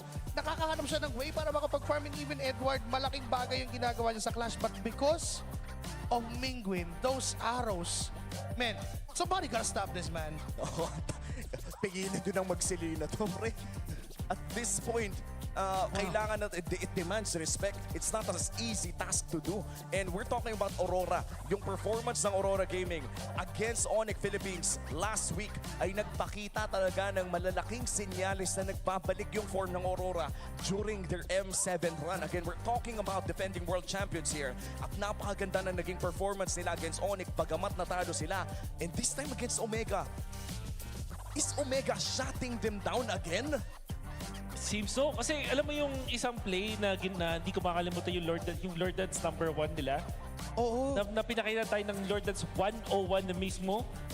Na kung susumahin natin, alam ng Aurora, baka kayo lang members sila yung nauna pa doon. I still remember Edward setting up the slow push nung bandang MSC 2023. Pioneers. One of the pioneers, pero ginawa sa kanila. At like a deer in the headlights, ang nagawa lang nila dito ay tumulala dito sa Omega. Kasi pag nga naman si Demon Kite pumunta dun sa may top lane, makakontra sila, mabuburst yung Lord. Tapos, ang nangyari, may effect yung first Lord Dance sa second Lord Dance kasi sumabay sa Blitz yung Aurora only to be shot down by Mingwin na may 73 average BPM. Sobrang chill lang. If you compare it to Aurora Gaming na mukhang na-stress talaga sa laro na yon. I mean, kahit sino ay mas-stress sa ganong klaseng laro dahil if on paper, kaya na nila manalo ng early games. Sadyang tumama yung mga skill shots. Yun yung mga bagay na alam nating win condition lang ay tumama at tumama siya. Ang hirap, hirap sabihin na clear yung win condition kasi literal na kondisyon kapag tumama eh. Well, mapag-uusapan yan ang ating mga fans dahil pwede na natin tawagin ang ating mga super fans to stay updated on all things MPL PH and connect with the most passionate community in esports. Join the MPL Philippines official Facebook group, the Super Fan channel, and the MLBB official Discord. Get your all-access pass to exclusive content, the latest news, and community discussions. Lead the conversation and have a chance to be featured as our Super Fan of the Month. Be part of the MPL PH family. Scan the QR code on your screen right now and join the conversation. See you there. At dami na nag-uusap tungkol sa mga nangyari kanina at mukhang madadagdagan pa dahil explosive ang ating game number 1. At kung sa tingin nyo you have what it takes to run the show, narito ang eProject Esports for Everyone. We're giving you the power to bring the MPL energy to your own local community. That's right. Participants get exclusive access to tournament modes, free in-game items, and even diamonds. Just head over to ph-mpl.com/e-project to start your application. It's time to turn that passion into action. Visit our website for more information. Wow. And as of now, as we speak, Aurora Gaming is at the brink of being denied a playoff slot this day. Tandaan Tonight lang. Kung sakali lang namang hindi pala rin ang Aurora Gaming dito ngayong gabi ay may chance pa rin sila kontra APBR bukas. And that will be our final game ng regular season 17 po natin. And again, if Aurora ka, gusto mo nang manalo ngayong gabi para wala ka na, relax ka na lang bukas. Oo, kumbaga isipin mo na lang ay ganun eh. Pangtanggalan na lang. Oo, pantanggal. Kumbaga, ang bukas mo ang nakasit na lang sa utak mo, finish strong na lang tayo. Tama. Patapusin natin ng maganda. Eh, ang kaso, ngayon, isang game na lang ulit ang kailangan ng Omega para uli silang pigilan sa kanilang kagustuhan doon sa playoff spot na yun. I'm actually surprised. Anong gagawin mo? Baban mo yung Selena? Tatlo yun. Well, malalaman natin mamaya kung ano nga ba ang plano ng Aurora Gaming sa ngayon. Para sa mga fans ng Omega, panoorin natin ang video na ito. Hello, MPL Superfans. This is Denise, and joining us today are two very special guests. Pakilala niyo naman po ang inyong sarili. Maricar from Zambales. Michael Altea Maluot from Zambales. Ma'am Maricar and Althea, kumusta naman? I've heard that this is your first time dito. How was the experience, Bebe? Ano po, masaya po na nakita si Kuya James. Si James! Kayo rin po, Mommy, ay fan ng MPL.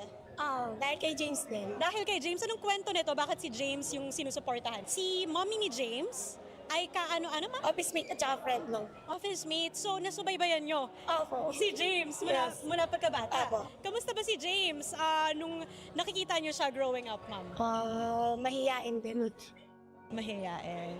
Ikaw naman, Bebe, bakit si Kuya James ang iniidolo, sinusuportahan mo? Magaling po siya. Magaling po siya. If meron kang gustong iparating kay Kuya James, ano yon? Good luck sa laban mo, Kuya James. Good luck sa laban mo. Sa susunod na laban na po. Sa susunod na laban? Nakikita mo ba ang Ay, good. James, si Althea and Mama Maricar, big fan of yours. At good luck daw. Anong masasabi mo sa kanila? Thank you so much po sa effort ng pagpunta. Tsaka, yun, ingat lagi. What a moment for our super fans. And sabay-sabay tayong tatlo. Ibalik natin sa kanila. Sabihin natin, palag na to. Okay? In 3, 2, 1. Palag na to! Maraming salamat sa ating super fans and of course sa ating mga hosts and of course kay James na nagbibigay ng oras sa kanyang mga super fans na talaga namang nagbibigay ng pagmamahal sa kanyang mga performances dito sa ating liga. Welcome back sa ating best of 3. Very important game para sa Aurora matapos manalo ng Omega in their blue side Expanding Rivers game. Ang choice ng Aurora ngayon ay blue side Broken Walls. Very interesting map choice. You know what? Parang nagbago bigla yung yung mga map choices. Before, it was Expanding Rivers and Flying Clouds. Ngayon, yung Broken Walls nagiging priority na napiliin. Uy, by the way, shoutout nga pala sa mga barangay watch party ngayon, ang Barangay Night Watch na mukhang enjoy sila ngayon. Kung saan man ang Barangay Night Watch, shoutout sa inyo. Ryzen the Ball, Black by James, May Napindot. Ito yung gatot kacha na ulti niya, di ba? Si Barangay. At tanod, kailangan natin isipan si Cap Penguin. Oo nga, si Cap Penguin.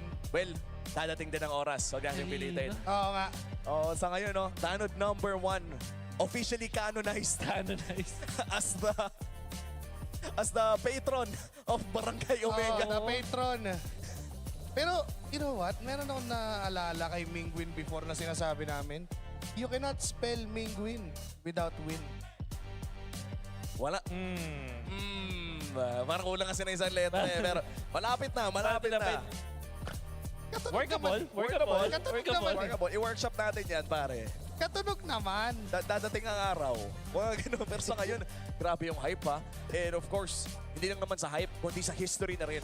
Dahil in terms of performance, dito kay Doming Kite, number 4 siya currently on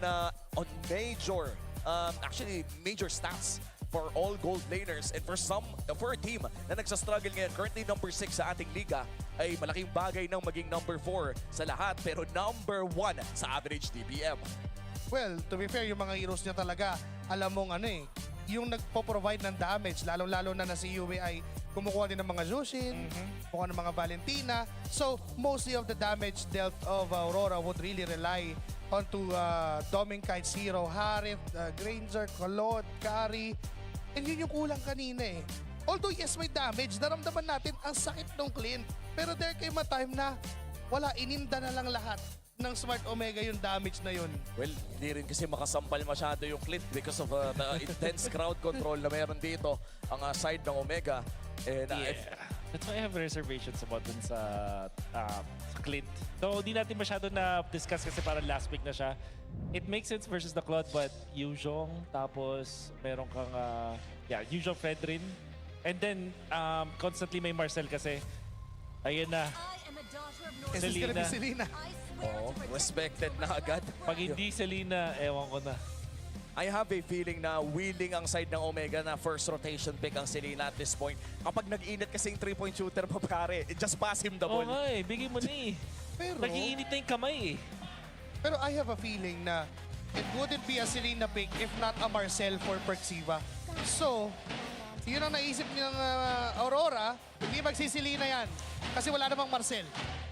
Alam mo, hindi nga natin nakita yung combo ng Marcel Selena kanina. Oh, actually. Parang Yuzong, Pana, Petri Pana, Todd Pana. As long as there is access to Fredrin, I think. Ganun pa rin. Anyways, Harley. Is this a Harley pick para sa Aurora? Tapos Pom Selena. Pero may Phobius eh. So baka... Okay, there you go. So that's Harley. Too good to pass up. Harley pa rin talaga ang first pick para sa side ng Aurora Omega. Phobius. Mobilis. Phobius Claude. Phobius Claude, alright. Textbook response. Ano ngayon ang panapos ng Aurora para sa first phase? Valentina is there. Like Eve ang kadalasan para sa Aurora. Siguro Eve and Hylos. Or Eve Gatot. Instead na glue, meron ka nung pangsalo doon sa likod. So i-relegate yung pick ni Doming kahit sa pinakadulo pa? Think so. Kasi hindi ka na makapag-hari. Basta-basta dito. Moscow is also out of the question. Kari even. Kari is also not. So mali. So medyo kinontra ko pala yung sarili ko. Dapat pala sagot ko, yes, kailangan nila dito yung hero ni Doming kasi maubusan sila. I think, what else is left? Granger, Bruno, Clint again. Oh. Is this Selena? When in doubt, go for the pick of Gord plus Kalea. Selena na to? May Gord eh. Babato. Pag nakita niya nakakami ha. Parain lang niya. Captain Mingwin, Okay, ano na? Gatot Gets katsa sa muna. Careful na lang kay Sir Perxiva. Baka may mapindot po ulit tayo. Oo nga. Sir Perks. Sir Perks, mag-pulbo muna tayo bago maglaro. Tama, baka may mapindot eh. But again, if you're Aurora, would you ban the Selena dito sa second phase? Well, malalaman na natin. Feeling ko if you're Coach Master the Basics, might as well tanggalin mo na. And I just love this. Kompleto, jam-packed, Victoria Sports Tower ngayon para sa ating Super Fan Saturday. Parehas maingay ang crowd, parehas sumusuporta. And now with the next two bands of Aurora, ano kaya tatanggalin ni Coach Master the Basics? There's still also the Louis na kailangan nilang i-consider dito. Kasi may positive combo rin yan. And ngayon na may Gatot at Phobius na, this gives you a little bit of an inkling na baka pag... Okay, so there's this yan. Baka greedy hero na ngayon itong si Ryzen. Siya na yung makakuha ng damage. Pero meron ding angulo kasi na Kimi, yung kukunin ng Omega to go with the utility junker. Like, for example, this Fred again. Pero would we even suggest that? Kasi Kalea Gord. Oo. So may way ang Aurora na punitin yung Fredrin. Para as well, a better choice would be a Lancelot. Kaso kahapon ay hindi nanalo nung Lancelot na yun. Ang hirap din kasi talaga sabihin, no? Even if sabihin natin sobrang kunat ng isang Fredrin, wala kasing makunat sa tatlong to eh. Wala eh. Walang nire-respeto tong tatlo to. Pag nabuhat ka, huwag ka nang umasa na makaalis. And with that, ano kaya ang kukunin ni Ryzen? Yung shoutout sa mga tanods ng Omega dyan, sa mga viewers natin na nanonood, kila Carla dyan na nagko-comment, shoutout sa inyo. Tingin ko yung Louie, ang Eve or Louie ang nakikita dito para sa Omega. Or Selena. Doon pa rin talaga yun. May Ito, pahabol. I want to go back. Suyu pick here before Ryzen. I'd like to go back sa isang grand finals nilaro ng Onyx. First championship ni Kelra sa MPL Philippines. Sinabi natin lahat na hindi maganda mag-Selena pero nag-lock-in pa rin si Super Freak sa Selena. May mga orasan talaga na hindi nagmamatad yung logic sa Selena player. So there's the glue potential dito para sa Aurora. Laban ng mga proto sila. It is the Clint. Clint again. Edith? Oh no. That's Hilda pala yun. So, kailangan ng tunaw dito ng Omega. Or maybe just a wave clear. Louie is actually good here. Para sa Omega. Sinabi ni Cap Mingpin, anong Selena. tunaw? Selena. Anong wave clear? Selena. Ang ganda ng Louie dito, coach. Sige, Selena ako. Ganyan ang galaw eh. Coach, gusto mo Louie, coach? Oh yeah, pero Sige, I Selena like this composition mula dito sa Aurora Gaming. Sobrang alam natin yung gagawin nila. Pero kahit alam mo kasi yung gagawin ng composition na to, wala kang magagawa kapag sinimulan na. To be fair, mag-agree ako sa'yo. Napakaganda nung pagkakabuo dito ng Aurora in a way na para may synergy lahat ng kanilang mga members. Pero Kakalea, ito Gord. Coach, ang ganda ng Louie, coach ah. Coach, ganda ng Louie talaga dito. Sige, Selena ako. There you go! Ang ating compositions for game number 2. Puwera biro lamang. And of course, kanina pa tayo nagpapakasaya sa seryeng napapanood natin ngayon. Hindi pa rin nagbabago ang realidad na isa ito sa pinaka-importanting laro para sa kupunan ng Aurora Gaming. They have to win this game number 2 para umabot ito sa game number 3 and potentially secure playoffs by tonight. Once again, may chance pa rin naman po ang Aurora Gaming na makapasok sa loob ng playoffs kung manalo sila bukas sa APBR kung sakali lang namang matalo sila dito. But of course, if you want to win, do it tonight. Do it tonight. And guard, baka pakicheck pa si Burrito po yung pumipindot dun sa drafting ng Omega. Baka siya may taga-pindot. Eto, may tanong kami. Maganda ba yung Selena pick dito? Okay, versus guard, yes. Nakakailang siya sa Kalea na may mga traps for sure. Maganda ba ang Selena dito? Masasabi ko ay 70% oo. So, maganda pa rin. Maganda pa rin. 70% pa din. Tsaka there is a world na hindi maging masyadong proactive pumasok ang isang Selena to, kundi magiging taga-leash lamang. And of course, bukod sa pag-leash ay vision din against the Kalea na nakakailang naman on the part of Light. And siguro yung nakakalimutan natin dito is parang medyo maganda yung Phobius game bigla. Although it's a first pick Phobius, there's not really much that answers it. Siguro yung early game niya, yung laning because of this, the presence of this Hilda, yun yung medyo magpapasakit. But overall, parang ang dami niya rin good synergy. Meron siyang synergy with Ryzen kung sakali maganda yung dive nila. May synergy siya with Selena in case. At may gatot siya na pang bailout kung sakali. Ang hero na composition ng Omega ngayon, mukha silang long range dahil sa Selena, pero dive talaga to. Ay! Uy, teka lang ha. Tito Mama, yung first kill ni Ryzen. But still! Kinagat nung trap at patay pa rin doon si Light. Nakita niyo yung palitan doon? Talon muna ni Suyo, hindi tumama. So may taunt mula doon sa kabilang side. Parang nag-criss-cross sila doon. And then syempre yung Selena na yung kumonekta afterwards. Parang hinanda na, if ever man di ako tumama, dapat ready ka sa ganito ha. Dapat tatlo sila na ganun. And that was such a good start para dito kay Kapitan Mingguin na agad-agad na nakabili ng magic shoes na magpapasakit mas lalo ng kanyang mga combo come the first turtle. Pero para sa Omega, equalize lamang ang laro pa rin. Yan lamang nilang sila ng 300 gold kontra Aurora. Nandito na ang power spike ni Demon Kite and may chance ang Aurora na mabaliktad naman ito. Ang kapitan ng barangay ngayon ay walang iba kundi si Mingguin. Not only in-game, pero mukhang nakikita na natin na siya na rin nag-rally para sa buong team. Ayan na! Uy, siya ang napiling bigyan. Pero dahil doon sa stun ng Abyssal Araw ay hindi makukumpleto. Nagpiplikit pa siya. Uy! Tatasan niya. Sir? Sir? Hello? Totoo ba ang nakita natin and Ryzen pa din ang makakasecure ng turtle na yon? Sir Mingguin! Masyado na po tayong mainit. Sir, kumalma po tayo, sir. Sir, kumalma po tayo. Guard. Guard! Control muna si Cap Mingguin. Sir, your mission, should you choose to accept?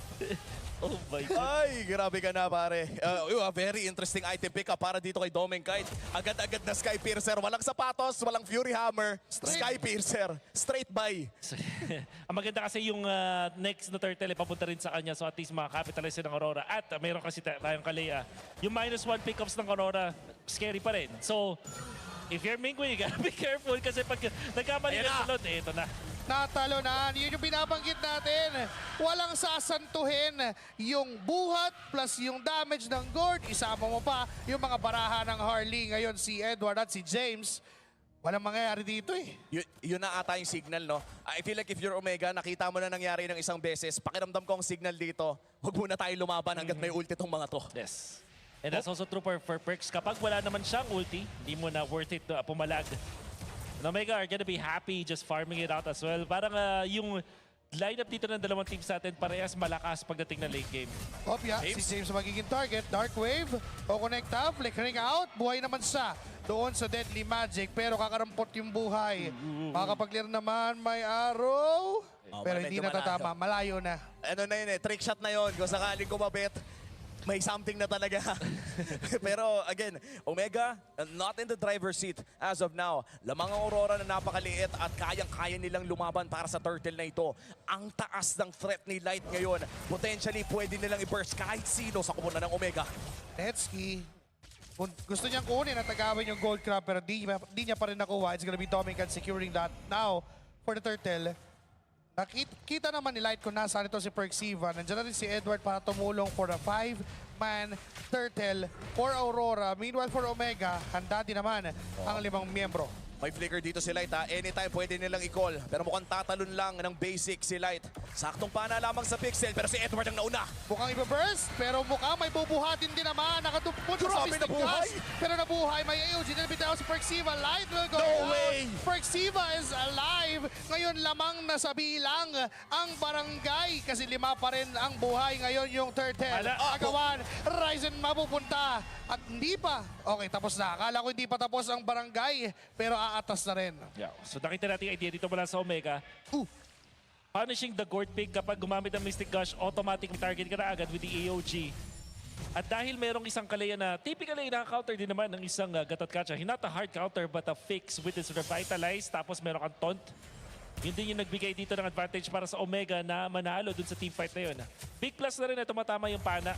Edward na tinamaan din ng pana doon para hindi ma-zone out etong si Ryzen. Pero parang yun na yung one of the best scenarios para sa Aurora na walang high value target na natamaan ng pana. It was Edward na sumalo ng Abyssal Arrow. Sadyang katulad lamang nung sinabi ni Wolf, yung ultimate ng isang Gatot Kacha was more than enough to cancel it. And of course, yung Revitalize na nagbuy ng time. Big rotation, however, nagbumula dito sa Aurora. Hindi nila itutuloy ang laban doon sa may bandang itaas. Alma muna para sa parehas na teams. These are the windows para sa Aurora. You would expect it to be aggressive now knowing na walang AOG to bail Omega out. Ito yung mga maliliit na bagay na kailangan mag-matter. At abangan natin sa dalawang teams ito. Small windows of openings for both teams that will allow them to gain advantage over the opponents. Parang matimeran kumbaga. Yung mga skills na yon kapag wala nga yung AOG, pwedeng magmalalim. James, nakita niya ito si Demon Kite pero because of that space escape na malayo ay hindi naman siya maaabot. But then andyan na naman si Mingguin. Araw, Trick tatama ba? shot. May available na space escape dito si Demon Kite. Makikita pa niya. Saktong tatamaan. sidestep lamang at hindi niya kinailangan pang gumamit ng abilidad. 20 seconds bago lumabas ang ating panghuling pagong. And a big item pick up here para sa side ng Aurora Gaming. Fleeting time secured para dito kay Light. Pwede na silang maghanap ng tuloy-tuloy na play if you are Aurora. Yeah, we can see the switch para sa Aurora. Binigyan ng dalawang lanes itong si Demon Kite sa may bottom lane. Habang si Edward only having the mid lane tapos napascout na rin. This will allow the Phobius to gain a little bit more farm over their competition. Pero nakapwesto na nauna ang Omega. Dito na sa gitna. Itong full views ni James. Oh, potentially, Edward might just be a target here. Si Ryzen na kanyang uunahin. Ang sakit ha! Medyo masakit talaga yung damage. Pero layer of stuns. Mapapa-flicker out ito si Edward. Hawak ng barangay yung posisyon doon sa turtle. Tatalon si Light. Ang target James! ba ito si James Binuan. Papunta Mystic Gush. Patay. Doming Kite. Siya nakakuha noon. Mingwin will secure the turtle. Aatras ang barangay. Pero for Aurora, okay nang may nakukuhang pag ganon-ganon. Pagong para sa kill. Lamang ba ang Omega sa trade na yon? Yeah, para sa akin ng mga Aurora doon dahil makapag-push sila sa may bottom lane. But also, they took out si James, which is a valuable target sa mga moments na yun. Nabigyan din sila ng konting measurement doon sa damage output niya ng Aurora. Na makita natin si Kalea kapag nabuhat na niya kahit itong isang si James, there is enough damage. And if Aurora gets another turret, nako po, mapapasama ang Omega dito. Oo, dalawang tore na agad pero mukhang lalaban sila sa ilalim. Uy, teka lang, may binuhat doon. Si Ryzen pala ang napiling punteriyahin. Mabubuhay ba? Isang vertical papalayo. Mingwin din ay tumulong. Nandyan pa rin Boy, si James. Lumalaban at tumatalon. Si Doming na nagiging target. Flicker out. AOG, tinamaan si Doming Kite. Pero mukhang si Ryzen, hindi. Si Light pala ang tutumba sa kamay ng Omega. Ngayon ay aatrasan na ng tuluyan. Tumatama yung mga bola pero yung mga pana ay hindi at naiiwasan pa ng Aurora.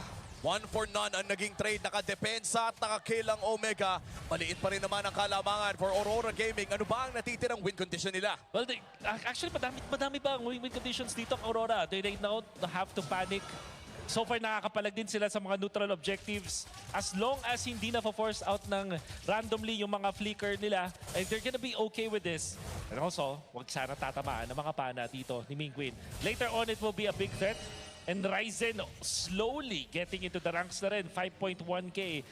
Sasakit na, maya-maya lang. At magkakaroon yata na napakagandang Lord fight between two teams. Tsaka paunti-unti na rin nadagdagan ang bawas dito ni Doming Kite. Especially with 1 stack on his Skypiercer already. Pwede na nating abangan na ang Aurora ay makaka-burst talaga ng target. At kung sino mang piliin nila ay mataas ang kanilang damage sa upcoming Lord fight. Sa ngayon ay mag-clear muna ng waves ang parehas sa koponan. Ang long lane ang kailangan tignan. Omega trying to set up another slow push. Nagpakita na si Netsky.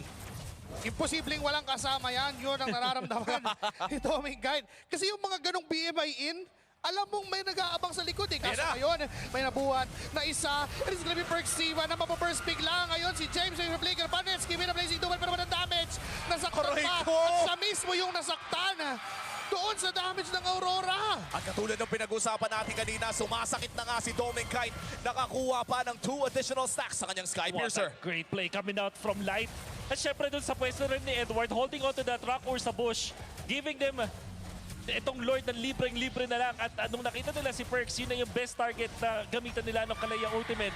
Nakita nyo naman na hindi kinaya ng DPS ng Aurora dito yung si Perks. Aray ko Edward. Aray ko Ay, napakasakit ng ultimate na yan. Nandiyan naman si Ryzen. Mapapablikan raw si Edward. Hindi naman siya mamamatay pero yung damage, ang sakit. Nanunot na kay Netsky. O may concealed play mula dito sa Aurora pero mukhang wala na silang maaabutan pa. Trying to look at the zero bush. Pero nagpa-farm na rin kasi si Ryzen. At sa ngayon mukhang gusto nilang makakuha ng Torre doon sa may bandang itaas with a Lord marching down bottom lane as well. Great cut mula sa Aurora. Libreng Torre ang kanilang makukuha at rekta pa ang kanilang pagpupush with this power Lord play. Yeah, great map movements mula sa Aurora. Nilagay nila si Edward doon sa may bandang gitna pag-check ng mga bush at nakahanap sila ng isang magandang kill kay Perks that gave them actually a mid lane push on Lord. Tamaan ng Maunat pana. Maunat naman na. Okay lang na Maunat indahin at saluhin yung mga araw na yon. Pero again, for the 10 minutes na nagdaan, 11 minutes, yung combo ng Aurora, yung buhat, tsaka yung Mystic Gush, yun ang problema ng Omega. Hanap buhat kill para dito sa Aurora. Kahit sinong mahuli nila ay kaya talaga nilang i-burst. And mind you, James is one of the more, I would say, tanky na miyembro ng side ng Omega. At ngayon mga nang popoke na rin lang dito sila New asserting their dominance around the map. Oh, here comes the combo! Pinuhat! Tapos Tapos mamamatay na lang sa kamay ng Aurora. -1 agad. Kulang ng isa ang barangay. Pero mukhang yung gitna muna ang pupuntiryahin ng Aurora. Ibang klase talaga yung mga court lineup ngayon. Oo, the decision making coming up from Light sobrang tindi. Knowing na umuwi si Perks kasi low na low doon.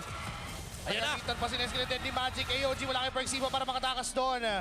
Makakadepensa, mabubuhay, makakasurvive ang Omega. Pero that doesn't remove the fact na for Aurora, it just takes them 2 skills para pumatay. Yep. Window of opportunity na naman para sa Aurora na maging libre sa laban na to dahil walang AOG, walang tagaligtas. Para dito sa Omega, kung sino man ang haharap, mabibigyan dito ng mga members ng Aurora. May instant delete button talaga ang side ng Aurora Gaming dito sa game number 2. And 2 times na nating nakita itong ginamit kay James. Isang beses ginamit kay Perksiva. Medyo hindi magagawa kay Netsky because of the Purify. And speaking of Netsky, for Omega, no, parang gano'n pa ba katagal ang kanilang hihintayin? As of now, looking at the items, may Trinity naman na. Pero parang yung Winter's Crown ay papunta pa lamang tayo dyan. Yep. Yun yung hinihintay talaga nila dito. Granted, Omega, okay sa kanila na tumagal itong laban na to. But can they prolong it even further? Yan na naman hanap. Pero wala pa naman yung buhat. Hindi pa naman ginagawa ng Aurora. Ryzen and Perksiva. This is the same way na ginawa ni Light at ni Demon kahit doon sa laban nila last time. Ganito yung pwesto nun. Pero hindi naman nila itutuloy. Malayo sa Lord. Malayo sa Lord at lamang na lamang sa wave ang side ng Aurora Gaming. This could be a blitz lured call mula sa Aurora at walang magagawa ang Omega doon. Ang layo pa ng jungle. Alam ata ng Aurora na malayo si Ryzen. Pero, tinigil nila. Hanap, buhat. Eto na yung kill pero mabubuhay din kasi makaka-flicker out siya ngayon si Perksiva. Siya yung nagligtas because of that AOG na hindi namatay si James. Pero it's enough information for Aurora. Wala na mga skills yan. Tara, burst natin yung Lord. Teka lang magko-contest dito. Wow! What a stun mula kay Yue. Connecting into 3. Netsky pumasok pero namatay din naman sa kamay ng Aurora. Kapalit lang ng buhay ni Live. But what a wonderful stun. Yue! May sariling version ng mga pana. Itong si Yue with this score, the landing onto 3. But most importantly, napakaganda ulit ang buhat doon. Coming out from Light, going on to James, making it so na magpapanik ulti ulit si Perks. Walang makakaligtas. They also shut down Netsky. And now, napakalaki na ng lamang ng Aurora up against Omega. They could potentially get another inhibitor turret or even better. Pwede nila tapusin ang larong ito. James, nasa harapan pa rin kasama si Perksiva. Nag-aantay pa ng chancing dito ang kupunan ng Aurora.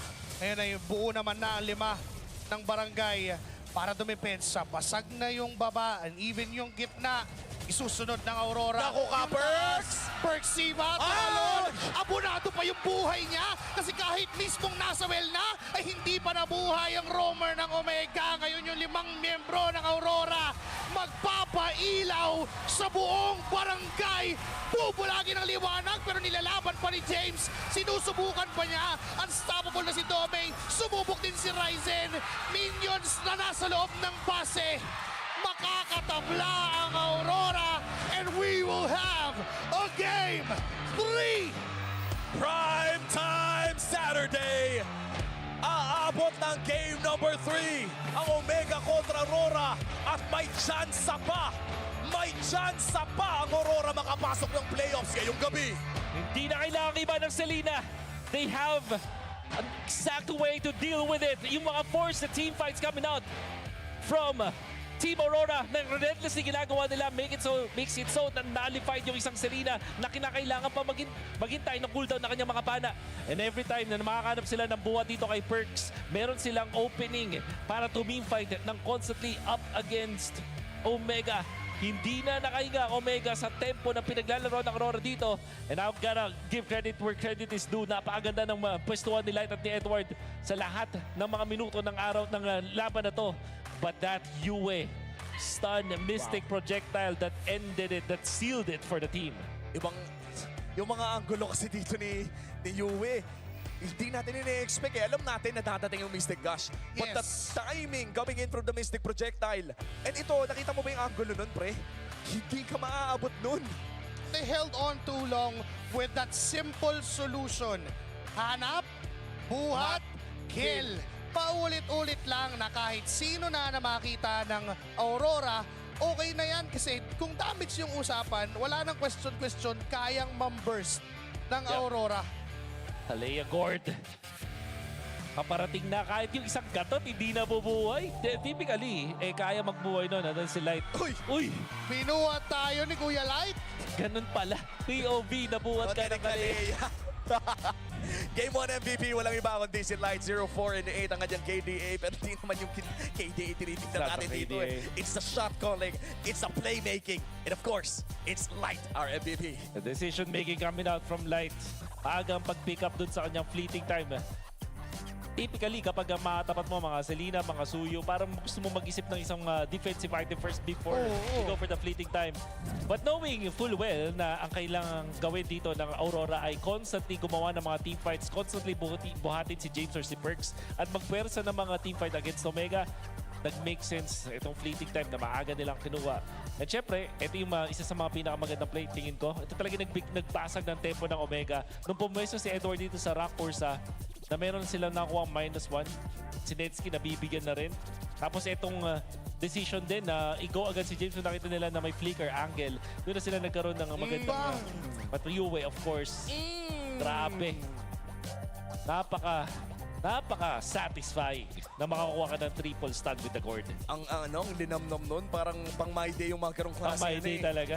Pang My Day yung mga ganong klaseng laro. Anong background music ng pag ganun? Ano yun? Titigil na natin to. Pero kasi, andun imagine, hindi na nga madali magpatama sa isa. Diba kapag mga ganon yung skill. Pero 3 pa yung tatamaan mo.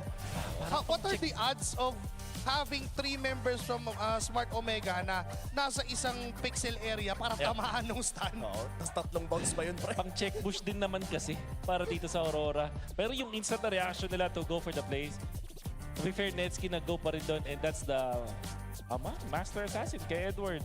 Kaya pala ang sakit. Patry nga yan. Pero yung dinidikitan niya kanina si Netsky.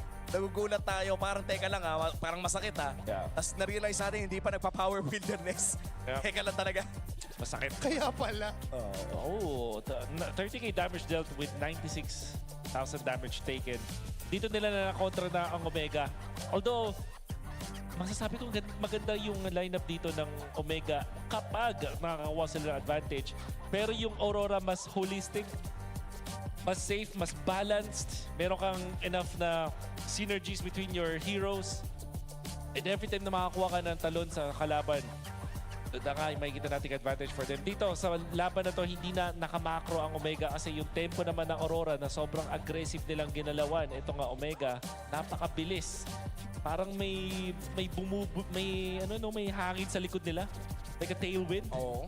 Na talagang pinapabilis yung galaw ng side ng Aurora.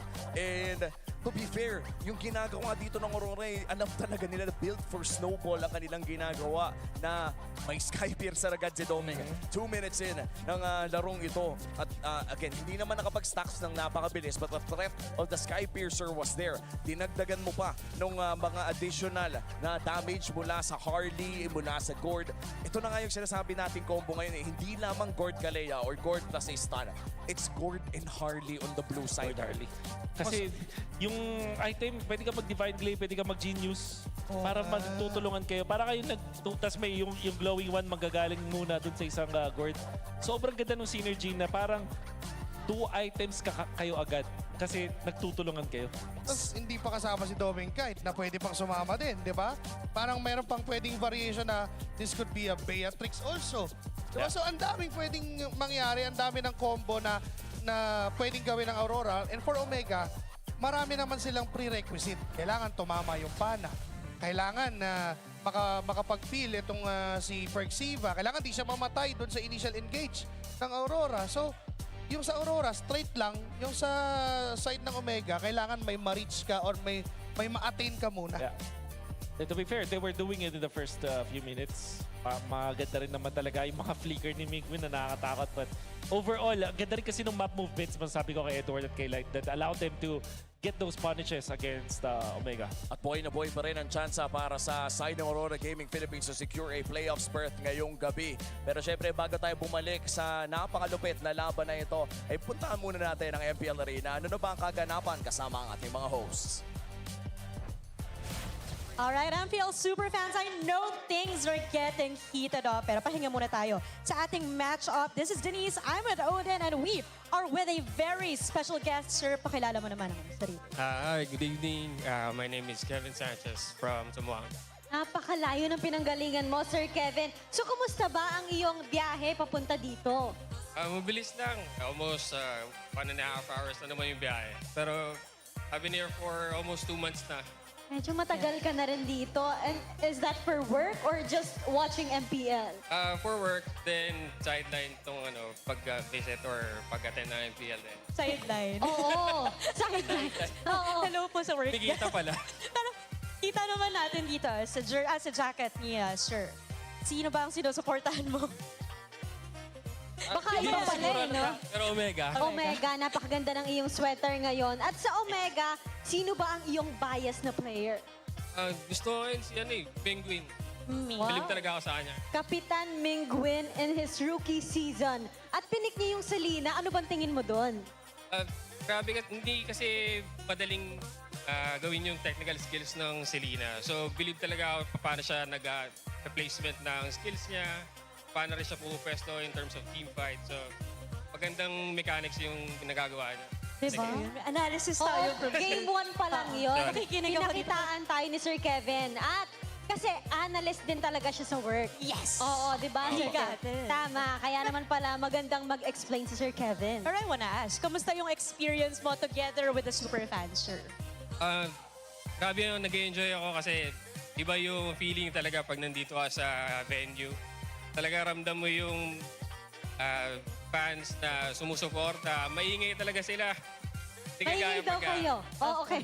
Okay, Sir Kevin, ano ba ang mensahe mo sa buong barangay ng Smart Omega? Para sa buong barangay, kapit lang, mananalo pa yan, 2-1. Exactly, yan ang energy talaga basta mga kabarangay. But for the meantime, balik muna natin sa ating casters. Maraming salamat sa ating mga hosts at pati na rin kay Kuya na nanggaling pa sa Zamboanga para magtrabaho at manood ng MPL Philippines na sumusuporta sa Smart Omega. Sabi nga niya, kaya pa yan, 2-1. Grabe, no? Iba talaga yung tiwala ng bagong barangay ngayon sa lineup na to. And how can you not support this team na pinapakita tayo ng panibago every week? Meron silang mga pakulo. Tapos bumabalik-balik din tayo dun sa mga split push na nakikita naman natin nagiging effective. At talagang nabibigyan ng good representation yung kanilang fan base. Oo. And hindi lamang yung good representation, hindi good vibes, good energy.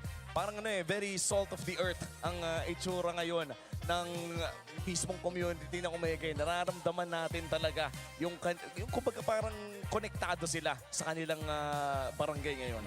And we saw from the game number 2, from game number 1, ang iniisip natin, ibaban yung Selena. Pero from game number 2, Aurora proved us na hindi namin kailangan iban. We just have to stop the combo nung Marcel Selena, even if hindi naman yun yung pinaka nag-matter nung game number 1. Yeah. And right now, for this game number 3, I can expect the same thing na gagawin ng Aurora. Okay lang na ibigay yung Selena, pero not the Marcel and the Fanny. Oo, yun nga din no? And blue side na ngayon ang usapan. By the way, it's gonna be blue side para sa Smart Omega. So there could be changes. Actually, ako to pinapangunahan ko na. Teka lang anong side ang pinili ng Omega? Blue side! Ayan. Tapos ang randomized map po natin ay Dangerous Grass. So, because we are in the third game, ayan na, naging random na yung ating next map. Okay, with Dangerous Grass, Hilda is always going to be a factor. Arlots of the world. Tingin ko, safe na atang magban ng Phobius if you are Smart Omega. Parang, imbis na i-first, kasi second pick talaga deadly ng isang Phobius. Oo. And ito teka lang, it's Ryzen versus Demon Kite. Pag-usapan natin yung hero pool nila, may mga talagang ginamit sila na magkakaparehas lang considering the meta as of now. But there are unique picks and mostly, Balmond lang ang nandito kay DK. Oh, look at this. Baxia, 0-3 para kay Ryzen, but 5-0 for DK. However, 5-3 naman ang Harley. Itong si Ryzen, 2-2 para naman dito kay DK. So, ang pinaka-even, actually wala, no? Walang Para talaga even. magkaiba ang kanilang laruan. Oo, yung I think it's Baksha versus Stefani if we're looking at best heroes of Ganun the na nga. season. And pwede nating maabangan yan kung sakaling ilalabas nga ba ng Aurora dahil napaka-importante ng larong ito. Alam ko paulit-ulit kong sinasabi na importante ng laro na to pero dahil yun ay totoo. This could be a playoff securing game para sa Aurora Gaming kung manalo sila ng game number 3. Then again, it's the hard part. Kailangan mong manalo against a Smart Omega na bumubulusok ngayon sa regular season. But I think na may na-unlock etong Aurora na galawan na masasabi kong very commendable because of how intentional they are every time nagagalaw sila. Tapos yung paggamit nila dito kay Edward na more of a macro hero. Hindi lang basta damage. Obviously may damage naman isang Hilda but they're using it in a way na para meron ka macro advantage eventually. So this most likely going to be is the Freya. Yan, maybe third ban Phobius para sa Omega. Oo. And for the side of Omega, no, mukhang tinatanggal pa rin nila yung Baksha plus the Freya. Respect towards Domenkite and the DK brothers actually. Yun ang nire-respeto. At pati na rin siguro si Edward considering flex pick nature of this Freya. At sa tingin mo ba na ipapalusot ni Coach Master the basics ang Marcel this time around? I don't think so. Parang masyadong madami na unlucky sa Marcel at na mababaan yung Marcel in this scenario. Jushin, probably the third ban para sa Aurora. Tas Omega, they ban the Gwyn. Phobius, malabong i-first pick ng Omega, baka ibigin nila. I think they will still choose to go for the Harley as their first pick. Oo, wala kasing mas gaganda pa sa Harley. Sa ngayon, it also unlocks yung Gord Harley. Pero mukhang tatanggalin ng Aurora ang chance na ilabas yun. Open ang Phobius. Do you take this as a first pick? Baka Claude pa rin para dito sa Omega, knowing na yung Claude ay hindi naman nakaka-counter ng Phobius. And if ever na may Phobius, nakita natin na willing silang gumamit ng mga Selena. You have still the Eve. Valentina eventually na kunin dito ng Aurora. But yeah, the Claude is just a good starter pick here para sa Omega. Oh, Jushin naman this time. Yun na yung binigay kay Cap. Okay, with the Zushin locked in. Mukhang nasa kamay ng Aurora ang bola. Anong kukunin? Do you get the Claude early on plus the Phobius? I think Suyu ang gusto nilang kunin. Tapos Valentina. Suyu, Valen. Kasi ang although maganda naman kunin na yung Claude dito, pero nagpapakita Aurora, willing sila mag-glitch sa isang Claude. So I think they're A-okay to go for the Valentina. Valentina and the Suyu. Alright, it seems na Suyu, Claude, Suyu pa rin ang kanilang kukunin. Locking in the DK brothers pick. And dahil dyan, no, maganda na ang kanilang early plus the late game insurance. And this will be the first time na iba ang lalaroin na hero ni Nets that has played a Claude back-to-back ng Game 1 and Game 2. Sa chance na kumuha lang sila ng Harit, or if not, they can go for the Moskov. Moskov or Harit ang nakikita dito para kay Nets. Siguro hindi na nila papatagalin, pero meron ding merit na kumuha ka na ngayon ng Ryzen hero with the Suyu. So that's Phobius. Do we go Bruno kung ikaw si Nets? Moskov, I believe, is the better hero. Lalo na nasa inyo na yung Phobius. We'll see. Makikita natin. At mukhang Leo Mort muna ang kanilang kukunin. Early pickup para dito kay Ryzen. Correct me if I'm wrong. This is the first time na lalabas ang Ryzen pickup ng maaga sa buong serye na to. Sa buong series na to, yes. This is actually a big surprise for me kasi hindi naman talaga nakaka-counter na Leo Mort ang isang Suyo. And kung babalikan ko yung mga last time na nakita ko si Ryzen and this Leopard, 2 beses na natalo sila sa Team Liquid. Hindi ganun ka-impressive yung nakita ko. Hindi nila magawa yung Ryzen traits with this one. I don't think that the Leopard is the best hero para sa Omega sa ngayon. So this is a really scary spot to be in if you're a fan of Omega. Whereas ang Aurora naman, Valentina open, Eve is gonna be very safe for them to pick up now. And let's see kung Eve nga ba ang kanilang kukunin. Mukhang glue muna. And this will be a flex pick between Edward and Light. Hindi pa natin alam kung ito ay ilalagay sa XP lane or Rome. And now we are entering the second banning phase. And this is probably one of the noisiest Victoria Sports Tower Super Fan Saturday, mga kaibigan. Woo! Energy is electric. Aurora can now limit yung mga heroes dito ni Netsky. Moskov could be the ban, as well as Bruno. Mga Hylos kaya, mga tanks. Arif, obviously, isa sa mga hero na ginagamit. I like this man, the Gord. Pigilan na yung init. Oo. Stop it! Stop the momentum mula dito kay Light. At the same time, may Valentina pa. Oo, tsaka pwede pa nga silang magtanggal ng Kalea. Actually, hindi na nila kailangan magtanggal ng Kalea. I'd like to believe that the value coming in from that Kalea pick ay nanggagaling din sa lakas ng isang Gord pick. And we are waiting on kung ano nga ba ang mga tatanggalin pa dito sa side ng Omega. Pero naghahanap pa rin naman ang roamer and mid laner ang side ng Aurora. May Hylos, may Gatot still. Bruno. Good bad. So they're willing to give the Moscow. So ibig sabihin may nakahanda sila like Louis for example or Kimi. May Kalea, may Katja. Yeah. Okay. Dami na open pa rin sa Aurora. Pwede silang mag-swerve into different directions. Pwede silang mag-Kimi bigla out of nowhere. They will ban the Zentia this time. May Valentina para sa Aurora. If they want the safer route. But I feel like safest dito is ikunin nila yung Eve kung ikaw yung Aurora.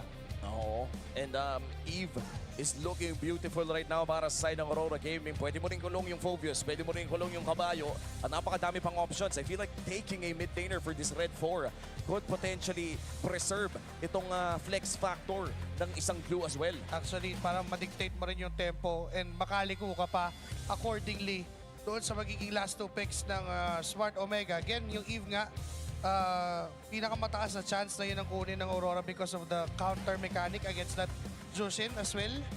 So, poke battles and even yung containment. That's Kimi.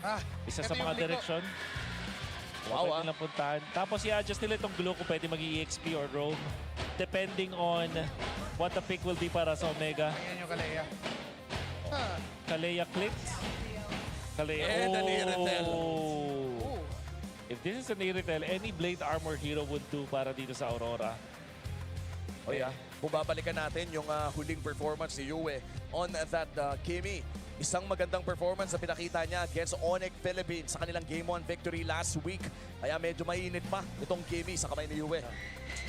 And go like Gatot-Kacha, kasali. Hylos, Grab. Parang Gatot yung best. Para may bailout. Yes, para meron silang pangligtas. At kung sakaling Phobius yung problema, they can still go for Alice kung greedy sila. Oh! You said it needed a Blade Armor. Hero, sabi mo kailangan natin ng Blade Armor. Ito pare. Blade Armor wearer. Ito, buong pagkatao niya, Blade Armor. Pinakita niya, hindi sapat ang Blade Armor lang. Dapat yung hero na may sarili ng Blade Armor. Wow.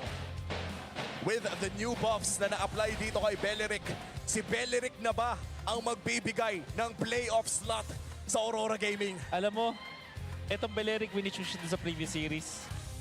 Para kay Chakto, di ko ma-imagine kay Light. But, this is a sustain hero that will be good up against the Iritel. Siguro maganda nga siyang pang-reset. Leomord hates playing against this hero. And maybe by extension, ito na rin si Phobius. So, I'm shell-shocked ngayon. Pero masasabi ko, good pick ang Beleric. Damay talaga ang madaming heroes dito ng side ng Smart Omega. The debut pick of Beleric sa isa sa mga pinaka-importanting laro ng Aurora. Masesecure na ba nila ang playoffs ngayong gabi? Dito natin malalaman sa Game 3 between Omega and Aurora, the final game of our final Super Fan Saturday of Season 17. This became the turning point 4 weeks ago. Dito rin ba matatapos o magtutuloy-tuloy pa rin ang Omega? Oo, slight poke up mula dito kay Yue. Medyo nahihirapan dito si Mingguin and Perxiva. And nature of the matchup, pare, Kalea against a Beleric. Ano bang pwede natin ma-expect dito? Well, there's not much kasi di pa tayo sobrang familiar dito. Tingin ko very passive to. At lamang pa rin naman ang Kalea plus Jushin din sa may gitna. Sila very strong and potent combination. Masasabi ko lang din para sa Omega, I hope that there is something that changed since last week sa paggamit nila ng Leomord kasi I am really unimpressed dun sa kanilang Leomord usage. This time, wala pa namang ganun masyadong engagements and commitments. Puro ambalang and puro subok lang.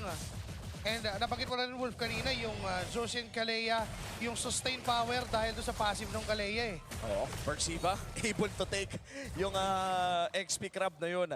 Ayan naman mukhang mauuna siya mag-level 4 kumpara dito kay Light na may hawak din pala na revitalize sa kamay niya. And I feel like this is one of the targets na actively iiwasan ni Persiva. Yeah. Hindi mo gustong ibato itong Beleric na to sa sarili mong team. Yeah. Parang bibigyan mo pa ng free initiation yung kalaban. But of course, mga teams naman natin sobrang on point na rin. They can really select their targets properly. And I could say the same para kay Netsuki. Kailangan maging on point yung pag-target lock niya, yung pagpindot yung hero lock.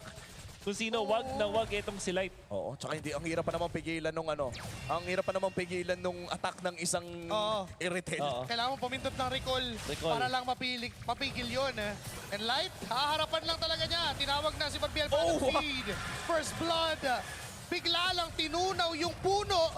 Kaya naman lamang sa bilang ang Omega James. Sa harap ni Edward, tinamaan pa si Demon kahit ng Dark Wave. Hindi na pinaalis. Inilawan pa ni Mingwin. Libre yung pagong. Rumaraga sa ang barangay. May retribution pa si Ryzen. Pwede pa silang mag-invade dito sa Purple. At mukhang papasukin na nga rin ni Kapitan Mingwin dito. James looking for that Purple. Retribution secured. Naka-invade na nga. Naka-kill pa. At may turtle pa. At bukod dyan, pag-double lane na rin itong si Netsuki. Granted na habol naman siya ni Domicat, but that will give so much of a power spike para sa Omega. Meron din silang sariling version o layer ng skills. Pero not enough yun para patayin si Perxiva. Be a little bit of an invasion na gusto gawin dito ni Demon Kite. Di siya mag-aasim na kumuha ng isang purple dito. Lalo na may mga nakaabang na rin.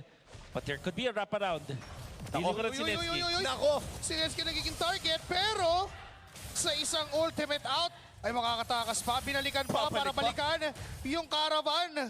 Tapos doon, pwede na umalis. Omega still holding on to that 800 gold lead against Aurora Gaming. Pero nakita na natin kung ano nga ba yung impact na pwedeng ilabas ng Omega early on sa loob ng laban na ito. What's the counterplay if you're Aurora? Well, you have to wait for Light pag nakuha ng isang first item. Kasi masasabi ko naman dito, kahit natunaw siya kanina, hindi magiging ganun later on. Good scaling din kasi ang isang Beleric when it comes to yung sustainability. Pero sa early stages talaga pwede mabigyan. Lalo yung sinabi natin, this is still Kalea plus Jushin. Kahit na-hype tayo dito on this Beleric at kahit merong Irritel na na-counter ng Beleric, yung Kalea Jushin, napakalakas ng mid-prio. Oo, iba din kasi talaga yung healing ng Kalea, yung mga flicker play na pwede nating makita mamaya. Pero sa ngayon, Omega pa rin naman ang may hawak ng gold lead. Proactive rotations mula dito kay Perxiva and James using the dangerous grass advantage. And mukhang hihilain nilang purple buff na to. Uy, nakita nila yung isa. Uy, teka lang, binuhat. Doon si Edward. Mga-flicker out. Nakapag-spread. Gumamit din ang Rattle Triad. Pati yung Revitalize ay nagastos din ni Light. Kaya naman yung initiation na yon ay baka maging rason para ang Omega ay mag-start na ng pagkuha ng posisyon doon sa pag-go ngayon. Meron si Doming kahit na BMI. Nakita lang siya ni James. May enhanced basic attack. Dark Wave in. Pwede tumalon. Infernal Pursuit. Perxiva hindi tinuloy. May ipit si James. Mamamatay sa kamay ng Aurora Gaming. Si Ryzen. Susubok sana pero si Mingwin na paggamit ng Crimson Beacon at Flicker niya para makatakas doon sa sitwasyon na yon. Netsuki nag-aabang ng isang pwedeng ultimate play. Perxiva tumalawin na knock-up. Edward nanggugulo ulit. Demon Kite will secure the turtle. Lalaban nga lang ang barangay. Ryzen sa gitna. Si Netsuki nangahabol pa. Si Doming Kite target niya na double kill for Mingwin. Kanina unti na lang yung buhay niyan. Pero paano pa nakabalik? Ngayon si Perxiva low on HP na piso pero si Demon Kite pa yung namatay. Si Yue na lang ang natitirang dedepensa sa middle lane ng Aurora. And I can't believe it. Sa tingin ko nakaligtas si Perxiva doon sa tick ng blazing, glowing. One time nag-level up siya. Dahil nag-level up siya, tapos nag-heal pa siya, bumalik yung mga leech na meron dito. Well, hindi kasi siya Sakura eh. Pero si Netsuki na nakakuha pa rin ng damage habang inapa si Edward. Maganda yung ginawa dito ng Omega to avoid etong si Ryzen. Hindi niya na-respeto yung damage ni Doming Kite. Nandiyan na rin si Light. May mga balang pwedeng gamitin para matuloy yung pagpatay dito kay Ryzen. Wow. I think walang excuse doon. That is a misplay, miscalculation mula sa Omega. At medyo nabawasan yung gold lead nila dahil doon. Perfect na sana. Ngayon may invadan pa siya ng purple. Makukuha ng Torres sa top. Imagine if that didn't happen. Makakuha ng free na Torre dito sa may bottom lane, sa may gitna. Tapos madedepensan yung purple at least. Kung sakali mapupushan man sa top, eh mag-maintain pa rin nila yung positive scenario dito. And the worst of it all, binigyan ng kill itong si Dominic. However, di natin pwedeng i-deny na maganda pa rin ang pinapakita dito ng Omega. Uy, last time na nilaro ang Benedict na to ay almost 600 days ago in Season 14. Week 8 din nilabas at RSG pa ang binigyan. And kung sa pagkakaalala ko, si Chakdo din lang ang nag-iisang taong nag-Benedict during that time. Hindi ko pa rin makakalimutan yung Benedict game ni Chakdo na may kalaban siyang Ling na hindi piniglaro. Ngayon ay papakita sila Edward walking up as a unit. 4 na miyembro, si Demon Kite lang ang nahihiwalay. Nakapila pa nga at linya-linya. Oo. At napaka-importante ng formation sa upcoming turtle fight natin. Dahil that could be the game changer na kailangan ng pares na koponan kung sinong mas maganda ang box, kung sino ang mas matibay pumwesto sa loob ng mga team fights. Teka lang, naipit na si Light. Medyo nabubuhat doon. Hindi ginagamit si Ans basic attack. Rattle tayo nagamit. Mingwin ay patay. Perxiva ay low. Light, makamatay na naman. Ryzen is low on HP as well. James, napipilitan at naipit ng tumalon. Demon Kite with a double kill. At rumaragasa ang liwanag. Muntigan pa si Perxiva. After nilang kumuha ng kills in a 3-1, may tore pang bitbit ang liwanag. Equalized ang game na ito. Aurora, 7 minutes in, ay nakakuha ng high-value mid-lane turret. Naka-invade muli sa purple at nagtutuloy-tuloy na ang kanilang momentum. 8 minutes in. At makuha pa nila yung mapa dun sa may bottom lane. Makuha sila ng purple buff. Omega prides themselves into being the rage baiters of the league, pero parang sila yung na-rage bait ni Light doon. At dahil ginaw nila yung Beleric, hindi sulit. Ako, Sinetsky! Sinetsky delikado doon sa mga pano ni Dominic Kite. May traction ball sa binitawan dito si Yue. Pero di niya mahuhuli. Ito si Sinetsky, Perxiva. Nag-heal lang din sa kanyang passive. Mingwin na pa Crimson Beacon din doon. Demon Kite, naiiwan. Napipilitang mag-react ang Omega sa ginagawa ng Aurora. This is the reason why I did not like yung Leomord gameplay ng Omega. Not because of Ryzen only, pero as a team, hindi sila makakuha ng macro gameplay nila. Naka-out macro sila dito ng Aurora. At kung tutusin, last time na nagkita ang dalawang ito, dinaan ng Omega sa split push ang side ng Aurora Gaming. And this time around, namamatay sa split push ang Omega mula kay Demon Kite. Again for Aurora, winning this game means winning the series, and winning the series is securing their playoff spot. Ganon kagigil. Ganon yung at stake for Aurora and for Omega. Gusto na lang nilang i-deny. Traction Pulse to check that bush mula kay Yue. Mapipigilan naman ang gustong mangyaring push doon sa Torre, pero yung posisyon, teka lang, si Demon Kite, hinahabol si Ryzen, hindi niya nasusubukan pa, pero again, yung posisyon doon sa Lord ay hawak na ng Northern Lights. And this is very important para sa side ng Aurora Gaming. Securing this Lord means buying more time para dito kay Dominic Kite. And looking at our items right now, Wolf, masisilip natin yan maya-maya lamang sa ating Infinix in-game equipment. Sino na nga ba ang may kalamangan ngayon in terms of power spike? It's undoubtedly Aurora. Especially kasi even game naman to. Tapos maganda yung scaling din ni Yue. Then nakita natin si James na nagsastruggle na sa ngayon. Back-to-back team fights na siya yung nabibigyan din. And then Light, we said na hindi ganun kalakas ang scaling, ang early game ng isang Beleric in terms of sustaining himself. Pero yung scaling na kunat ng isang Beleric, kailangan ng respetuhin. Teka lang Pixel Brush, hold na Aurora. Edward trying to check. Hindi pa naman nila makikita sa Perxiva. Balbas yung Chineko'y nasa likod! Nasa likod pala! Si Ryzen ay pinura! Wala na agad yung jungler ng Omega. And this means free Lord for Aurora Gaming!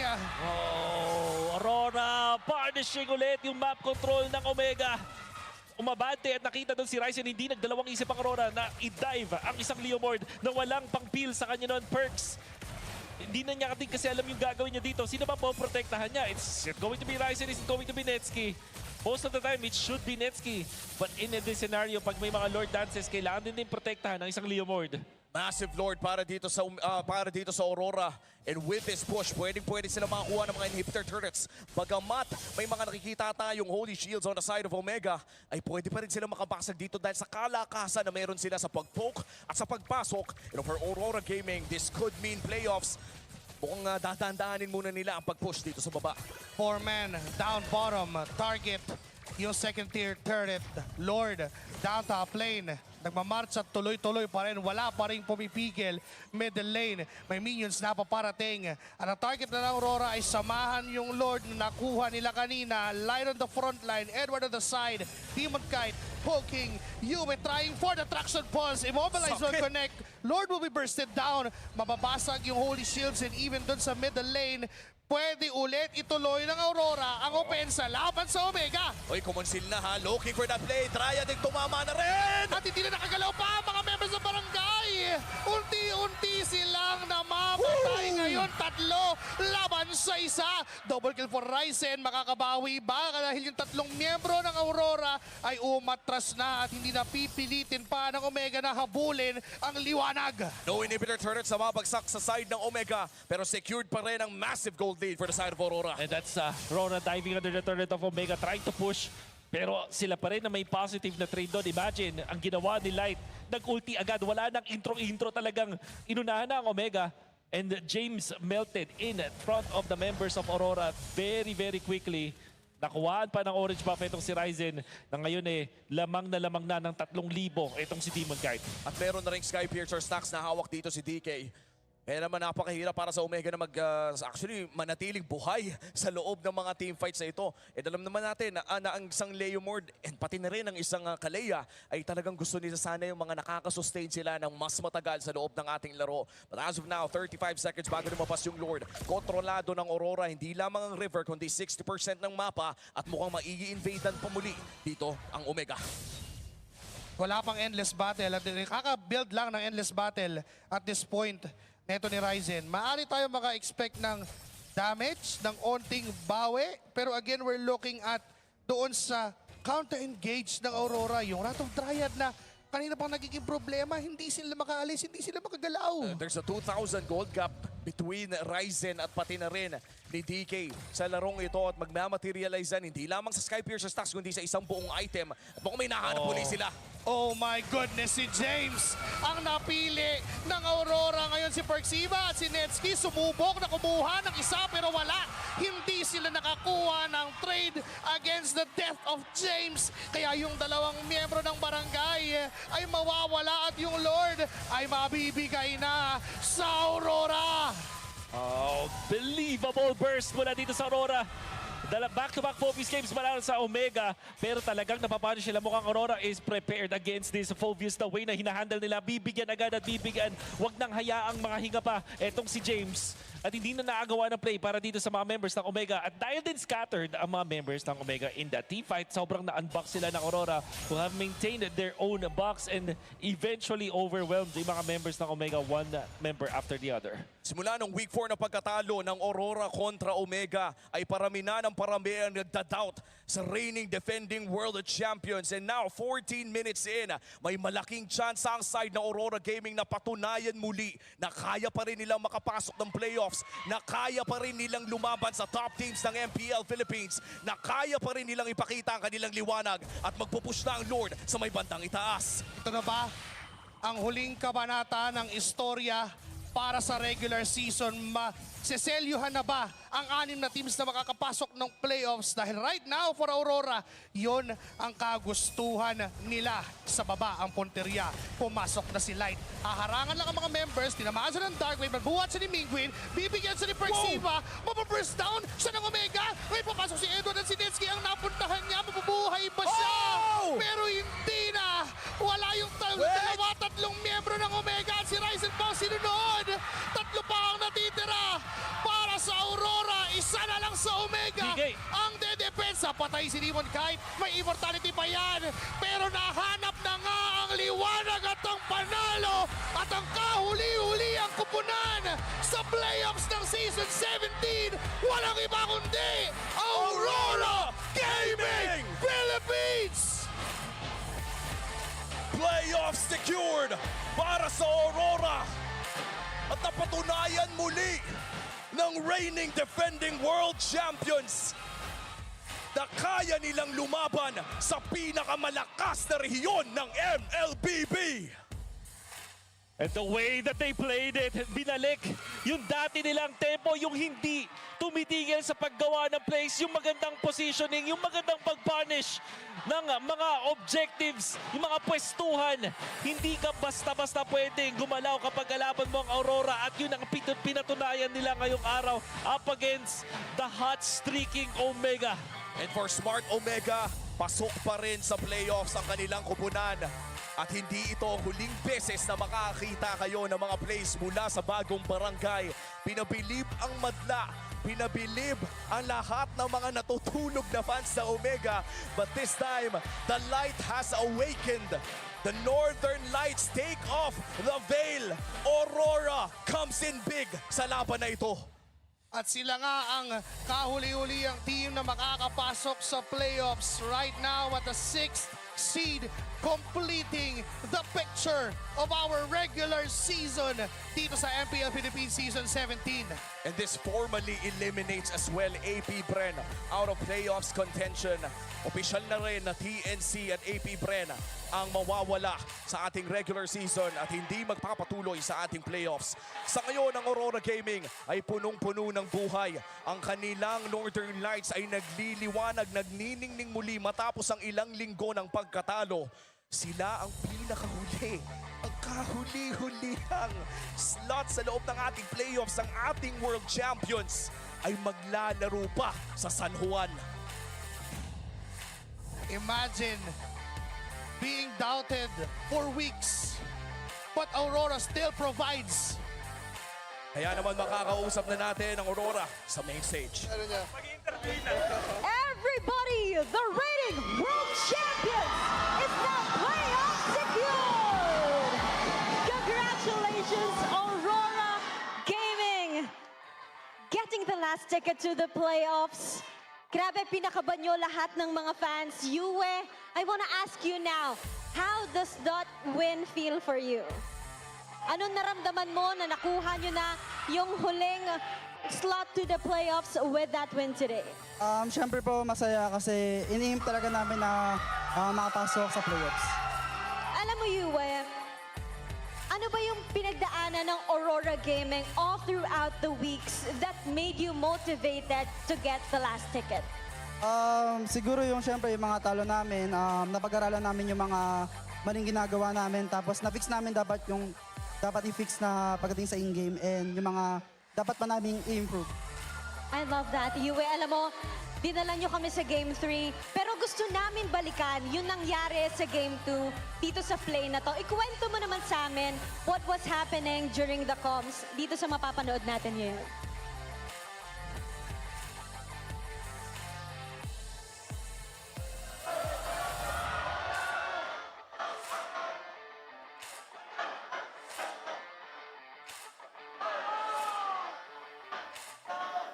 What was happening during those moments? Ano yung pinag-uusapan nyo? Ano yung nagiging call ng team?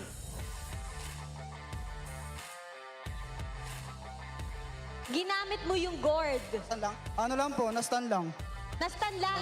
Oo, basta nag-connect na lang kayong lahat para manalo yung game 2. Sobrang basic nang nangyari doon. Pero napanalo nila yung game 2 at naka-comeback sila. And speaking of basic, Coach Master the Basics. Hello? Mataas, kanina po mataas yung heartbeat ni Coach dito. Ito lang pala yung magpapakaba kay Coach. 145. Oo. But Coach, kidding aside, kayo na ang huling makakapasok sa playoffs. It's been a tough ride. But setting aside all the doubts, all the challenges, paano nyo yun nakuha, no? How did you guys stay motivated? How did you guys shake up all those doubts? I think number one yung yung mindset talaga ng players. Kasi kahit na lose streak kami, yung hard work na doon pa rin, yung dedication na doon pa rin. And I think yung goal pa rin naman iisa. And lahat naman yun, mindset namin magkakaalaman pagdating ng playoffs. So, ang goal lang talaga is, laruin pa rin namin kung ano yung ginagawa. Tuloy lang namin kung ano yung ginagawa namin. Nakikita naman siguro yung improvement ng players, yung improvement namin. So, itutuloy lang talaga namin yun hanggang playoffs. It really paid off for them at nakuha nila ang last lot. Pero ngayon, gusto ko din tanungin si Light. Kasi pinag-uusapan lang kanina sa casting desk. If ito daw yung last match, pipiliin mo ba yung Beleric? What made you decide choosing Beleric? Yung partner ko po kasi gusto mag-belek daw ako. Hindi, joke lang. Hindi, practice din po kasi namin yun simula nung nag-patch. Tapos napansin po namin na parang puro fighters po kasi. Tapos ayun, so parang tinry namin siya din. Eventually gumana. Kaya nilabas na po namin ngayon sa last game para ayun, mukha po kasing Pwede naman palang gamitin ang Belerik at nakakatuwa na gumana yun for them. You know, din hindi talaga nawawala yung trust. Kanina, grabe pa rin talaga yung kulitan ng Aurora, the chemistry. Now, heading to the playoffs, Edward, I wanna ask you, anong dapat naming asahan sa Aurora? Anong dapat naming asahan sa Aurora? Yun. Siguro mas disiplinadong Aurora pagdating sa playoffs kasi may time pa kami para makapag-prepare and mahaba siya. So, We look forward to that. Kung makakita ba tayo ng mas pinalakas na Aurora in the playoffs. But now, who do you think is our match MVP? Our match MVP is...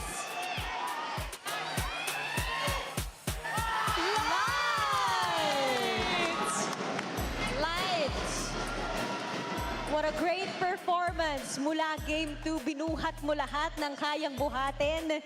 Ngayon, binubuhat kayo ng community hanggang Week 8. Anong gusto mong sabihin sa lahat ng Auroras na sumusuporta sa inyo? Sa lahat ng pumupunta kahit na sobrang daming disappointments and eventually muntik pa kami malaglag nagko-continue pa rin sila mag-show ng support. Pupunta sila sa venue dito, sumisigaw, ganun. Kaya maraming salamat. And sa back-end din namin ganun sa coaches na walang sawa na ayun na nag-guide sa amin, especially sa family namin, sa partner. I love it. Thank you so much. Once again, congratulations to Aurora Gaming! You may now take your bow. And take your walk of victory. Odin, Aurora just keeps on getting better. They tried to dim the Northern Lights, but they can't because grabe yung backbone nila, their community. They keep shining at katulad nga ng sinabi mo, hindi nabawasan ang fans ng Aurora in the venue, always full house. And I think it what's keep them motivated dito sa ating round na to. And they will stay motivated dahil pasok na sila sa playoffs. Casters, what do you think? Maraming salamat sa ating mga hosts and congratulations muli sa Aurora Gaming Philippines sa pagpasok sa ating playoffs ng Season 17 and of course ang walang sawang suporta din ng Northern Lights. Once again, I'd like to echo Miss Lee Viloria, you cannot fabricate fandom at manalo man matalo, nariyan ang kanilang Northern Lights. And for Yue, game number 3 MVP, a perfect Kimi game. Ang huling Kimi performance against Onyx Philippines ay panalo din. 3-0 and 10. Parang may trend dito sa Aurora na kapag nakahawakan ni Yue yung Kimi, parang kakaiba talaga yung mga pangyayari. This game though started really good para sa Omega, but the bad trade, bad decision making allowed Aurora to eventually run them over. And meron na akong mga doubts dito sa pag-pick nila ng Leomord, pero parang further pa na bigyan pa ng justification yon kasi mapapansin ko sa Omega, hindi sila makakilos. Parang kailangan talaga malikot yung hero ni Ryzen. Hindi lang dun sa mismong mga skirmishes, pero sa mapa. If Omega cannot play the map, they're easy to target at Aurora blew that wide open. And we're talking about this during the draft and the way we pictured it, parang Eve pa nga yung isa sa mga magagandang pick sana for Yue. But then they went for the schemy route na nabanggit na rin natin during the draft na ibang discipline to bukod doon sa Eve. Mas more of yung continuous damage na bigay ng Kimi and yung paulit-ulit na ikot nila all throughout the map. Kasi lalo na nakagulo din itong si Edward. Tapos madali silang nakakaikot doon sa target places nila. Yeah. I guess kasi dahil Kalea main din itong Aurora, naintindihan nila din yung mga pain points ng isang Kalea. Wherein kapag kapag ang kalaban mo ay constantly merong mga damage sources, yung mga spammable na mga team fighting like Kimi for example, parang nag-thrive yung isang Kalea. Kung sakali Kalea versus Eve, parang may gets mo parang meron kayong naghintay kayo ng timing. If it's Kalea versus Gatot, it's all about the timing. Pero pag Eve yung katapat mo, na constantly meron kang team fighting tool, ang hirap papuwesto. Lagi kang nag-iisip, sino yung poprotektahan ko dito sa mga ganitong scenario? Do I guard Ryzen? Do I guard Netsky? Do I guard James? Parang na-overwhelm itong Omega with the constant DPS na meron dito yung Aurora. Oh, and I think yung reset button sa Wrath of Dryad dito ni Light ay naging malaging bagay din para dito sa larong ito. Multiple times na nakakita tayo na winning team fight na sana para sa side ng Omega after matawag si Bardiel ay nagkakaroon ng malaking gap sa loob ng team fight kasi hindi agad nakakapasok yung mga kakampi ni Ryzen dito. Isang pindot lang ng skill naharangan yung buong entry point ng Smart Omega and it gave a lot of space para doon sa dalawang marksman na meron ang Aurora, Yue and Domingkite. Nakapag-ubos na yung resources ng Omega, BMI si Domingkite papaloob and si Yue, gagawin lang niya yung paulit-ulit niyang ginagawa na be the constant damage output na kailangan ng Aurora. Yeah. And I was still credited sa map movements coming out from Aurora. Binalik yung kanilang understanding na mapa na para pag nilagay natin dito si Edward, meron siyang mga scout at meron natin bigyan yung kanilang mga tapat. Granted, of course, yung Omega went in for this Leomord play, which Leomord Iritel, in fact, so parang wala talagang split push na mangyayari at malayo sa playstyle na komportable sila. Totally na-punish ngayon ng Aurora. Oo. And looking at the average BPM of James, parang consistent na games na 3 digits ang mga BPM dyan dahil siya din ang paulit-ulit na binibigyan ng Aurora dito. And that is very evident sa mga last choice, especially in game number 2 kung saan nakakaleya dito si Light. But this time around in game number 3, 15 minutes was all it took para umabot tayo sa buong picture ng ating playoffs. Mga pare koy, we finally have our Savage 6 para sa ating playoffs. And hindi na gumagalaw yung mga play-ins natin. So parang kilala na rin nila ang kanilang mga kalaban. Parang ganun na nga. So it seems like, I think it's safe to assume na Aurora versus Onyx. Pero may chance siguro pag nag-2-0 ulit ang Aurora bukas, I feel like. I think that's what's gonna matter. Parang hindi na rin. Parang wala na. Bukas na natin pag-usapan yan. Sa ngayon, ibabalikan muna natin ang mga winning calls mula sa Aurora Gaming Philippines dito sa ating Infinix Mic Check. Malayo pa si Ryzen ha, mumukhaan ko na. Ready? Go. Iritin ko ng word ha. Alam niyo sa amin ha. Huwag ka pre. Sushin ano pre. Dalawa na.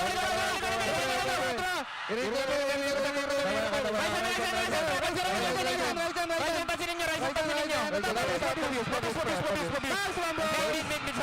Okay, basta pabigay kayo pre, legit. Ito, harapan nyo nga boy. Okay, dito ako. Alalay lang ha, baka buhatin ako. Okay, basta wag over. Alam nyo naman yan. Okay. Next wave kayo nyo, magsasacrifice. Tara magsasacrifice ako pre, pasok din kayo aming. Okay. Lalo pag naultihan ko, dalawa sa harap. Ready, ulti ko, dalawa. Ulti. Ito, Mingwin boy. Mingwin, mamatay. Minus ko na sila. Nice guard. Minus ko. Okay lang, ward. Tatlo na matay, ward. Okay. 13. Ingat sa balik. Basta ano pre, mga nasa likod sa 3. Abante tayo. Abante. Ito, dapat ko. Saan pre? Buwat na. Ready boy, may purify na ako. Tara, nandito pala si Perks eh. Ito, pabis pa. Pabigay na. Ay, nabuhat ako.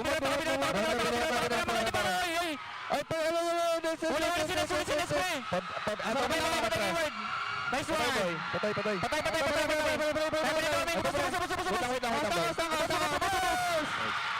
Nakapasok yung groups, pre. Palo. Nice boy. Nice talaga dahil yan ang nagbigay sa kanila ng playoff spot para sa Season 17. And once again, dahil nga nakuha na nila ang final slot para dito sa ating playoffs ay AP Bren is officially out of playoffs contention, which means that AP Bren and TNC will sit out sa ating playoffs. Although makikita pa naman natin maglaro for the last time ang AP Bren tomorrow sa ating Series 2. And yung Series 1 naman natin ang magpipicture kung sino nga ba ang number 1 sa regular season. So what's gonna happen is yung makakatapat ng number 1 ay yung winner ng 3 versus 3 versus 6. Correct. And 4 versus 5. At malalaman natin bukas kung sino nga ba ang magta-top 1 sa ating Infinix standings. Pero sa ngayon, ito po ang selyado na, ang 6 na playoffs teams natin. So kanina din pala ina-announce sa Twisted ay guaranteed na number 5 na because of their win. That means na talagang ito na yon. Ito na yung final 6 na talaga. 1 and 2 na lang yung pag-iisipan natin. But Onyx versus Aurora. Sure ball na yan. Sure ball na. Sure ball. First day sa San Juan. Book your tickets now. Kung hindi pa po kayo nakakabili ng tickets para sa playoffs natin, day 1 pa lang ay meron na po tayong suntukan ng dalawang former world champions. And of course, bibisitahin din po natin ang ating Infinix Fansik Laban. It's a fine day to be an Aurora dahil pati Aurora ay number 1 na rin sa Fansik Laban. Tapos number 2 yung Sonics. Yan. So, pagtatapat ang M6 and M7 champs. Yes. Laglagan agad. Laglagan agad. Yung matindi. May 27 sa unang-unang serye ng playoffs, Onyx versus Aurora. Yes, and of course, we have Omega versus Twisted Minds as well. Dalawa sa mga umuusbong na team. Currently, 4 and 5 ng ating liga. Yung bracket natin sa ngayon ay talagang, ang sarap ng tignan. Yeah. Iba na. Madugo tignan kung tutuusin. Kasi unang araw pa lang, high stakes na agad. May in na agad yung mga expected nating laban. And I can say, kung wala ka bang ang ticket, bumili ka na, gamitin mo yung code namin. Yes. MPL, PH, S17, POX, Umi, Joshi Cakes, or Wolf. Kahit sino na. And so far, that is our Super Fan Saturday, boys. Super satisfied sa lahat ng mga games natin. Ang sarap manood ng MPL today. Beautiful level BD. Enjoy na enjoy. Well, kami ang inyong nakasama ngayong gabi. Maraming salamat po sa inyong suporta. Umi, Joshi Cakes, and Wolf. Pupunta na po tayo sa main stage kasama ang ating host.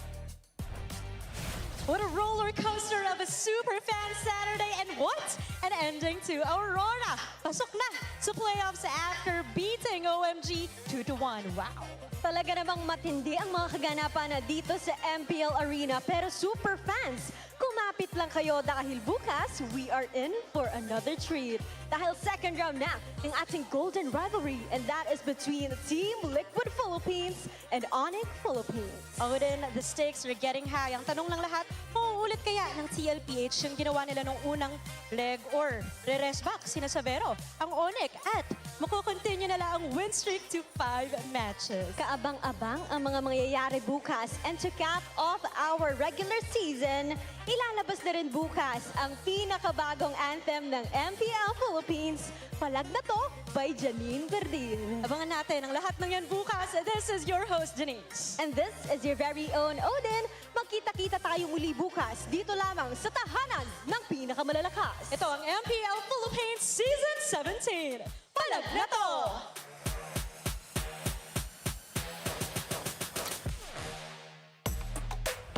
17th season of MPL Philippines is brought to you by the following sponsors.